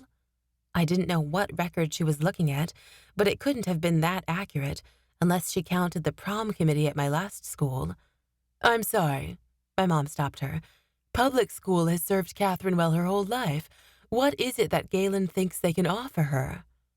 My jaw nearly dropped to the floor at her words. Did she not want me to go? I had to go. I needed all the help I could get if I wanted to learn what I was capable of. "But Mom," I started. Fletcher was already speaking. "We have a very intense curriculum that would suit a student of Catherine's talent." "I apologize," Mom said. "I know my daughter is talented, but—" "Mom," I interjected, "I want to go." She stared at me. "Is it because Allie goes there? You'll make new friends at Eagle Valley High just as well." "It's a smaller school," I tried. It sounded unconvincing even to me. "I'll have an easier time getting to know people and connecting with my teachers. I've always liked smaller schools anyway." Mom pressed her lips together. "Maybe we should discuss this a little more." Mrs. Presley shifted uncomfortably in her seat. "I'm sorry, but is there something wrong with our school?" Mom looked shocked. "No, we just—" She glanced at me like I might be able to help her find the right words. Her confession came out in a near whisper. "We don't have money for a private school." The two Divina across from me relaxed. "Not to worry," Mrs. Presley assured her. "Catherine is eligible for a full scholarship. It won't cost you a penny more than putting her in public school." I hadn't thought of the costs, but it's not like there was any other option.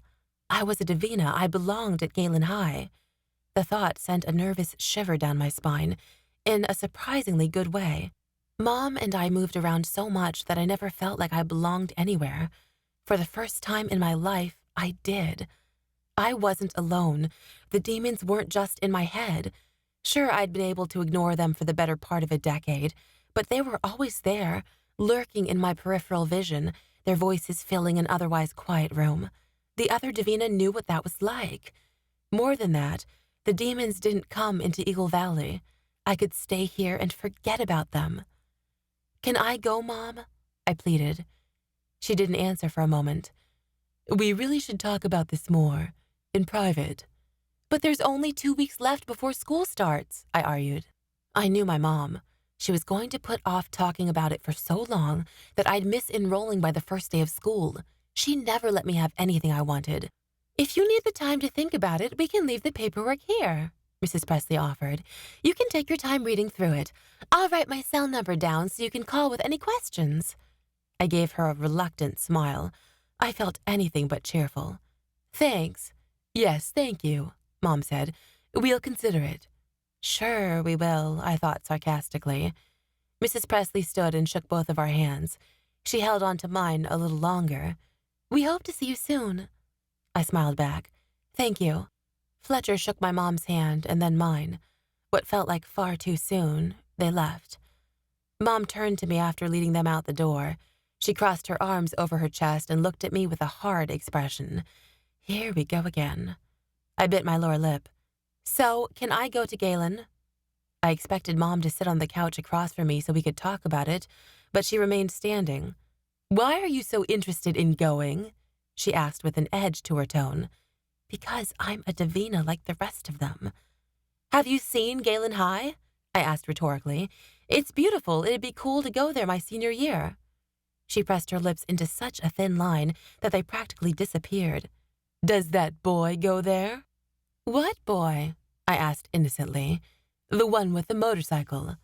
"Oh, that boy." "Yeah, but that's not why." Her brows shot up. "Oh, that's not why. I was a teenager once too, you know." Oh, hells no.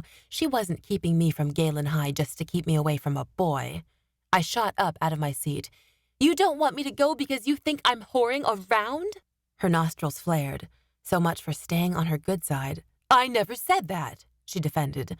My eyebrow twitched challengingly. "You didn't have to." Mom dropped her arms to her sides and huffed. "Catherine, you're being ridiculous." I rolled my eyes. "So I guess that's a no. I'm not going to Galen High." "I'm still considering it, but if you keep up this attitude, the answer will be no." "There's no reason not to let me go," I insisted. "They're giving me a scholarship." "And I said we'd think about it." I huffed. "You never let me do anything I want to do." "Oh, really? Who chose to move us to Eagle Valley?" "You chose to move us," I emphasized. "You always choose to move us. We move so often I never get a chance to make any real friends. Allie's the best friend I've had in over a decade, and now you're taking my last chance at making real friends away." I stormed past her into the hall. Eager for a door to slam, I turned to the first one and slammed it behind me as hard as I could. 17. I pounded down the steps into the basement. Next to the washer stood 2 full laundry baskets. Mom definitely wasn't going to let me go to Galen if she saw my laundry still wasn't finished. Gritting my teeth, I dumped the entire contents of the first basket in the washer, not caring about mixing the whites with the colors. I tossed in some soap without measuring it and slammed the lid shut. My skin grew hot in anger. I barely knew what I was doing when I swung my foot angrily at the shelf in the corner. A gallon of paint teetered on the edge. I just barely caught it before it smashed into the concrete floor. My foot throbbed and my heart raced. I sank to the dusty floor and set the paint can beside me. I wanted nothing more than to cry, to scream, but even as I buried my face in my hands, nothing came. I curled myself into a ball on the floor. Why was Mom so selfish? She always got to do what she wanted to do, but never seemed to care about my feelings. Forget the fact that I was destined to save the world and Galen High could actually help me do it. She had too much pride to allow me the chance. Maybe I'd sneak off and go there anyway. A banging in the corner of the room pulled my attention from my self-pity. I glanced up to find the washer violently shaking, indicating an uneven load. I reluctantly rose from the floor and walked over to it. I threw open the lid and rearranged the clothes inside. Turning back to the shelf behind me, I sighed heavily. It didn't matter how long I sat there in the cold, damp basement. Sooner or later, I had to face her again. I picked up the can of paint I'd knocked over and went to place it back on the shelf, but something caught my eye. I lowered myself to peek past the shelf to the wall behind it. I had to tilt my head to each side several times to make out what I'd found. What looked like a carving of an eagle had been etched into the stone of the house's old foundation. Another thing to add to the list of traits that give this house character, I thought. Only after a moment of staring at it did I realize something was off. The figure had the wings of an eagle, but the body of a woman. For a moment, I could almost imagine it was me. The thought settled in my mind. Forget Mom.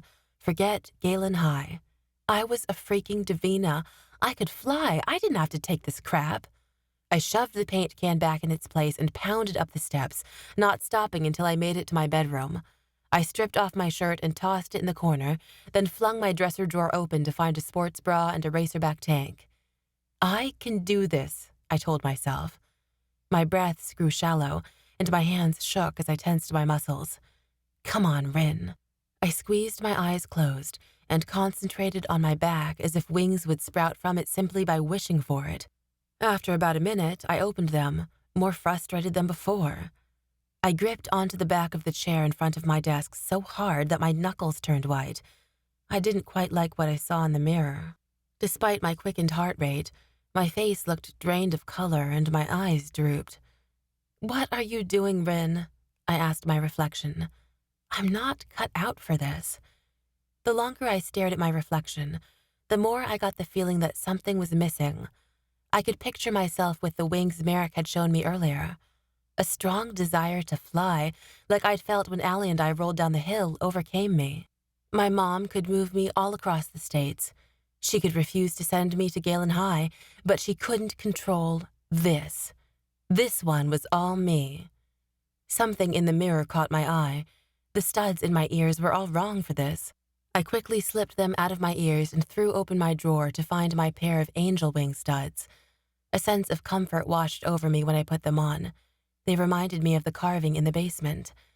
I've got this. I closed my eyes again and took a deep breath. My mind focused on the angel wing earrings like I actually thought they might hold some power that could bring me the strength to overcome this. I flexed my shoulders again. This time, my hands didn't quiver.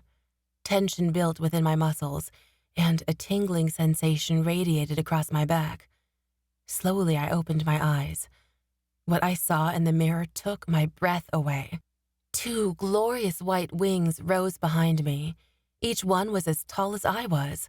Fluffy white feathers lined the top of the wings and grew steadily larger until they reached the size of my hand at the bottom.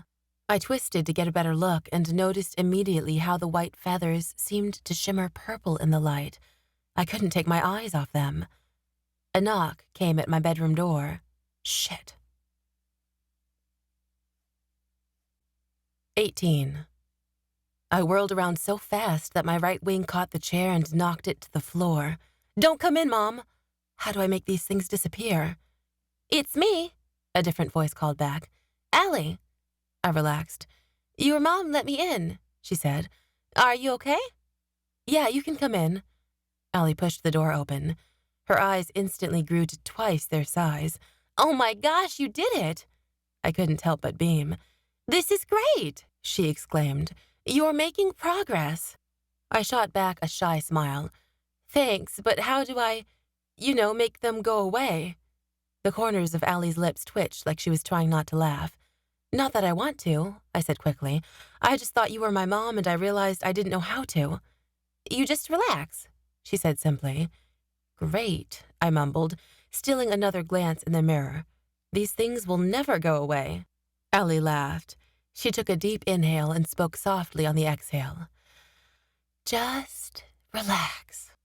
I mimicked her patterned breathing. Slowly, the wings began to shrink behind my back. I turned my back to the mirror to inspect my skin. Wrapping my arm around my body, I felt the area where the wings had grown out of. It was completely smooth. I turned back to Allie. I don't get it. She sat on the bed and tossed her dark hair over her shoulder. What don't you get? It didn't hurt or anything. I took a seat beside her on my white comforter. She furrowed her brow. No, why would it? Well, I paused. I saw Merrick's scars. Oh, yeah, Ellie said like it was no big deal. Those are totally different. How'd he get them? I burned to know. She bit her lip. Sorry, but it's not my place to tell. I don't really know the full story. I got the sense that no matter how much I begged her for information, Allie wasn't going to spill. Allie eyed me curiously after a brief silence. Are you okay? I thought about it for a moment. Yeah. Mom and I just had a huge fight. She doesn't want me to go to Galen. Allie let out a breath in disbelief. I half expected her to call my mom out for being a bitch. Did you tell her about the demon? Allie asked. No, I haven't told her any of it. She would never believe me. Why not? I sighed and resituated myself on the bed. When I was little, I told my mom I could see the demons. I didn't call them that, though. I didn't know what they were then. Allie nodded along in understanding. She told me I was imagining things, I continued. She sent me to 3 different therapists before I lied and told her I'd stopped seeing them. Some of the tension I constantly held in my body eased. It felt good to open up to her. Allie's eyes widened. I'm so sorry, Ryn.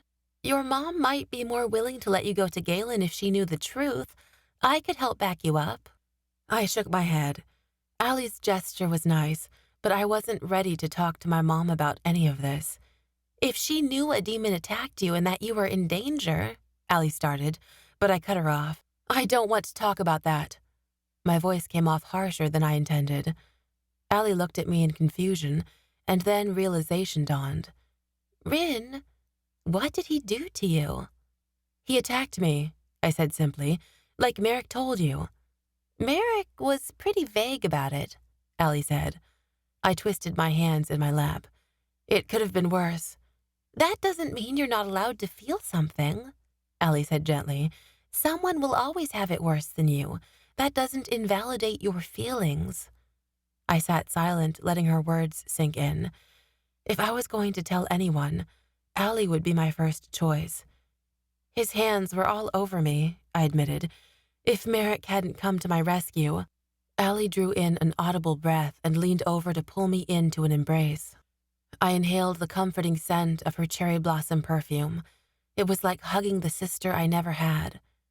The demons are evil, Allie said as she pulled away. They killed my mom. My heart broke. I knew her mom wasn't around, but I never knew why. Kyle's dad, too, Allie said. I guess that's why we work well together. We both lost something to the demons. Allie, I'm so sorry. I pulled her back into a hug. Don't worry about it, she said. It happened a long time ago. Is that why you want to be a protector? I asked. Allie nodded shyly. The demons hurt enough people as it is. Her words hung uncomfortably in the air. Finally, I broke the silence. What did you come over for?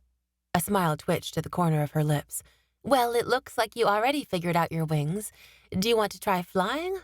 My heart flipped at the thought of flying for the first time. Yes, I answered eagerly. If Mom lets me out of the house. Allie rose from the bed. Let's go. We'll meet the guys at the valley. I paused momentarily. The valley? Yeah, that's where we fly. Which meant I had to walk through those woods again. Isn't there another place in town we can go? I asked. Allie shook her head. Not anywhere we won't be spotted. I bit my lower lip. Hey, Allie said gently, you're going to be all right. We'll be there with you. Her words were incredibly reassuring. I gave her a timid smile. Thanks, Allie. She stood from the bed. Ready for your first flight lesson? 19. Given everything that happened recently, I should have been screaming while someone dragged me away to a mental institution. Instead, I was excited about my first flying lesson. Flying was sure to make everything better. By some miracle, Mom agreed to let me go and even said I could stay the night at Allie's house. Something I'd said to her earlier must have stuck. Allie and I took her car and parked across from Galen High. My fingers quivered against the door handle. I stared past the edge of the school to the trailhead that led to the valley. My mouth went dry when I thought about what had happened the last time I was here. A knock came at my window, startling me. "You ready?" Merrick asked. I hadn't noticed his arrival. I forced my heart rate to slow and opened the door. "Yeah." Allie glanced at her phone. "Kyle's already waiting for us." "You okay?" Merrick asked when we began walking. "Yeah, I'm fine," I told him, but I could feel my face had drained of color. "Don't worry," Merrick said in a low whisper so Allie couldn't hear. "I'm not going to let you out of my sight this time, okay?" As if to prove I could trust him, Merrick grabbed my hand and squeezed it. I stared into his blue eyes. Merrick lifted one side of his mouth into a twisted smile. "Let's go have some fun." "Are you two coming?" Allie called from several paces away. I snapped my attention back to her. Merrick dropped my hand, and it suddenly felt cold. I didn't realize I'd slowed at the entrance to the trail until Merrick placed a hand on my back. "It's okay," he whispered in my ear. I needed to believe him, so I pushed forward. I couldn't stand the silence. "Hey, Merrick." "Yeah?" "I'm curious, what all can Divina do? We have wings and this sort of magic." "Well," Merrick said, "it's not as cool as it sounds, I'll tell you that. Mostly it's a weapon. We can stun demons with it, just like they can do the same to us." "How else are they similar to us?" I asked curiously. My eyes remained on the path. Merrick shrugged. "They have wings." My brows shot up. I shouldn't have been surprised, but I'd never seen them. "Really?" "Well, yeah. Theirs are black, ours are white." He shrugged like it wasn't a big deal. "What about the cloaks?" I asked. "Why do they wear them?" "It's about tradition," he explained. "Originally, it was to set themselves apart. We used to wear white robes for the same reason. We eventually dropped the robe practice, but at least we had other clothes to wear. The demons' cloaks come from material brought from their realm long ago, when the portals were still open. They don't have any other choice." "Kyle!" Allie shouted in excitement ahead of us. I didn't have a chance to ask more questions as Merrick and I broke through the trees into the clearing. I noticed movement at the far end of the valley. What looked like the largest bird I'd ever seen soared near the tree line. It was unlike any other bird in the sky, though, with the body of a man and the wings of an eagle. Kyle spread his wings wide and glided toward us gracefully. Air rushed by his wings when he landed, and the grass rustled beneath us. Kyle brushed his dark hair out of his eyes. His wings were bigger than Merrick's, but he wasn't quite as toned. "Anyone want to race?" Kyle asked. "You're on!" Allie quickly stripped off her cardigan. I watched in awe as white feathers sprouted from her back and grew into beautiful wings. Though my wings shimmered a slight purple, Allie's had a bluish tint to them. It matched the subtle blue shine in her black hair. She lit up with a smile. She truly looked like an angel. Without another word, Allie and Kyle raced to the edge of the hill and took off in unison. Their wings nearly touched as they spread out beyond their arm span. I kept my eyes on Allie in wonder. She pumped her wings and shot forward above the landscape. She flew so effortlessly that it was as if magic kept her afloat. Even with the sun hidden behind an overcast sky, I could still make out the blue shimmer in her wings from a distance. My heart felt as if it was soaring alongside her. The more I watched, the more excitement filled my chest. Allie's wings were smaller than Kyle's, but that seemed to work to her advantage.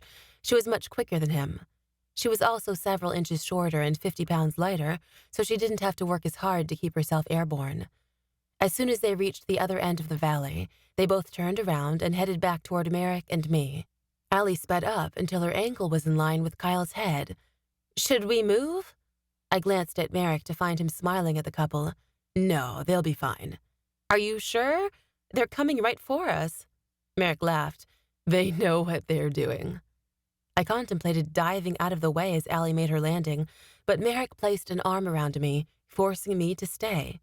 My first instinct was to be annoyed with him, but then his arm relaxed against my shoulder. I relaxed, too. Allie hit the ground and almost immediately tumbled into a somersault to slow her momentum. She landed on her feet and shot her fists into the air in victory. Her wings had vanished. "You suck," she gloated when Kyle landed. He laughed. "You know I let you win." Allie rolled her eyes. "Whatever." "You ready for a go?" Kyle asked. It took me a second to realize he was talking to me. My eyebrows rose. "Me? I'm not racing." Kyle smiled. "Why not? I need to beat a girl one of these days." Merrick jumped to my defense. "Give her a break, Kyle. She's never flown before." "That's why I'll finally be able to beat someone." He stood so confidently that I wasn't convinced he was as bad as he was suggesting. "Relax," Allie told him. "You beat Casey all the time." "Yeah, well, Casey's not as good as she thinks she is," Kyle said. Even I could have guessed that based on my first impression of her, and I hadn't even seen her fly yet. "I'm not going to race, but I'd like to try flying." I spoke to no one in particular. "How do we do this?"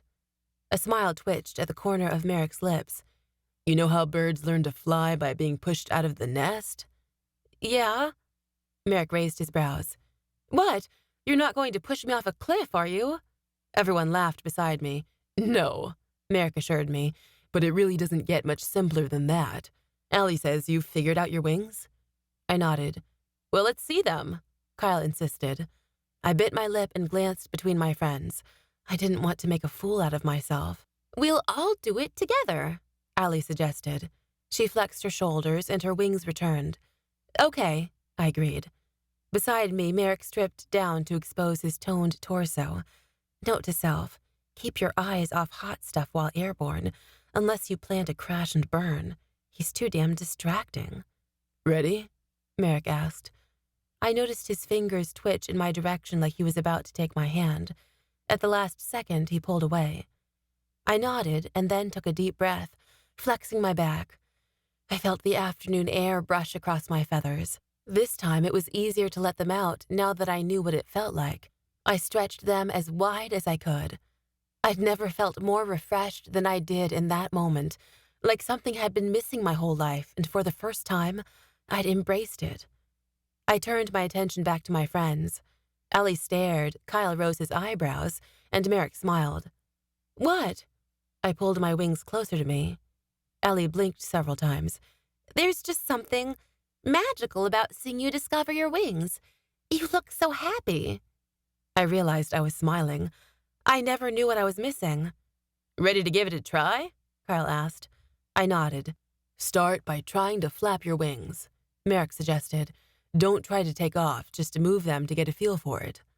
I did as I was instructed. It felt like I'd grown another set of arms, but strangely, the movement came naturally. "How does it feel?" Allie asked enthusiastically. I glanced behind my shoulder to watch my wings move up and down. If it wasn't for the tightening and relaxing of my muscles with every motion, I'd never believe they were my own. "It feels great," I told her. "You ready to try flying?" Merrick asked. I took a deep breath. "I'm ready." "We'll fly alongside you," Merrick explained, "one on either side and one in the back. That way, if you feel you might fall, we can catch you." I nodded. "It helps to get a running start," he continued. "Once you do, take a big leap and spread your wings out to glide. Flap to gain height and tilt your body to change direction. It's not too hard to get once you're in the air. The trouble is finding the courage to get off the ground." He smiled at his last comment. "Remember, this is the easy part of being a Divina." "Ugh, don't remind me," I complained. "That means I have a lot more to learn." Merrick laughed. "Yeah, but you'll catch on quickly. Let's do this together." Merrick stood to my right while Allie situated herself on my left. Kyle took the spot behind me. "Run, jump, and spread your wings," Merrick reminded me. "Don't forget to flap them once you start losing height." I rolled my eyes. "I'm not a child. I've got this." Though my voice came out strong and commanding, I wasn't sure. Frankly, I was afraid I might break a leg, but I couldn't sit back without at least giving it a shot. "Okay," Merrick agreed. "On the count of 3?" I took off toward the hill before he finished the countdown. I saw Merrick and Allie racing alongside me in my peripheral vision. Just as the hill dropped to a sharp decline, I dug my feet into the dirt and launched my body forward, spreading my wings out at the peak of my jump. The ground dropped away from me, and so did my stomach. My tummy tickled in the way it felt to drive too fast over a hill.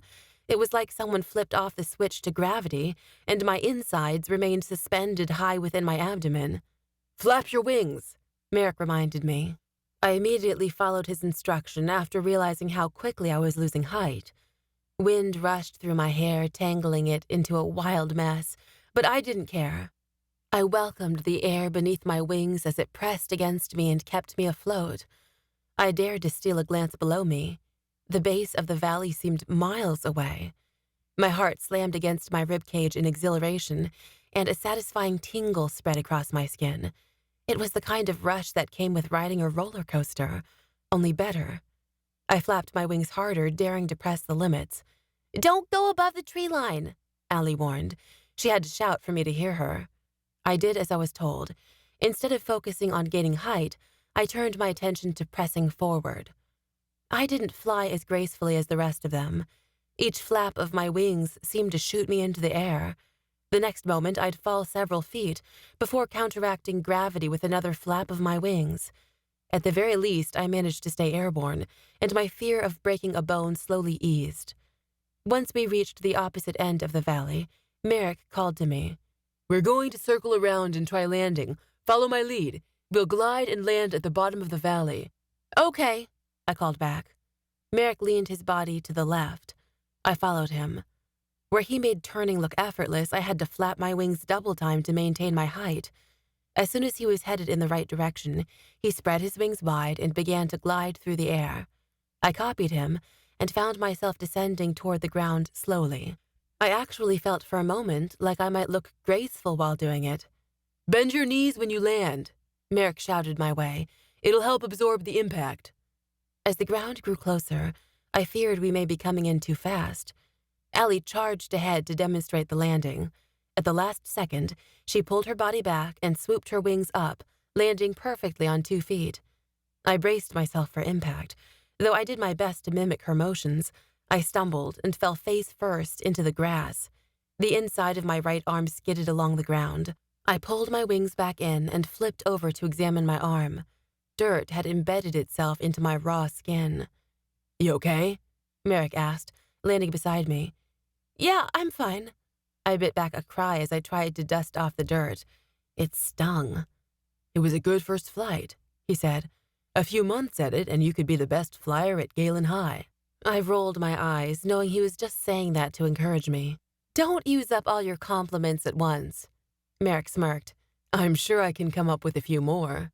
Allie knelt beside me to take a look at my arm. "It doesn't look too bad.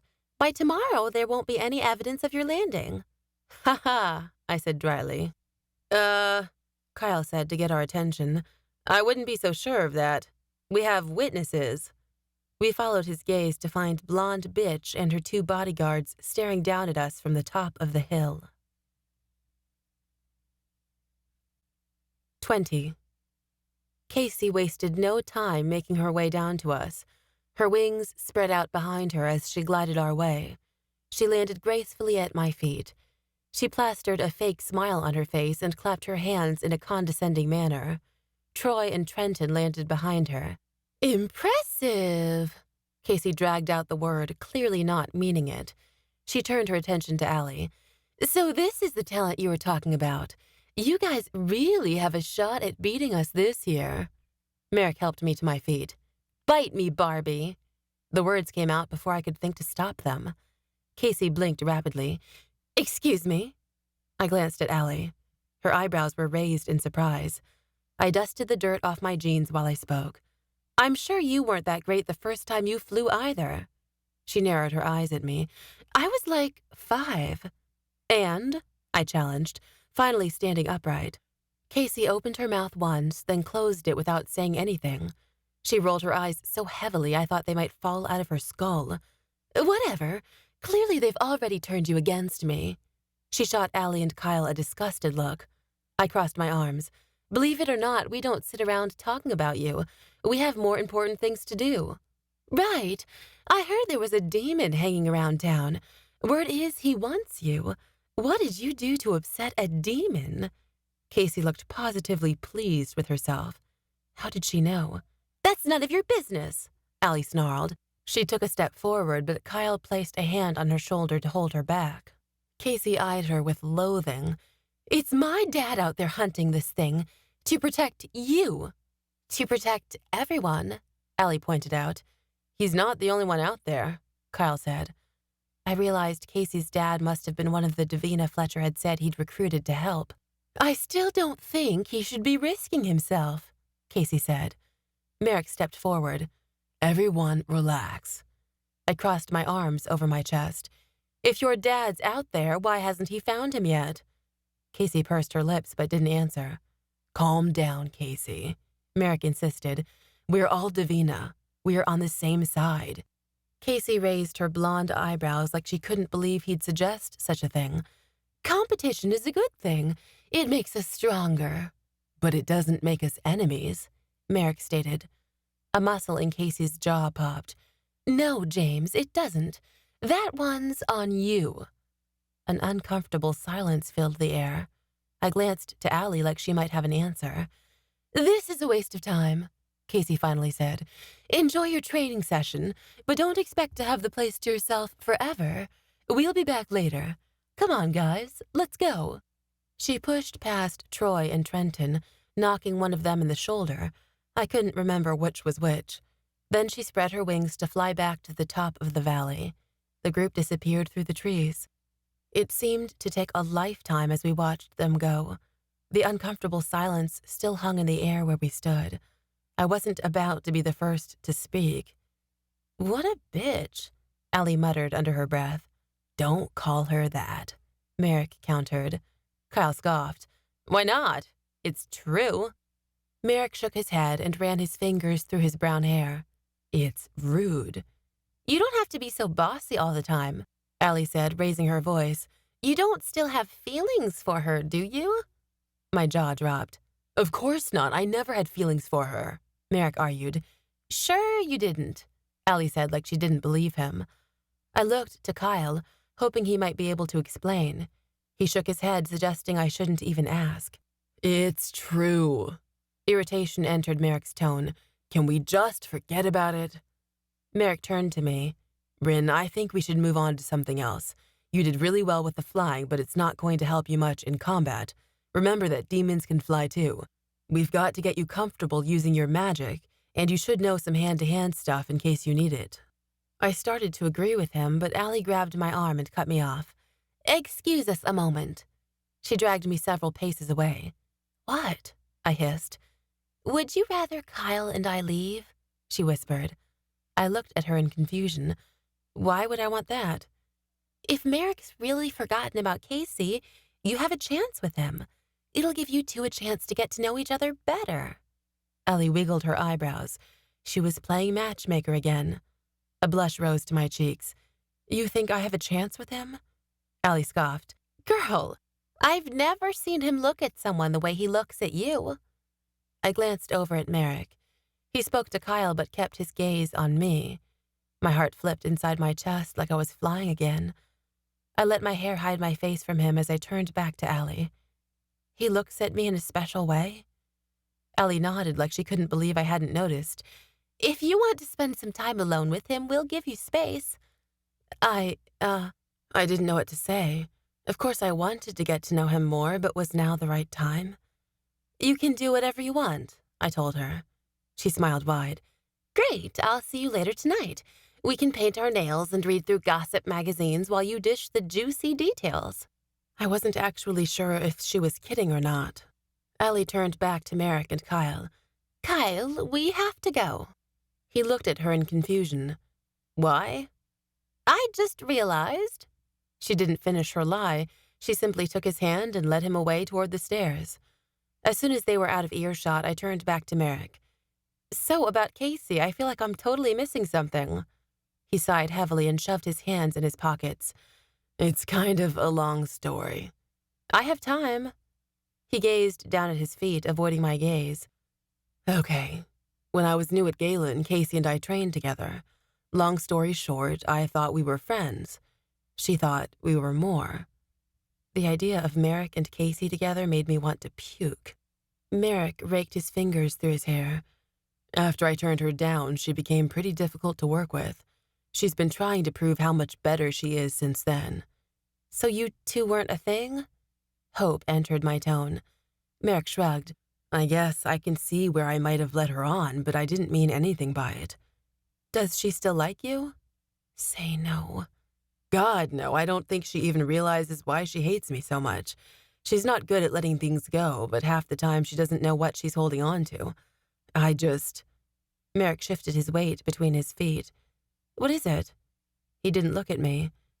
I don't have an easy time opening up to people. I think Casey took that personally. I stared into his face sympathetically and spoke softly. I'm sorry. Merrick continued to avoid my gaze. For what? You didn't do anything. I did. I was a jerk to you.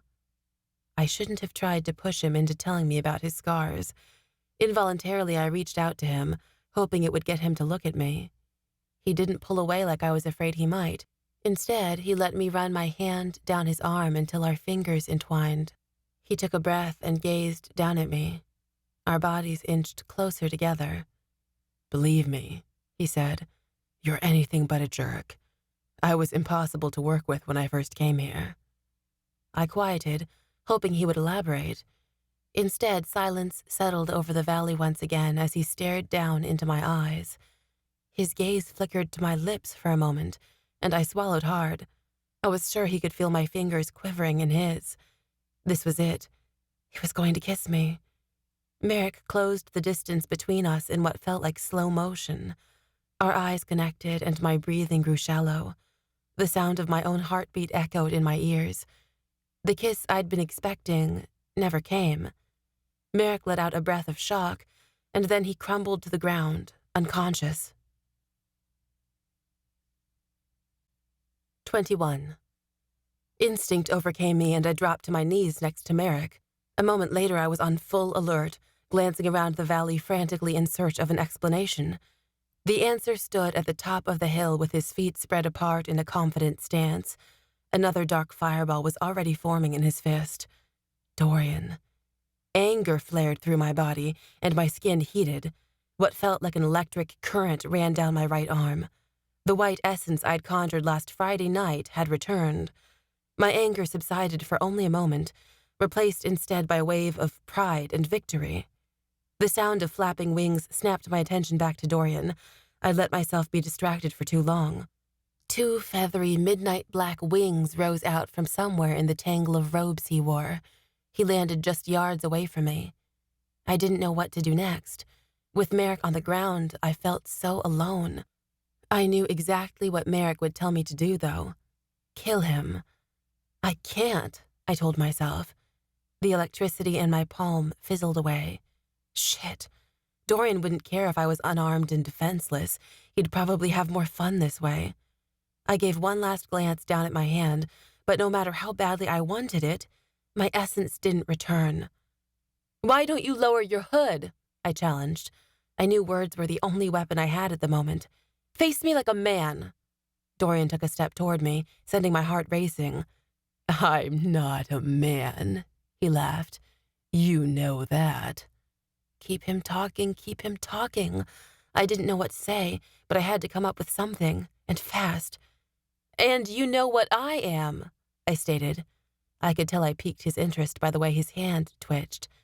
So what if I do? He asked. You saw what I did to your friend. Are you really sure you want your revenge like this? You know what I'm capable of. I tried to sound confident, but I wasn't. Dorian sustained a fireball in his hand. It would only take a second for him to knock me out and strangle me to death. He let out a bone-chilling laugh. You think I'm doing this for revenge? I accidentally let my voice falter. If not revenge, then what? I know you have the power of an original. No other angel I've seen has magic like yours. Dorian relaxed his hand, and the magic in it disappeared. I'm not here to hurt you. I forced down the lump in my throat so I could speak past it. His words didn't help reassure me. Then why are you here? He held his head high. I've come to convince you to join me. Well, damn. That's definitely not what I expected to hear. Join you? I asked curiously. With your magic, the 80s could grow strong. We could build an army together, one that could win this war and stop the bloodshed. I narrowed my eyes suspiciously. How does my magic help you? An 80s child with your kind of power could lead an army. With enough of them, we'd be unstoppable. And with me as their father, I'd become a god to my people. My breath froze in my chest. This was way worse than I could have ever imagined. Dorian wasn't planning to kill me. He was planning to turn me into a baby cannon. Out of the corner of my eye, I noticed Merrick's arm twitch beneath me. He was starting to wake. I had to keep Dorian talking. I inched back a step. What makes you think I'd go along with this? Because one way or another, I will have you. He sounded so sure of himself. You don't have a choice. You can either come with me nicely, or I'll make you. I scoffed. You think you'll be a hero to your people, yet you don't fight like it. Attacking me when no one else is around, knocking my friend out to make sure he can't save me this time. You're not a hero. You're a coward. Dorian laughed again. We'll see about that. He stretched his hand out to conjure another fireball. You just made one mistake, I said with a raise of my eyebrow. The orb in his hand instantly stopped growing. And what's that? He growled. Merrick's voice came as I knew it would. You kept talking. Merrick leapt to his feet and shot a white fireball at Dorian. A smile spread across my face before Merrick's magic even made it to Dorian, but that smile quickly faded when Dorian dodged out of the way. Merrick was quick and had already sent another ball of magic toward him. Dorian ducked out of the way again. He launched himself forward and knocked Merrick to the ground. His wings disappeared beneath his cloak. He pulled a fist back and smashed it into Merrick's nose. Blood spurted across the grass. Before I knew what I was doing, my foot connected with Dorian's ribs, hard. He grunted and rolled off of Merrick. My nostrils flared, and my breath came in shallow heaves. Do not touch him! Dorian pushed himself up and his hood fell. Those dark, callous eyes glared at me like he was trying to burn a hole through my soul. An electric tingle spread through my fingers. I was surprised to see a purple fireball form in my hand. I glanced to Merrick uncertainly. He held a hand over his bleeding nose. His eyes widened in urgency, but I hesitated. If Merrick had my powers, Dorian would be dead already. Despite how much Dorian terrified and angered me, I couldn't bring myself to do it. Go! I shouted at Dorian. I held a weapon in my hand that could end him in a heartbeat. What was he still doing hanging around? Dorian smiled sardonically. You don't have the guts to kill me. Do you really want to stick around and find out? I threatened. Get out of here before I change my mind. Dorian sighed in a way that sounded like he was mocking me. I'd hoped you'd come willingly. It would have made this a lot easier. He rose to his feet. Dark, feathery wings grew out of his back again. Remember, little angel, I'm not giving you a choice. He launched himself into the air. His wings flapped vigorously, carrying him away from us. Merrick wiped the blood from his face and rose to his feet. Don't say it, I warned before he had a chance to speak. I could already tell by the hard expression on his face what he wanted to say. I shouldn't have let Dorian go. But I wasn't going to make myself or Merrick into a killer. Dorian had to realize his plan would never work. My magic was stronger than his. I could only hope that would keep him away. Merrick tore his gaze from the horizon as soon as Dorian disappeared. He took my hand. Come on, he said in a commanding tone. Let's go. We raced up the stairs and down the trail without saying a word. My legs burned in protest. I sucked in large gulps of air without really feeling like I was breathing. Merrick slowed and pulled out his phone near the end of the trail. We need to meet up, he barked into the phone. Now. He paused for a moment. At the school. He punched the screen so hard I thought he might crack it. Who? I inhaled a deep breath. Who are we going to meet? Merrick was already scrolling through his phone for another number. He ignored me and pulled the phone to his ear. Hey, Allie, something happened again. We're meeting up with Fletcher. You and Kyle should come too. It didn't sound like a suggestion. He hung up and slipped his phone back in his pocket. I'm sorry, he said through labored breaths. For what? I promised you nothing would happen. I just didn't think that. He must have been watching us, waiting until we were vulnerable. Merrick's eyes fell on the school building in the distance. Come on, we need to tell the others. 22. Allie and Kyle hadn't made it far. They were engaged in what looked like a heated conversation next to her vehicle. Allie stopped mid-sentence when she noticed our approach. What the hell? She rushed to us. We were just with you guys. What could have happened in the last 5 minutes? Dorian. The name barely came out past the lump in my throat. Dorian? She asked. The demon, Merrick clarified with a scowl. Kyle's eyes grew wide. He attacked again? I thought he was being taken care of. I crossed my arms. I thought so too. We need to talk to Fletcher, Merrick said. Just then, Fletcher's car pulled up and parked unevenly next to the curb. He jumped out of the vehicle with a worried expression on his face. What's wrong? What's happened? Merrick glanced around. He seemed to decide it wasn't safe to talk out in the open. Let's get inside. Fletcher nodded and hurried toward the school, fumbling with his keys as he went. Everyone's okay? Merrick looked at me. Ryn? My heart began to slow.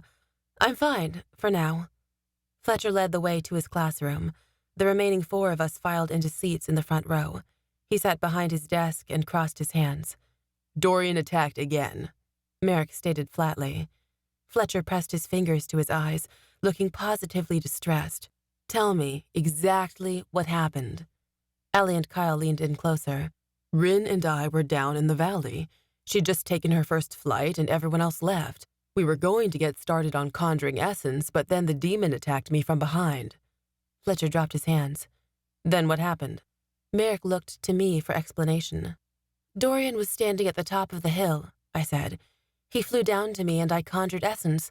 I thought I might be able to use it on him, but it was just a little bit. I couldn't sustain it.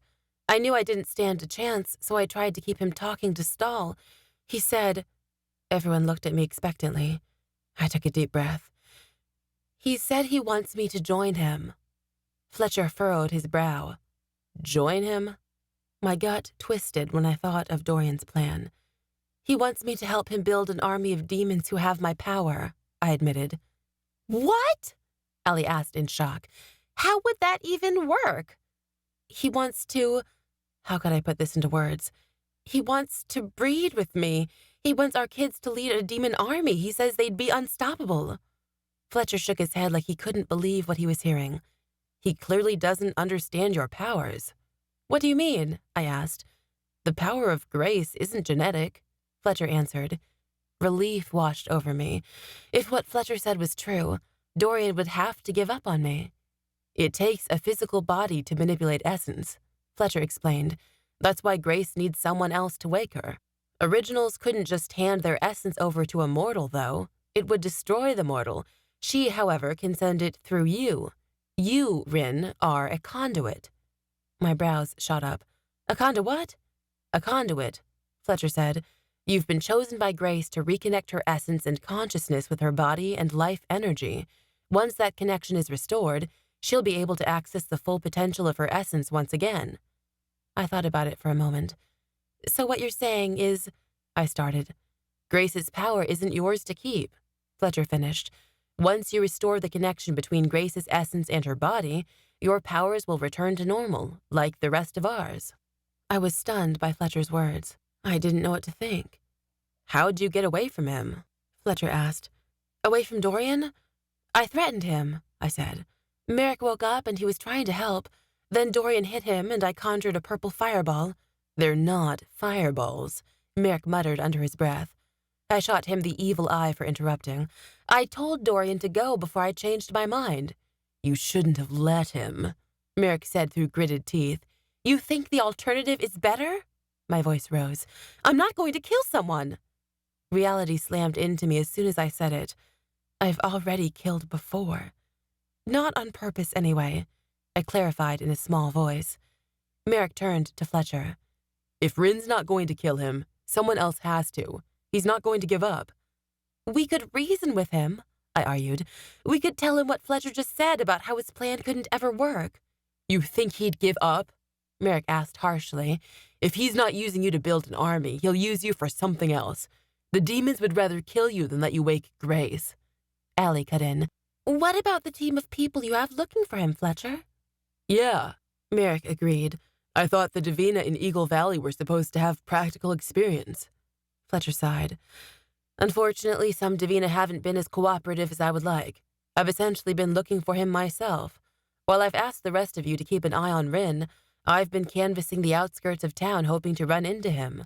But he's on high alert. I haven't been able to get close enough for combat. What's everyone else doing? Merrick snarled. Casey said her dad was out there looking for him. Casey's father, along with the others, don't know about Ryn's talents, Fletcher said. They know the demon won't come all the way into town, and though they know Ryn is his target, they're confident she's safe. They aren't trying very hard to find him. They don't see him as a threat. That's bull, Kyle yelled. Then we have to tell them about her powers, Merrick insisted at the same time. Fletcher held up a hand to get them both to calm down. We're not telling them. The more people we tell, the more danger we put Ryn in. Yes, we can trust the Divina, but it's not a matter of trust. Rumors fly. It just takes one person to overhear what Ryn is capable of to put her in more danger. Tell them he attacked me too, Merrick suggested. If they know he's not just out for Ryn, then maybe they'll think twice about how dangerous he is. Allie shifted in her chair and raised her hand apprehensively, waiting for her turn to speak. Fletcher raised his eyebrows in interest. Yes, Allie? She cleared her throat. Well, it's just, I agree with you. Maybe we shouldn't tell the others, but you already have a group of people who do understand the situation and can help out. You have us. Fletcher shook his head with conviction. No, I don't want to put any of you in more danger. I want all of you to stay in town until I can get this sorted out. No more going to the valley until next week. Without enough people coming and going during school hours, it leaves you too exposed. Ryn, I want you to continue trying to conjure essence, but at home instead of the valley. Once we eliminate this threat, we'll have much more time for lessons. I nodded. I know a way we could end this sooner, Kyle said. We all looked to him in question. We use Ryn as bait. What? I practically choked. No, Merrick protested. Kyle, Allie said in disbelief. Just hear me out, Kyle insisted. This demon's attacked her twice now at the valley. We go back out there and set up a similar scenario, but have people surrounding the valley to attack him as soon as he shows. I couldn't believe what I was hearing. You can't really think he's that stupid, can you? Kyle shrugged. It's worth a shot. He either shows up and we get him, or he doesn't and no one gets hurt. Kyle, I started, but Fletcher cut me off. No, we're not using Ryn as bait. Ryn, I want you to go home and stay there. I'm getting a better feel for this 80s' movements. I should have him taken care of before school starts. Can't we at least do something to help? Merrick asked. Fletcher raised his brows. Yes, you can keep Ryn company. Fine. Merrick sounded slightly irritated, like he'd rather be out there with Fletcher than babysitting me. He stood. Wait, Kyle insisted. Can't we talk about this more? The sooner we get rid of this demon, the better. Merrick turned to Kyle with a hard look on his face. You think I don't know that? I want to get rid of him too, but Fletcher's right. We have to protect Ryn. He turned to me and softened his voice. Let's get you somewhere safe for the night. My heart melted. How'd I manage to find this guy who wanted to protect me at any cost? Allie, Kyle, and I stood to follow him. I paused at the door. Fletcher? I could see the apology written all over his face. He obviously felt bad that he hadn't caught Dorian yet. I'm really grateful for all your help, I told him. Thanks for watching out for me. A smile crept across his face, melting away the disappointment on it. That's what I'm here for. Please do me a favor, Ryn. Yeah? Stay safe, okay? I nodded. I will. I wasn't sure I'd be able to keep that promise. 23. We stepped outside into heavy air. The clouds had thickened, darkening the sky. What are we supposed to do now? Kyle asked. Just sit around and do nothing? I don't know. Merrick ran his fingers through his hair. I have an idea, I offered. We could go back to Allie's and you could show me how to conjure fireballs. Merrick frowned at my use of the term fireballs. If I can learn to conjure white fireballs by will, I'll be able to defend myself without hurting anyone. I stared at Merrick pleadingly. He had to know how much I didn't want anyone to get hurt. We stopped beside Allie's vehicle. "I'd personally love to see Ryn use the power of grace," Kyle said. "Me too," Allie agreed. "And Fletcher said he wanted her to keep trying with it." Merrick pursed his lips. "What?" I asked. "You think it's a bad idea? I won't hurt anyone in a controlled environment." Merrick sighed. "It's not that." "Then what?" I demanded. Merrick gritted his teeth like he didn't want to say. We all stared back at him expectantly. He finally caved. "Forget what Fletcher said. I want to go after this demon." "No," I objected. "The last thing I wanted was for him to get hurt." "You can't," Allie agreed. "Calm down, Merrick," Kyle said. "You're not going anywhere." Merrick glared at Kyle like he couldn't believe he was giving orders. He ran his fingers through his hair again. "I know." Merrick crossed his arms. "That's why I need someone to talk me out of it." "Fletcher's taking care of it," Allie said. Somehow I didn't think that would convince Merrick. I stepped forward until Merrick and I were just inches apart. I stared intensely into his eyes. "You can't," I said in a near whisper. "Who would protect me if you weren't around?" Merrick's expression softened. He held my gaze for several seconds but didn't say anything. Hello," Kyle said. "Allie and I aren't completely useless." "Thanks, Kyle. You just invalidated my entire argument." Allie elbowed him softly in the ribs. "Ow!" Kyle elbowed her back. Merrick laughed lightly and relaxed his shoulders. "Ryn's right. I can't leave her alone with you two idiots. Let's go conjure some essence." We spent the next hour in Allie's basement while I tried to conjure what essence I could. No matter how hard I tried, I couldn't manage more than a spark. Kyle sprawled himself in the beanbag chair in the corner, making comments every now and then about how I was doing it wrong or how I wasn't trying hard enough. Allie told me at least 6 times to ignore him. Eventually, my annoyance turned to anger. I tried to let that fuel my power, but it didn't work as I'd hoped.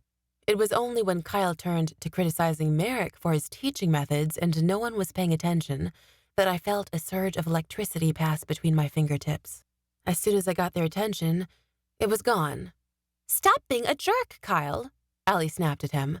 He spread his arms wide as if to ask what he'd done wrong. "I'm only trying to help motivate."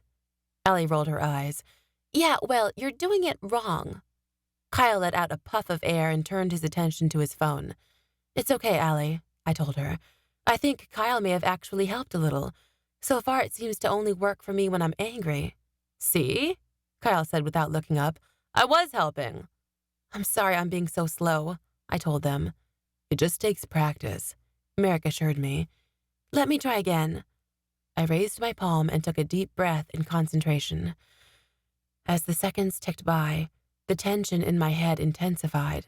I glared into my hand, like I could make it combust by sheer will. Nothing happened. I sighed. "Forget it. Maybe I'll do better another time." "It's fine," Allie assured me sympathetically. "We'll try again tomorrow." I forced a smile. "Thanks." "Maybe we should take a break," Merrick suggested. I nodded. "Is it okay if I step outside for some fresh air?" I needed a chance to clear my head after the long day I'd endured. "Yeah," Merrick agreed. "Let's go out back." I hadn't intended it as an invitation, but after everything that happened, I didn't think any of them would be letting me out of their sight anytime soon. Allie and Kyle stayed behind as Merrick and I climbed the stairs and stepped out into the backyard. A slight breeze had picked up, chilling my exposed skin. I wrapped my arms around myself and sank into one of the swings on the playset next to the house. The whole thing was rusted and looked like it hadn't been played on in years. Merrick sat in the swing beside me and swayed slightly. I stared down at my feet in the dirt, but I could feel Merrick's gaze on me. "I'm sorry," I whispered. "For what?" I closed my eyes and focused on the wind rustling through my hair.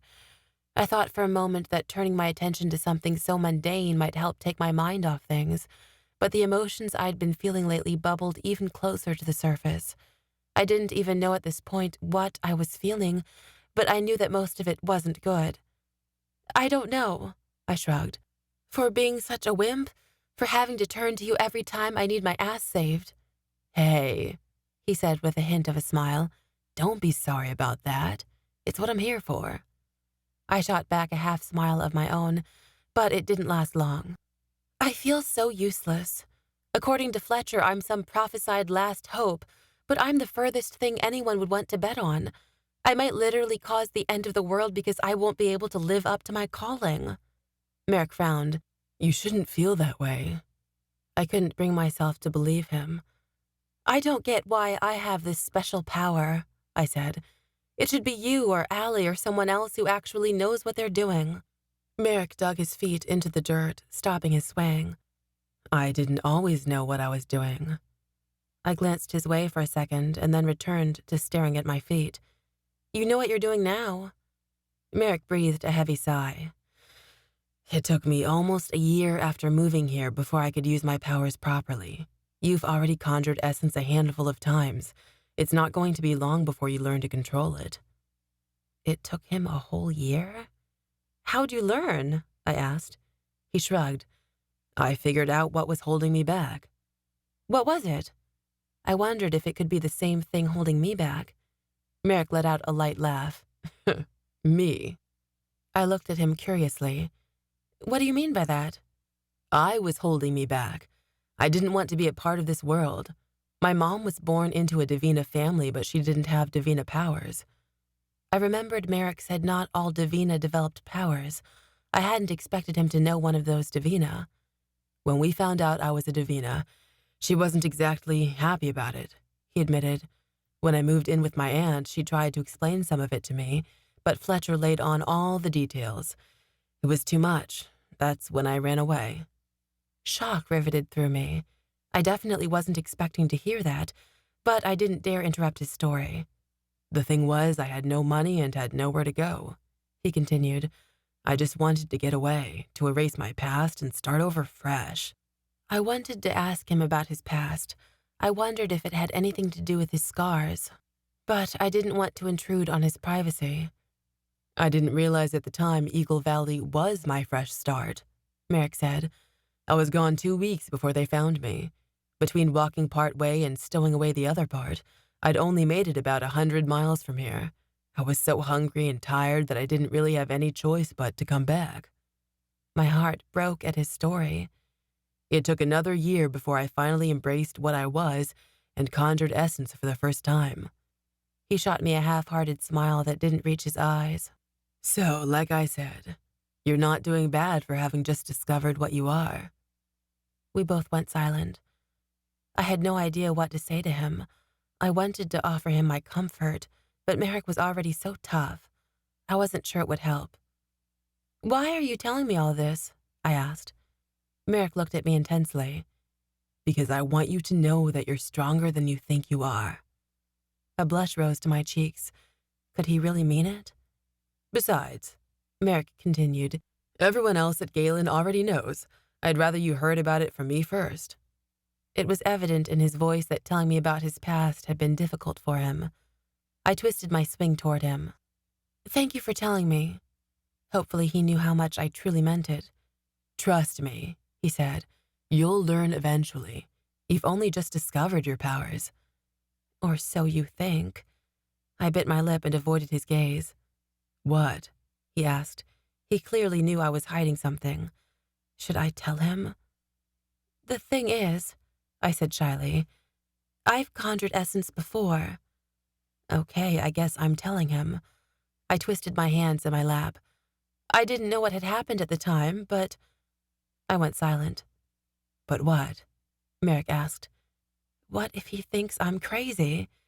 I slowly lifted my gaze until our eyes connected. Merrick stared back at me with a look of trustworthiness in his eyes. I couldn't explain the sudden desire to tell him everything. The words tumbled out of me before I could stop myself. Friday night wasn't the first time my essence killed someone. 24. I didn't know what possessed me to tell Merrick. I hadn't told anyone before in my life. I'm sorry, I said in a breathless whisper.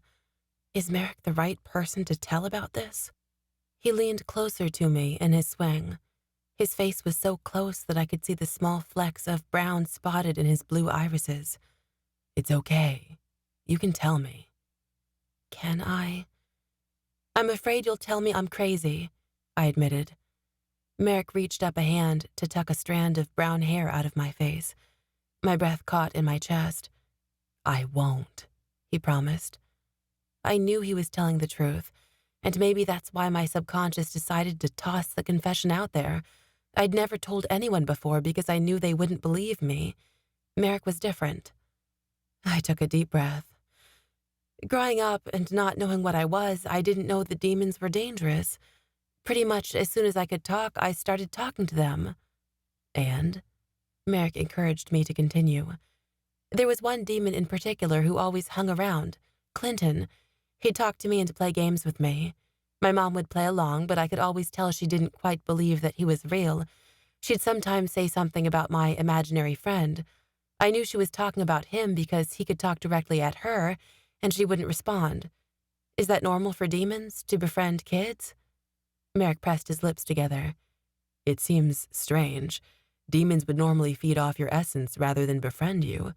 You never felt influenced by him? I shook my head. I don't think so. Then again, who knew what it felt like? Maybe it was different because you're a Divina, Merrick suggested. I shrugged. Knowing what I know now, I wonder if he was more interested in my mom than me. She wasn't in a good place during my childhood. How much should I tell him? Once I was a little older, I said. I thought it was because she lost my dad. Now I wonder if all that bad stuff was because of Clinton. It's pretty normal for humans to have a demon, sometimes even more than one, attached to them, Merrick said. I frowned. You haven't heard the half of it. Like I said, my mom was in a bad place. No, I can't tell him. This wasn't exactly something you tell a guy you just met. At the same time, I wanted the weight lifted off my shoulders. I'd been holding on to this secret for too long. She what? He prodded. It's safe to tell me. I'm not going to judge. I took another breath. My mom drank a lot. I was surprised at how good it felt to finally open up to someone. The thing is, I continued, Clinton would always egg her on. I was so young I didn't realize what was happening. Most of the time I thought he was joking around, and it seemed harmless, you know. All he was doing was talking. Things like, one more drink, and Catherine would be better off without you. Merrick's eyes filled with sympathy, but he didn't say anything. I guess when I was 7 or so, I started to realize how awful he was being, I said. I'd tell him to stop. I'd tell him he was lying to her. By that time, my mom had already sent me to therapy.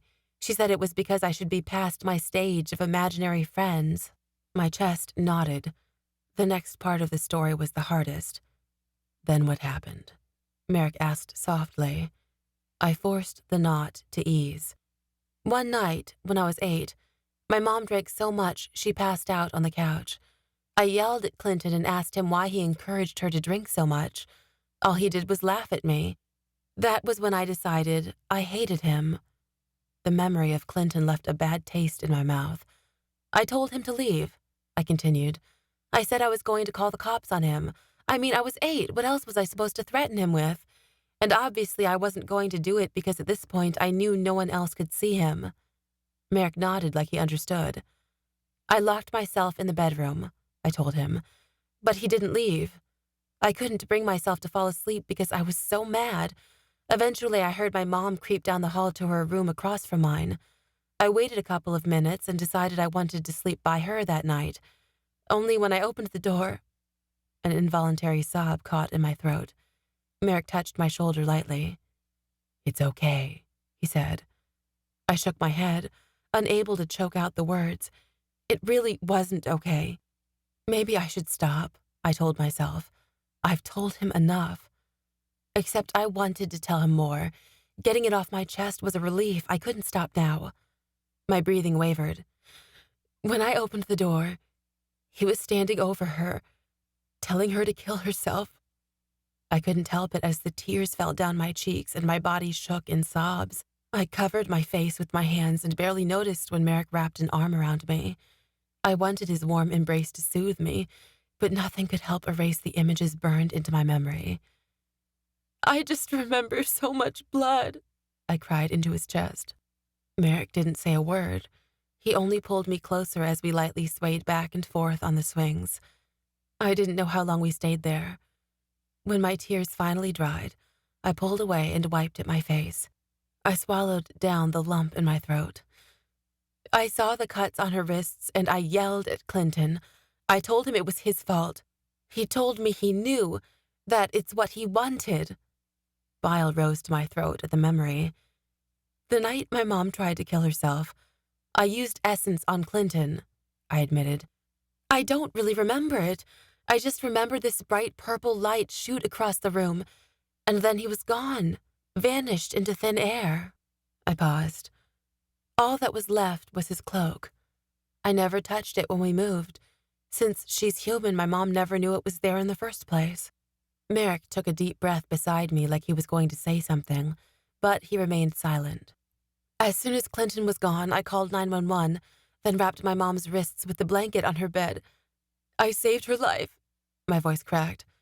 Sometimes I wonder what would have happened if I hadn't walked in on her, if I had fallen asleep or something. I couldn't bear to think of that. I'd spent so long trying to forget that night. All these years I felt like I was somehow to blame, like Clinton was some sort of omen telling me it was coming. I sniffled and wiped at my eyes again. Mom got better after that. I told her I'd stopped seeing Clinton because, well, it was true, and I pretended like I couldn't see the rest of them. If I acted like I could, I was afraid something bad might happen again. So I ignored them. Never made eye contact, never once spoke back to them. Merrick nodded in understanding. It was hard at first, I said.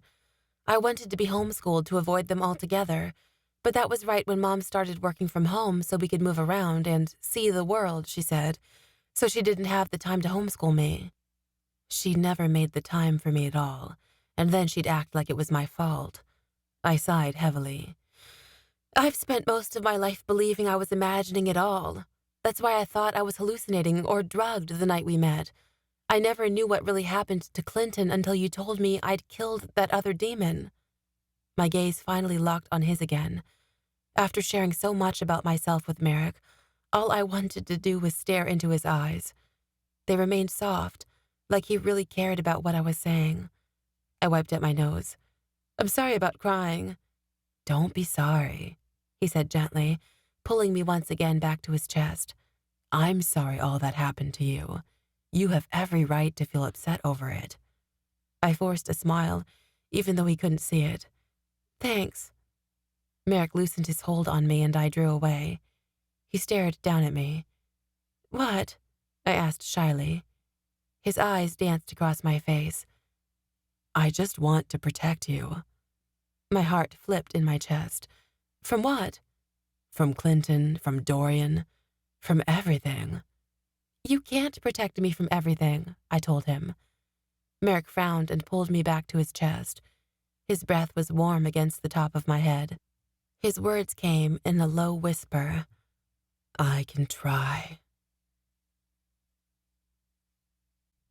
25. Merrick! Merrick! I cried. I glanced around frantically, searching for an indication of where I was and what I was doing there. In front of me spanned a large patch of grass, but beyond that, nothing. A thick layer of gray fog obscured my view. Merrick! I called again. Ryn?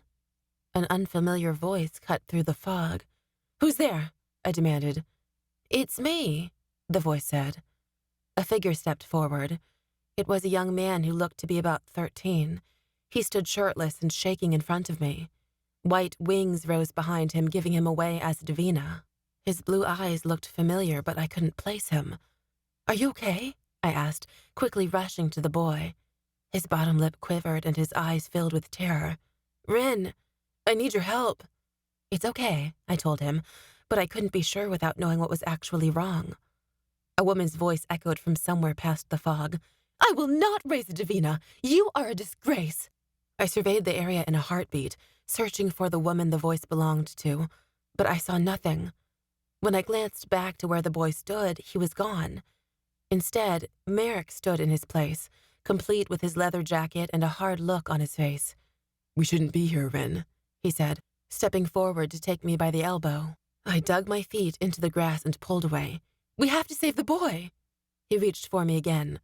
"We can't, Ryn." Merrick's grip was so tight that I couldn't pull away this time. He dragged me alongside him. "Why not?" I insisted. "Because, Ryn, he's already gone." "But Merrick!" I jerked away again. "Come on, Ryn," he insisted. "We have to go. He'll be here soon." "The boy? He was just here." "No, not him." "Then who?" Laughter echoed around me, but I couldn't tell where it was coming from. As the eerie sound intensified, the fog began to clear. A hill rose in the distance, and I noticed for the first time I was standing at the base of the valley. I could just barely make out a dark figure with massive black wings at the top of the hill. "Dorian?" I turned back to Merrick for confirmation, but he was gone. Panic entered my chest. How could he just abandon me? I heard the flapping of wings and turned my full attention back to Dorian.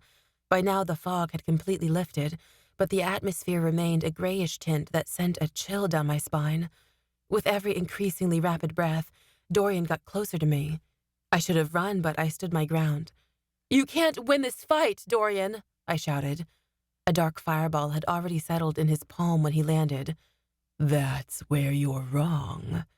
He didn't waste another second as he hurled the fireball toward me. Instinct overcame me, and I jumped to dodge it. I expected my feet to hit the ground a moment later, but I was surprised to find myself airborne. A strong wind passed by my face. I flapped my wings harder, rising above Dorian. He threw another fireball. I dodged that one as well as the next. I landed gracefully beside him. "This is a war you can't win, Dorian." "Of course I can," he said, that cold laugh returning. "You may be the chosen one, but there's just one problem." I swallowed, not sure if I wanted him to elaborate. My curiosity got the better of me. "What's that?" Dorian's laughter stopped dead. "They chose wrong." Then he hurled the essence in his hand at my chest, and everything went dark. I awoke suddenly. My heart raced and my body was covered in a sheen of sweat. The side of my face stuck to the arm of a leather couch, and a TV played quietly in the background. It took me a moment to remember where I was. After Merrick and I came inside, Allie had put on a movie in the living room. I had fallen asleep next to Merrick. Now I lay alone on the couch with a blanket draped over me that hadn't been there earlier. I tried to hold on to the memory of my dream, but it was slipping away quickly. Who was that boy I dreamt about? He reminded me so much of someone, of Merrick. I realized it as soon as I asked myself the question. He'd been a younger version of Merrick, the version who'd run away from Eagle Valley. The woman's voice had been his mother's. I continued to play the dream back through my mind until I recalled how it ended. Could Nightmare Dorian have been right? Did Grace choose the wrong person? I looked to Allie and Kyle in the love seat beside me. Allie lay against Kyle's chest with his arm around her shoulder. I sat up. "How long was I out?" Allie shrugged. "Half an hour or so." "That's it?" I asked in shock. "Where's Merrick?" "He went home a few minutes ago," Allie said. My heart dropped. It was already dark out, but he could have stayed longer. "Are you hungry?" Allie asked. "My dad left some chili on the stove. We didn't want to wake you." "Thanks." I stood. Allie hopped up from the love seat to join me in the kitchen. "Do you remember where the bowls and spoons are?"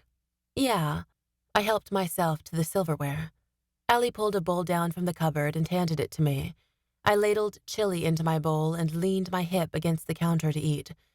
"So, you and Merrick were outside for a while?" Allie wiggled her eyebrows. "Anything fun happen?" I rolled my eyes at her.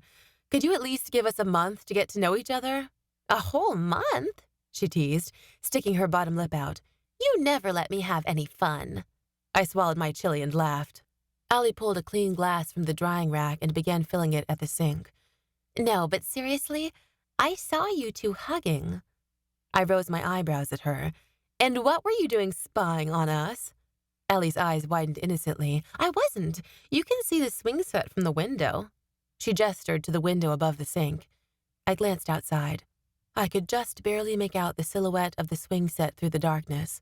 Lightning lit up the clouds in the distance. Allie sipped on her water. "What'd you two talk about?" I shrugged. I knew I could tell Allie about Clinton because she was a Divina, but telling the story once today was enough. I stared out the window. Merrick was just telling me I wasn't doing so bad. He told me he ran away when he came here. Allie frowned. Yeah, he did. Another bolt of lightning lit up the sky. The thick cloud cover diffused the light. Who did what? Kyle stepped into the room. Merrick ran away, Allie said simply, taking another gulp of water. Kyle crossed his arms in amusement and leaned against the counter. Oh, that story. I barely processed what they were saying. My attention remained locked on the lightning in the distance. Something was off about it. And then I saw it. A light shot up into the sky, illuminating the clouds. As fast as the flash came, it was gone.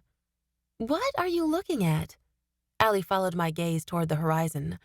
I set my bowl on the counter, never taking my eyes off the night sky. Is it just me, or is there something strange about that lightning? Kyle joined us at the window to get a good look. The light shot into the sky again and flashed through the clouds. Kyle let out a breath in disbelief. Allie and I looked at him for explanation. He twisted his lips and shook his head. That son of a bitch, he said in amusement. What do you mean? I asked. Kyle laughed lightly. That's not lightning. Allie drew in a breath of surprise. Clearly she understood something I didn't. If it's not lightning... I stopped dead. We were in Eagle Valley. What else could it be? Essence? I asked. Kyle nodded. I thought that was supposed to be kept secret, I said. Allie frowned. It is. Then why is someone out there doing that? I asked. Kyle scoffed. Isn't it obvious? No, you dimwit. I'm not exactly familiar with this Divina stuff. I shook my head. Kyle smiled in amusement. I'd bet you anything it's your boyfriend out there. He's going after the demon himself. 26. He can't, I cried. My eyes widened in shock. Kyle shrugged. He did. How do you know it's him? I demanded. Because it's something he would do, Allie answered with an eye roll. Kyle gestured out the window. And check out where it's coming from. I considered it for a moment. The valley. Kyle nodded. We have to go. I was already on my way to the back door. Merrick wasn't going to get hurt because of me. Hold on, Allie called. Ryn! I raced through Allie's backyard and across the neighbors. Merrick's such an idiot, Allie mumbled from several paces back. That or my hero. We have yet to find out. Kyle and Allie caught up to me when I reached the sidewalk, but I didn't slow my pace. I sprinted as fast as I could in the direction of Galen High. My legs burned as we neared the school. It felt like a weight had settled on my chest as I sucked in shallow breaths, but it never felt like I was getting enough oxygen. I definitely needed to pick up running, and maybe cut back on the cookies. The three of us ran around the side of the school. We increased our speed as soon as we hit the trail. Through the trees, I saw Merrick's essence shoot upward and illuminate the sky again. What was he thinking? As we raced closer, I heard his voice cut through the sound of the wind. Come on, he shouted. There was a raw passion in his voice I'd never heard before. I know you're out there. I broke through the trees and came to a sudden halt next to Merrick's bike. Allie stumbled into me but caught herself on my shoulder. Kyle stopped beside her. Below us, Merrick stood in the center of the valley. Another fireball was ready in his hand, illuminating him. He paced back and forth aggressively with his head tilted toward the sky. Where are you, you jackass? He roared. Come fight me. Let's see who really deserves her. Merrick closed his fist, and the fireball inside it disappeared. Darkness enveloped the valley. The next moment, a white fireball erupted from his palm and shot straight into the sky like a firework. It reached the low-hanging clouds. They lit for less than a second before the valley became dark again. Merrick, stop! I called from the top of the hill. I hardly thought about it when I flexed my shoulders and wings grew out of my back. I threw my body forward and spread my wings out. Merrick conjured another fireball to illuminate his face. He looked in my direction as I descended toward him. I could hear Allie's and Kyle's wings flapping behind me. I aimed for landing next to him, but I hadn't perfected my landing yet. I stumbled into him and caught myself on the sleeve of his jacket. The fireball in his hand disappeared. He grabbed my arms to steady me, but the valley didn't go dark. I glanced behind me to see that Allie and Kyle were holding fireballs of their own. Merrick gripped my biceps hard and forced me to look at him. "You shouldn't be here." "You shouldn't be here," I accused. "What were you thinking?" His eyes searched mine, but his voice remained strong. "I was thinking I wanted to protect you." "But Fletcher said," I started. "Forget what Fletcher said," Merrick growled. "You need to get out of here, all of you." "We're not going anywhere without you," I stated confidently. "Please," Merrick pleaded. "You weren't supposed to follow me. If he got my message, he's almost here." Kyle stepped forward. "Merrick, you're being an idiot." Thank God someone agreed with me. "You're not going to talk me out of it," Merrick declared. "I know," Kyle said. "You're too stubborn for that. The least you can do is let us fight alongside you." Apparently Kyle wasn't taking my side after all. Jerk. "No." Merrick's voice was strong and commanding. "Not Ryn. I left her with you so you could protect her." Kyle frowned. "Then you should have told me your plan." Allie stepped between them. "You're both being ridiculous. Fletcher is taking care of this demon. We need to get out of here before—" An explosion like a firecracker at our feet cut her off. Every muscle in my body contracted. It took me only a moment of confusion to realize what it had been. Essence. A warning. I whirled around slowly. What I saw sent my heart tumbling out of my chest. A dark-winged figure I recognized all too well swooped out of the sky and landed just yards away from us.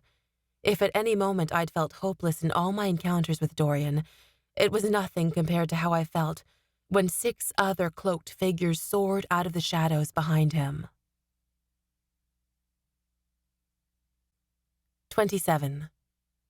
7 demons surrounded us. A dark fireball with its red and white outline glowed in Dorian's palm and illuminated the bottom half of his thin face. Fear instinctively hit, but it was quickly overshadowed by anger when I noticed his smirk. He's not going to win. Merrick grabbed my wrist and pulled me behind him. Allie and Kyle stood facing the circle of demons with their backs toward me. I was enclosed in a protective triangle between the 3 of them. Allie's and Kyle's wings helped hide me. I stared past Merrick to Dorian. "I thought you wanted all the glory for yourself." Merrick pushed me further behind him. Dorian grinned. "I told you I wasn't going to give you a choice." "Didn't think you could take me on alone, did you?" I taunted. "Don't worry," Dorian said with a laugh. "You're still mine. I only recruited a few people to take care of your friends." Dorian reached up with one hand to lower his hood. He looked mostly human, but there was something evil about him that made my stomach twist. His eyes held that same darkness in them I'd noticed before. This time it was even more apparent and terrifying. "Sorry to disappoint," I said, "but you've recruited for nothing. There's nothing you can do to make me go with you." "Quiet," Merrick hissed. He scanned the circle of demons like he was calculating how to take them all out. "I wouldn't be so sure about that," Dorian mocked. "I'm giving you one last chance to join me. If you refuse, you can say goodbye to your friends." Someone might as well have dropped a cinder block on my stomach. We were outnumbered. If I didn't go with him, my friends were going to die. There has to be a way out of this. "Your plan will never work," Merrick snarled. "The demons will never have the power of grace." "Shut up, lover boy," Dorian barked. "It's true," Allie cried. She never took her eyes off the other demons. "Her power isn't genetic." "You're lying," Dorian accused. "She's not," Kyle defended. Merrick stepped further in front of me for protection. I couldn't see Dorian's reaction. After a few moments, Dorian spoke again. "Doesn't matter either way. Her power is too unique." And he wants every bit of it for himself. My chest tightened. Merrick's words echoed in my head.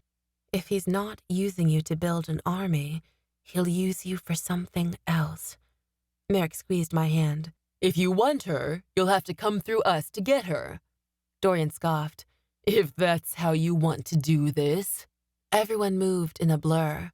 The 6 other demons closed in on us, and my friends immediately sprang into action. Merrick's hold on me vanished as he aimed a punch at the closest demon. Before I could make a move, Dorian had closed the distance between us and had me in his grasp. He spun me around and held me to his chest, pinning my wings at an awkward angle between us. I watched in horror as the demon sank a foot into Merrick's abdomen. Merrick conjured a fireball. Nearby, Allie threw a kick into a demon's gut and elbowed another in the face. Kyle tackled one to the ground and smashed his fist into its face over and over again. Dorian's cold breath across my cheek sent a chill down my spine. "Are you ready to come with me now?" I squirmed. "I'll never go with you." Dorian clicked his tongue. "Not the answer I wanted to hear, little angel, though your resistance is a bit of a turn-on." Dorian pressed his hips into my backside and trailed a hand down my stomach to my waistline. I gritted my teeth. "Stop," I demanded. "Stop what?" he taunted. "Stop my friends from killing yours? Or stop this?" His fingers slid across my hip. "Please," I cried. How had this happened? How had I let him get me in this position again? Dorian squeezed me tighter. "That's it, my little angel. Beg for it." My breath grew hot on my upper lip. "I am not your little angel." A strength I didn't know I had overcame me. I lifted my foot and slammed it down hard on his toes. His grip on me loosened, and I took the opportunity to swing my elbow up into his nose. He stumbled back and released me. I raced away from him as fast as my legs could carry me and launched myself into the air. A ball of black magic flew by my head, narrowly missing my shoulder. I didn't look back, but I knew Dorian was flying close behind me. I'm going to die, just like in my dream. I somehow missed another one of Dorian's attacks. I was quickly reaching the end of the valley and didn't know how much longer I could hold him off. Any moment he could knock me out of the air. Don't let him get to you, I told myself. Instantly, I knew the only thing I could do was hide. I didn't worry about landing gracefully. My only mission was to get into the trees, and fast. At least in there I had some cover. I landed hard at the top of the valley opposite the trail we normally came in on. I stumbled to my knees, but quickly got to my feet and took off running. I pulled my wings into me so they wouldn't slow me down. Rather than dodging Dorian's attacks, I found myself dodging around trees and jumping over thick roots. There was no path here, and the forest was denser than I thought it would be. My hand scraped along the bark of the trees as I passed each one. I used their sturdy trunks to help me stay upright. Just as my hand found another tree, a dark fireball passed through it and fizzled out just feet ahead of me. I didn't let my shock slow me down. I was immediately on to the next tree, still jumping over roots and fallen sticks as fast as I could. As another fireball rushed by my head, I knew Dorian couldn't be far behind. I gave up using the trees as support and let my legs carry me through the thick forest. I concentrated as much as I could to get that white fireball to appear in my fist. Nothing came, not even a tingle. How had this worked every other time fear overcame me, but it wasn't working now when I needed it most? Not fear, I reminded myself. Anger. I dodged around another tree and shifted course to the left, hoping to confuse Dorian even if it only put him another second behind me. My body continued to move forward, but my mind focused on all the things I could possibly think to be angry about. I was angry at my mom for making us move every year, even though I pretended like I was fine with it. I was angry at Allie for acting like being a Divina was so easy. I was angry at Merrick for trying to face Dorian on his own instead of letting Fletcher take care of it. I was angry at Grace for choosing me and expecting me to do something with her powers when I had no clue. At my father for abandoning me and never coming back to explain any of it. At Clinton for all he did to my mom and our family. And at Fletcher for expecting so much from me. My skin heated, and not just from running. All these thoughts bubbled to the surface. I thought for a moment that I might have to stop running to let myself puke. You can't stop. Dorian isn't far behind. I focused my anger on Dorian.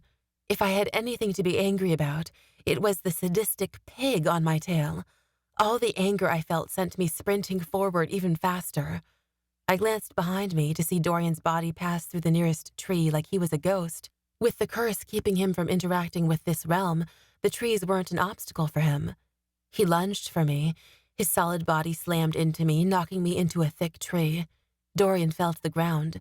My shoulder ached from the impact, but I quickly recovered and continued running. A distant scream reached my ears. Damn it. My friends were still in danger and I'd abandoned them. I switched course again. My lungs grew heavy from the sprint. Ahead, a dull glow from the town's light pollution broke through the dense canopy. I'd circled around and was almost back to the valley.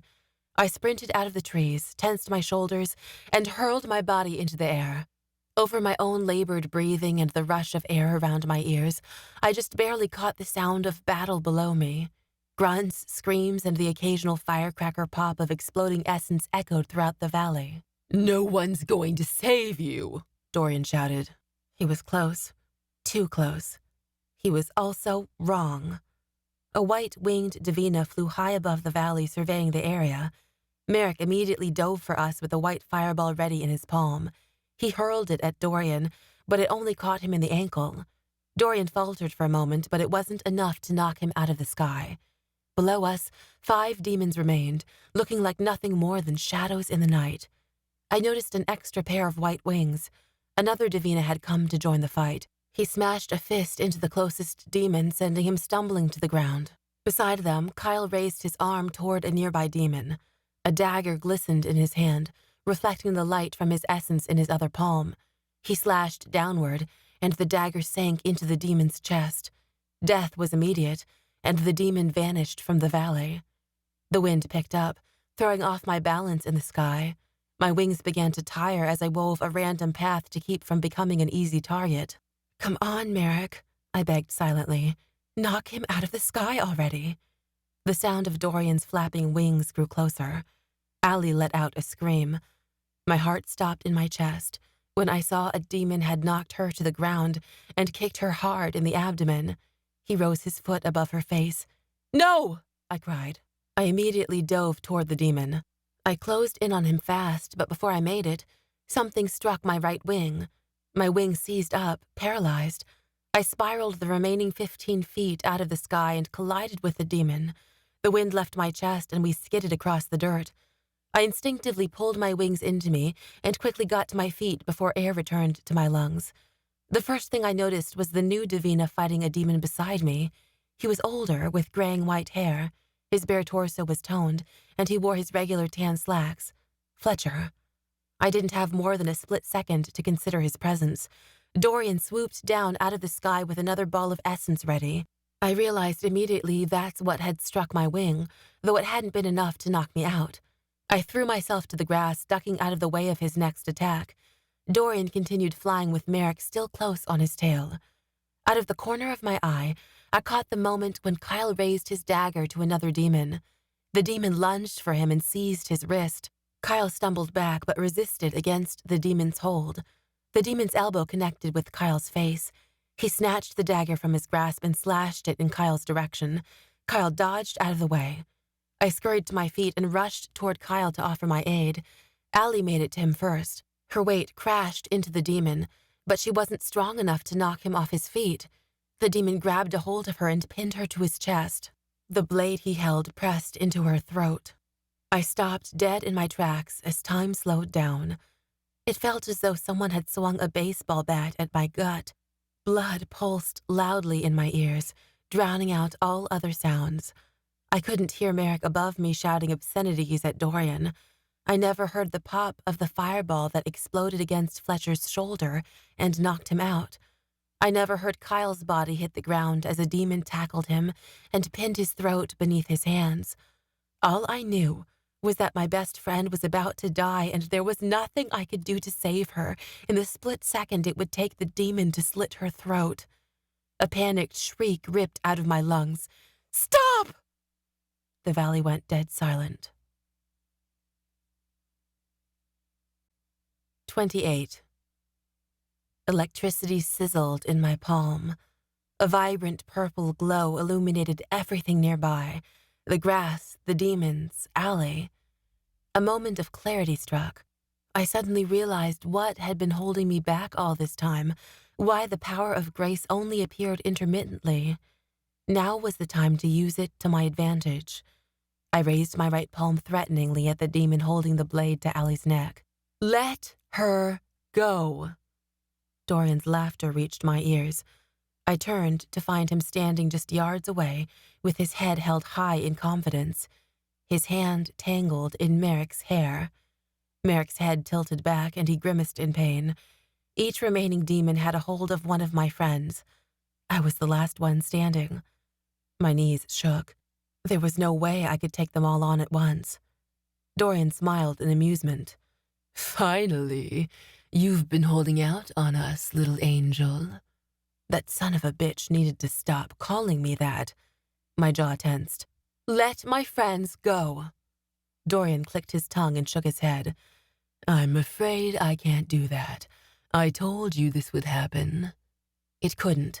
I wouldn't let my friends die. How do you expect this to work out? I demanded. You have no power in this realm. An evil grin spread across Dorian's face. That's not true. Look around you. Who's in the position of power here? I call the shots now. I swallowed the lump in my throat. I couldn't see a way out of this without my friends getting hurt. Isaac, Dorian called in a commanding voice. He gestured the demon pinning Allie to his chest. Over here. Dorian forced Merrick to his knees beside an unconscious Fletcher. Hands on your head, he commanded, or Isaac will slit the girl's throat. Merrick did as he was told. Dorian snatched up a cloak left behind by one of his fallen comrades and tore off a piece of fabric. He forced Merrick's hands behind his back and began tying them together with it. Fletcher stirred on the ground.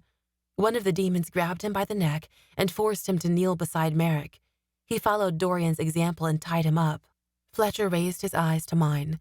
He had apology written all over his face. The remaining two demons brought their hostages over and restrained them. My hand with the fireball inside of it shook. Please don't do this. Dorian held his hand out to Isaac, who placed the blade inside it. Dorian turned toward me with a hard look on his face. I want you to watch as the life drains from each one of your friends' eyes. It's important that you know this is what happens to people who don't follow my orders. He began pacing in front of the line of Divina kneeling at his feet. Let's see, which one should we start with? The mentor, the boyfriend, the best friend, or... His lips curled into a smile, and he pointed the dagger toward Kyle. What's this one to you? He's my friend, I cried, and I swear to God if you touch one hair on his head... What? Dorian asked in amusement. You'll use your powers to kill me. Honey, you've had every chance to knock me down, and so far you've failed to do so. Why is that? I hesitated. The purple fireball continued to glow in my palm, and I still couldn't bring myself to use it. Because I won't stoop to your level. It's because you're weak, he barked. Then what do you want with me? I snapped. Dorian smirked. You may be weak now, but you have potential. You just need a little direction, a little motivation. Dorian made a quick decision on his target and grabbed Allie. Stop! I'll go with you! The words shot out of my mouth before I consciously made the decision. No! Allie and Merrick cried together. You can't do this, Ryn, Fletcher warned. Dorian paused with the blade to Allie's throat. You mean it? I didn't have any other choice. Even if I wanted to kill Dorian, my friends would immediately die at the hands of his recruits. Allie stared at me intensely and shook her head the smallest bit. The purple essence in my palm fizzled away. Yes, I'll do whatever you want. Just don't hurt her. Good girl.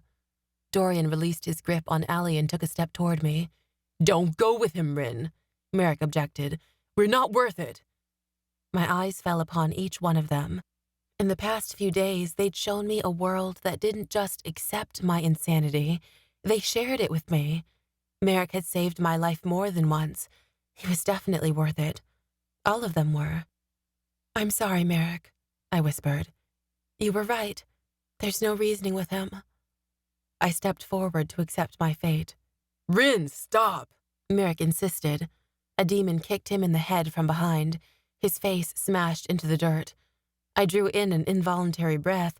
I made a move toward him but stopped myself when the demon raised his foot again. If I tried to save him, they'd only hurt him more. You can't go with him, Fletcher said. "Don't worry about us." Merrick lifted his head. "He's right, Ryn. The Divina need you." The demon kicked him in the gut, and he cried out in pain. Kyle cringed beside him, and Allie let out a sob. I glared at Dorian in horror. "Make him stop! I'm going with you! Let my friends go!" Dorian grabbed my wrist tightly and pulled me toward him possessively. "I said I wouldn't kill them if you came with me. I never said I wouldn't hurt them." Merrick swung his leg around and knocked the closest demon off his feet. He tried to stand, but a second demon was on top of him a moment later, forcing his face into the dirt. "Here, Isaac." Dorian held the handle of the blade out toward his friend. "Have fun." Isaac took the blade. He bent beside Merrick and pulled his head back by the hair. He laughed as he ran the blade across the side of Merrick's face without breaking skin. "They're going to torture him. All of them." "No!" I screamed. "You can't do this!" Dorian wrapped an arm around my waist and began dragging me away. "Stop!" I kicked my feet out, but Dorian only squeezed tighter. Suddenly, every muscle in my body contracted. An electric tingle began in my toes. With each inch it traveled up my body, the sensation intensified. Purple energy danced across the surface of my skin, lighting up my entire body like I was made of mystical lightning. The demons beside Merrick shot to their feet in alarm. The energy grew in my chest, building exponentially each second, until the feeling was so strong I couldn't breathe. Dorian must have released me, but I never noticed. Every inch of my body was being crushed by an unseen force. I urged to cry out in pain, but I couldn't find my voice. In that moment, I thought for sure the energy would break me. The next, the power of grace burst from my chest. A crack like thunder reverberated around me, and a purple energy wave rapidly spread across the valley in all directions. It blasted the standing demons backward in a single heartbeat. The pain instantly subsided, and a numbness took over. I could no longer feel my limbs. Without warning, my body crumbled to the ground. Real thunder roared above me. The first of the heavy raindrops hit my face a moment before the world completely faded away. 29. A bright light shone above me when I opened my eyes. I blinked the world into focus and saw I was lying in an unfamiliar bed. A door stood beyond a half-closed curtain to my right. Sunlight filtered through the window, casting a yellow ray across the tile floor. My eyes continued to scan the hospital room until they fell upon my mother seated at my bedside. She stared down at the yarn she was twisting into knots. The afghan she was working on nearly touched the floor. I cleared my throat. Her eyes instantly met mine. "Catherine." She sounded surprised to see me awake. She quickly set her crocheting supplies aside and leaned forward to take my hand. "How are you feeling?" she asked. I carefully considered the question. I wasn't in pain, but I felt exhausted and hungry. "I'm okay," I said in a scratchy voice. "What happened?" I ran the events of the past few days back through my head. Had it all been a vivid dream I'd made up while in a coma? Mom handed me a water bottle from the small table beside my bed. "Your friends said you passed out." My friends? So it had been real. "The doctors ran some tests," she told me. "They were worried about your heart when we brought you in, but your vitals have normalized since then. They wanted to keep you overnight for observation. They have no idea what happened. And they never will." I took a greedy gulp of water. "Where are my friends?" I demanded. Had they all gotten away from the demons safely? "They went home last night. I said I'd let them know when you woke up." "I want to see them." I didn't even give it a second thought. "Let's wait a bit," she suggested. "We'll have the nurses check you again now that you're awake." I would have much rather jumped out the window and flown back to Eagle Valley to check on my friends. Mom pressed the nurse's call button. I glanced around the room in search of my phone, but it wasn't on the table beside me or anywhere else within view. I didn't see my clothes anywhere either. I wore nothing but a hospital gown. "Where's all my stuff?" I sat up in bed, panicked. Mom stood over me. "Calm down. It's all in a bag right there." My eyes followed hers to see a plastic bag next to her chair with my clothes in it. "Give me my phone," I insisted. "I need to call Allie." "After the nurses take a look at you." Mom insisted. I huffed and fell onto my back in the bed. A nurse walked into the room. While she was checking my vitals, I turned back to my mom. "You saw Allie last night?" I asked. "She's all right?" My mom sat back in her chair. "Of course she is. Is there any reason she shouldn't be?" I ignored the question. "Who else was with her?" "Her boyfriend and that guy with the bike," she answered. I didn't bother correcting her that Kyle wasn't Allie's boyfriend. Mom frowned.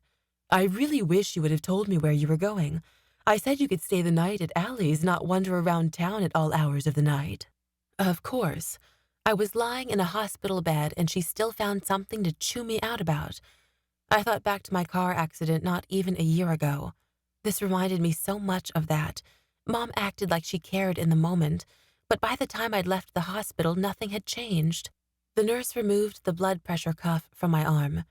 "Everything looks good for now. We'll get your doctor in here shortly." She smiled and left the room. "You're lucky Mr. Fletcher was working late," Mom said. "What do you mean?" "You don't remember where you passed out? It was right in front of the school. One of your friends rushed to find help. Another called 911. Your advisor helped keep everything under control. I'm just glad there was an adult around." "My advisor?" I couldn't help but notice her strange choice of words. Mom tried to hide a smile. "Yes, I signed the paperwork. You're going to Galen High this year." "Are you serious?" I squeaked, shooting upright in bed. Mom surrendered to the smile. "Yes." I sprang out of bed and threw my arms around her neck. "Thank you." Maybe something had changed between us this time. My friends arrived an hour later. The doctor hadn't come to check on me yet. I guess when you're not dying, you don't get the expedited hospital discharge procedure. I convinced Mom she should visit the craft store while we were nearby, and that I'd be fine without her. I needed the privacy. Ellie rushed into the room and pulled me into a hug. "How are you?" I shrugged. "A little weak, but I'll survive." My eyes traveled past Kyle and Fletcher to land on Merrick. His face was covered in bruises, but they already looked a few days old thanks to his fast healing abilities. Merrick stared at me like I was the only person in the room. He stood still for several long seconds, holding my gaze. Then, like he couldn't hold back any longer, he crossed the distance between us in long strides and bent to place a kiss on my forehead. My heart danced in my chest. Merrick pressed his forehead to mine. "I'm so glad you're okay," he whispered. "Don't ever do something like that again." It took me a moment to recover from his sudden display of affection. I pulled away from him. "What do you mean?" "Sacrificing yourself for the rest of us," he said. "Dorian was bluffing, Ryn. He didn't have the power to get you on his side. You're so much stronger than him. He was playing off your loyalty. Every move he made was meant to scare you." I let out a breath in disbelief. "And you couldn't have pointed that out to me sooner?" I swatted at him. He caught my wrist and laughed lightly. I glanced toward everyone else. "You're all okay then?" Allie sat in the chair beside my bed. "We're all fine. It's you we're worried about." "Don't be," I insisted. "Just tell me what happened. Did Dorian get away?" Fletcher stuck his hands in his pockets and stepped forward. He gazed down at his feet like he was about to deliver bad news. "What?" I asked in alarm. "What happened?" "I know you dislike the idea of killing the 80s, Fletcher said. "Even if it's what Divina do, but it had to be done." "You killed them?" I asked. "How? They had you all tied up." Fletcher shook his head. "No, Ryn. You killed them." Confusion struck. Had I heard him properly? I furrowed my brow. "No, I didn't. At least I didn't remember." Merrick took my hand and nodded. "You used the power of grace." My eyes widened. "That explosion that came from me, it killed them?" "Yes," Fletcher confirmed. "It almost killed you too." I was struck silent, trying to make sense of it all. Finally, I spoke. "How did it kill the demons and not the rest of you?" "We were lucky," Kyle said. "It was a matter of circumstance," Fletcher explained. "The power came from your heart. It expanded at chest level and missed those of us on the ground." I suddenly realized how close I'd come to killing my friends. If the demons hadn't forced them to their knees, they'd be dead too. I dropped my gaze to my hands.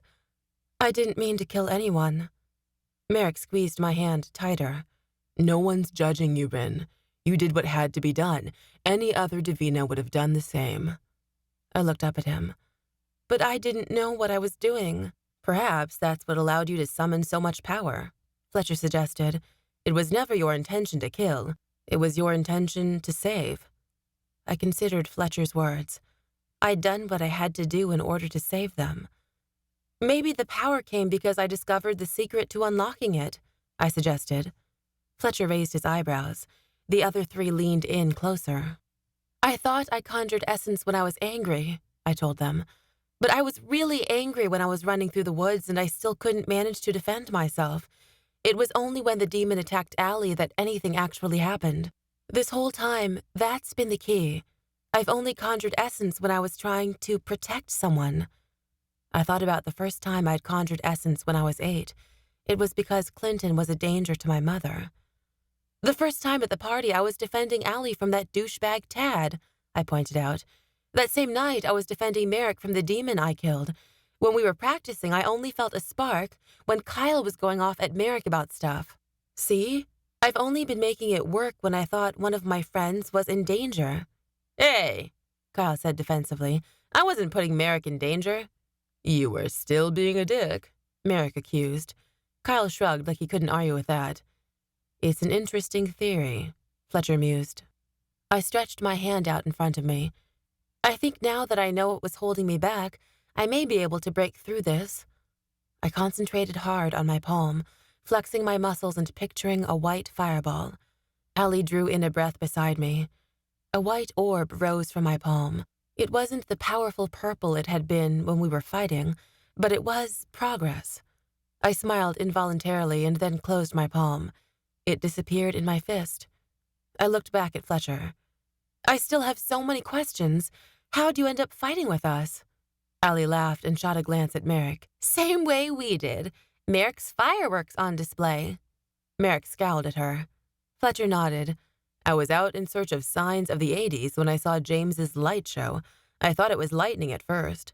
Yeah, so did we, I said. I'm also curious about the knife. How did it work on the demons?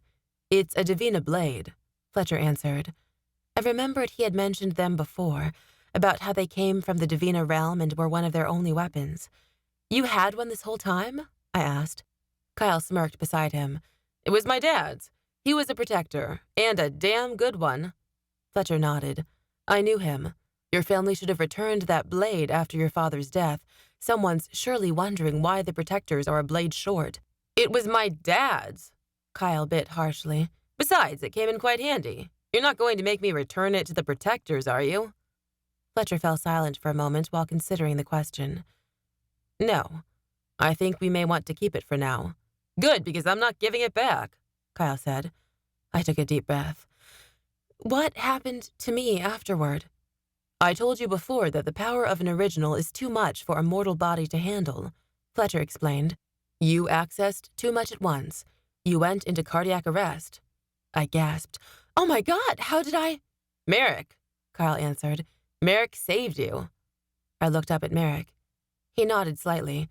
I used the blade to cut the fabric off my wrists. I gave you CPR until the medics showed up.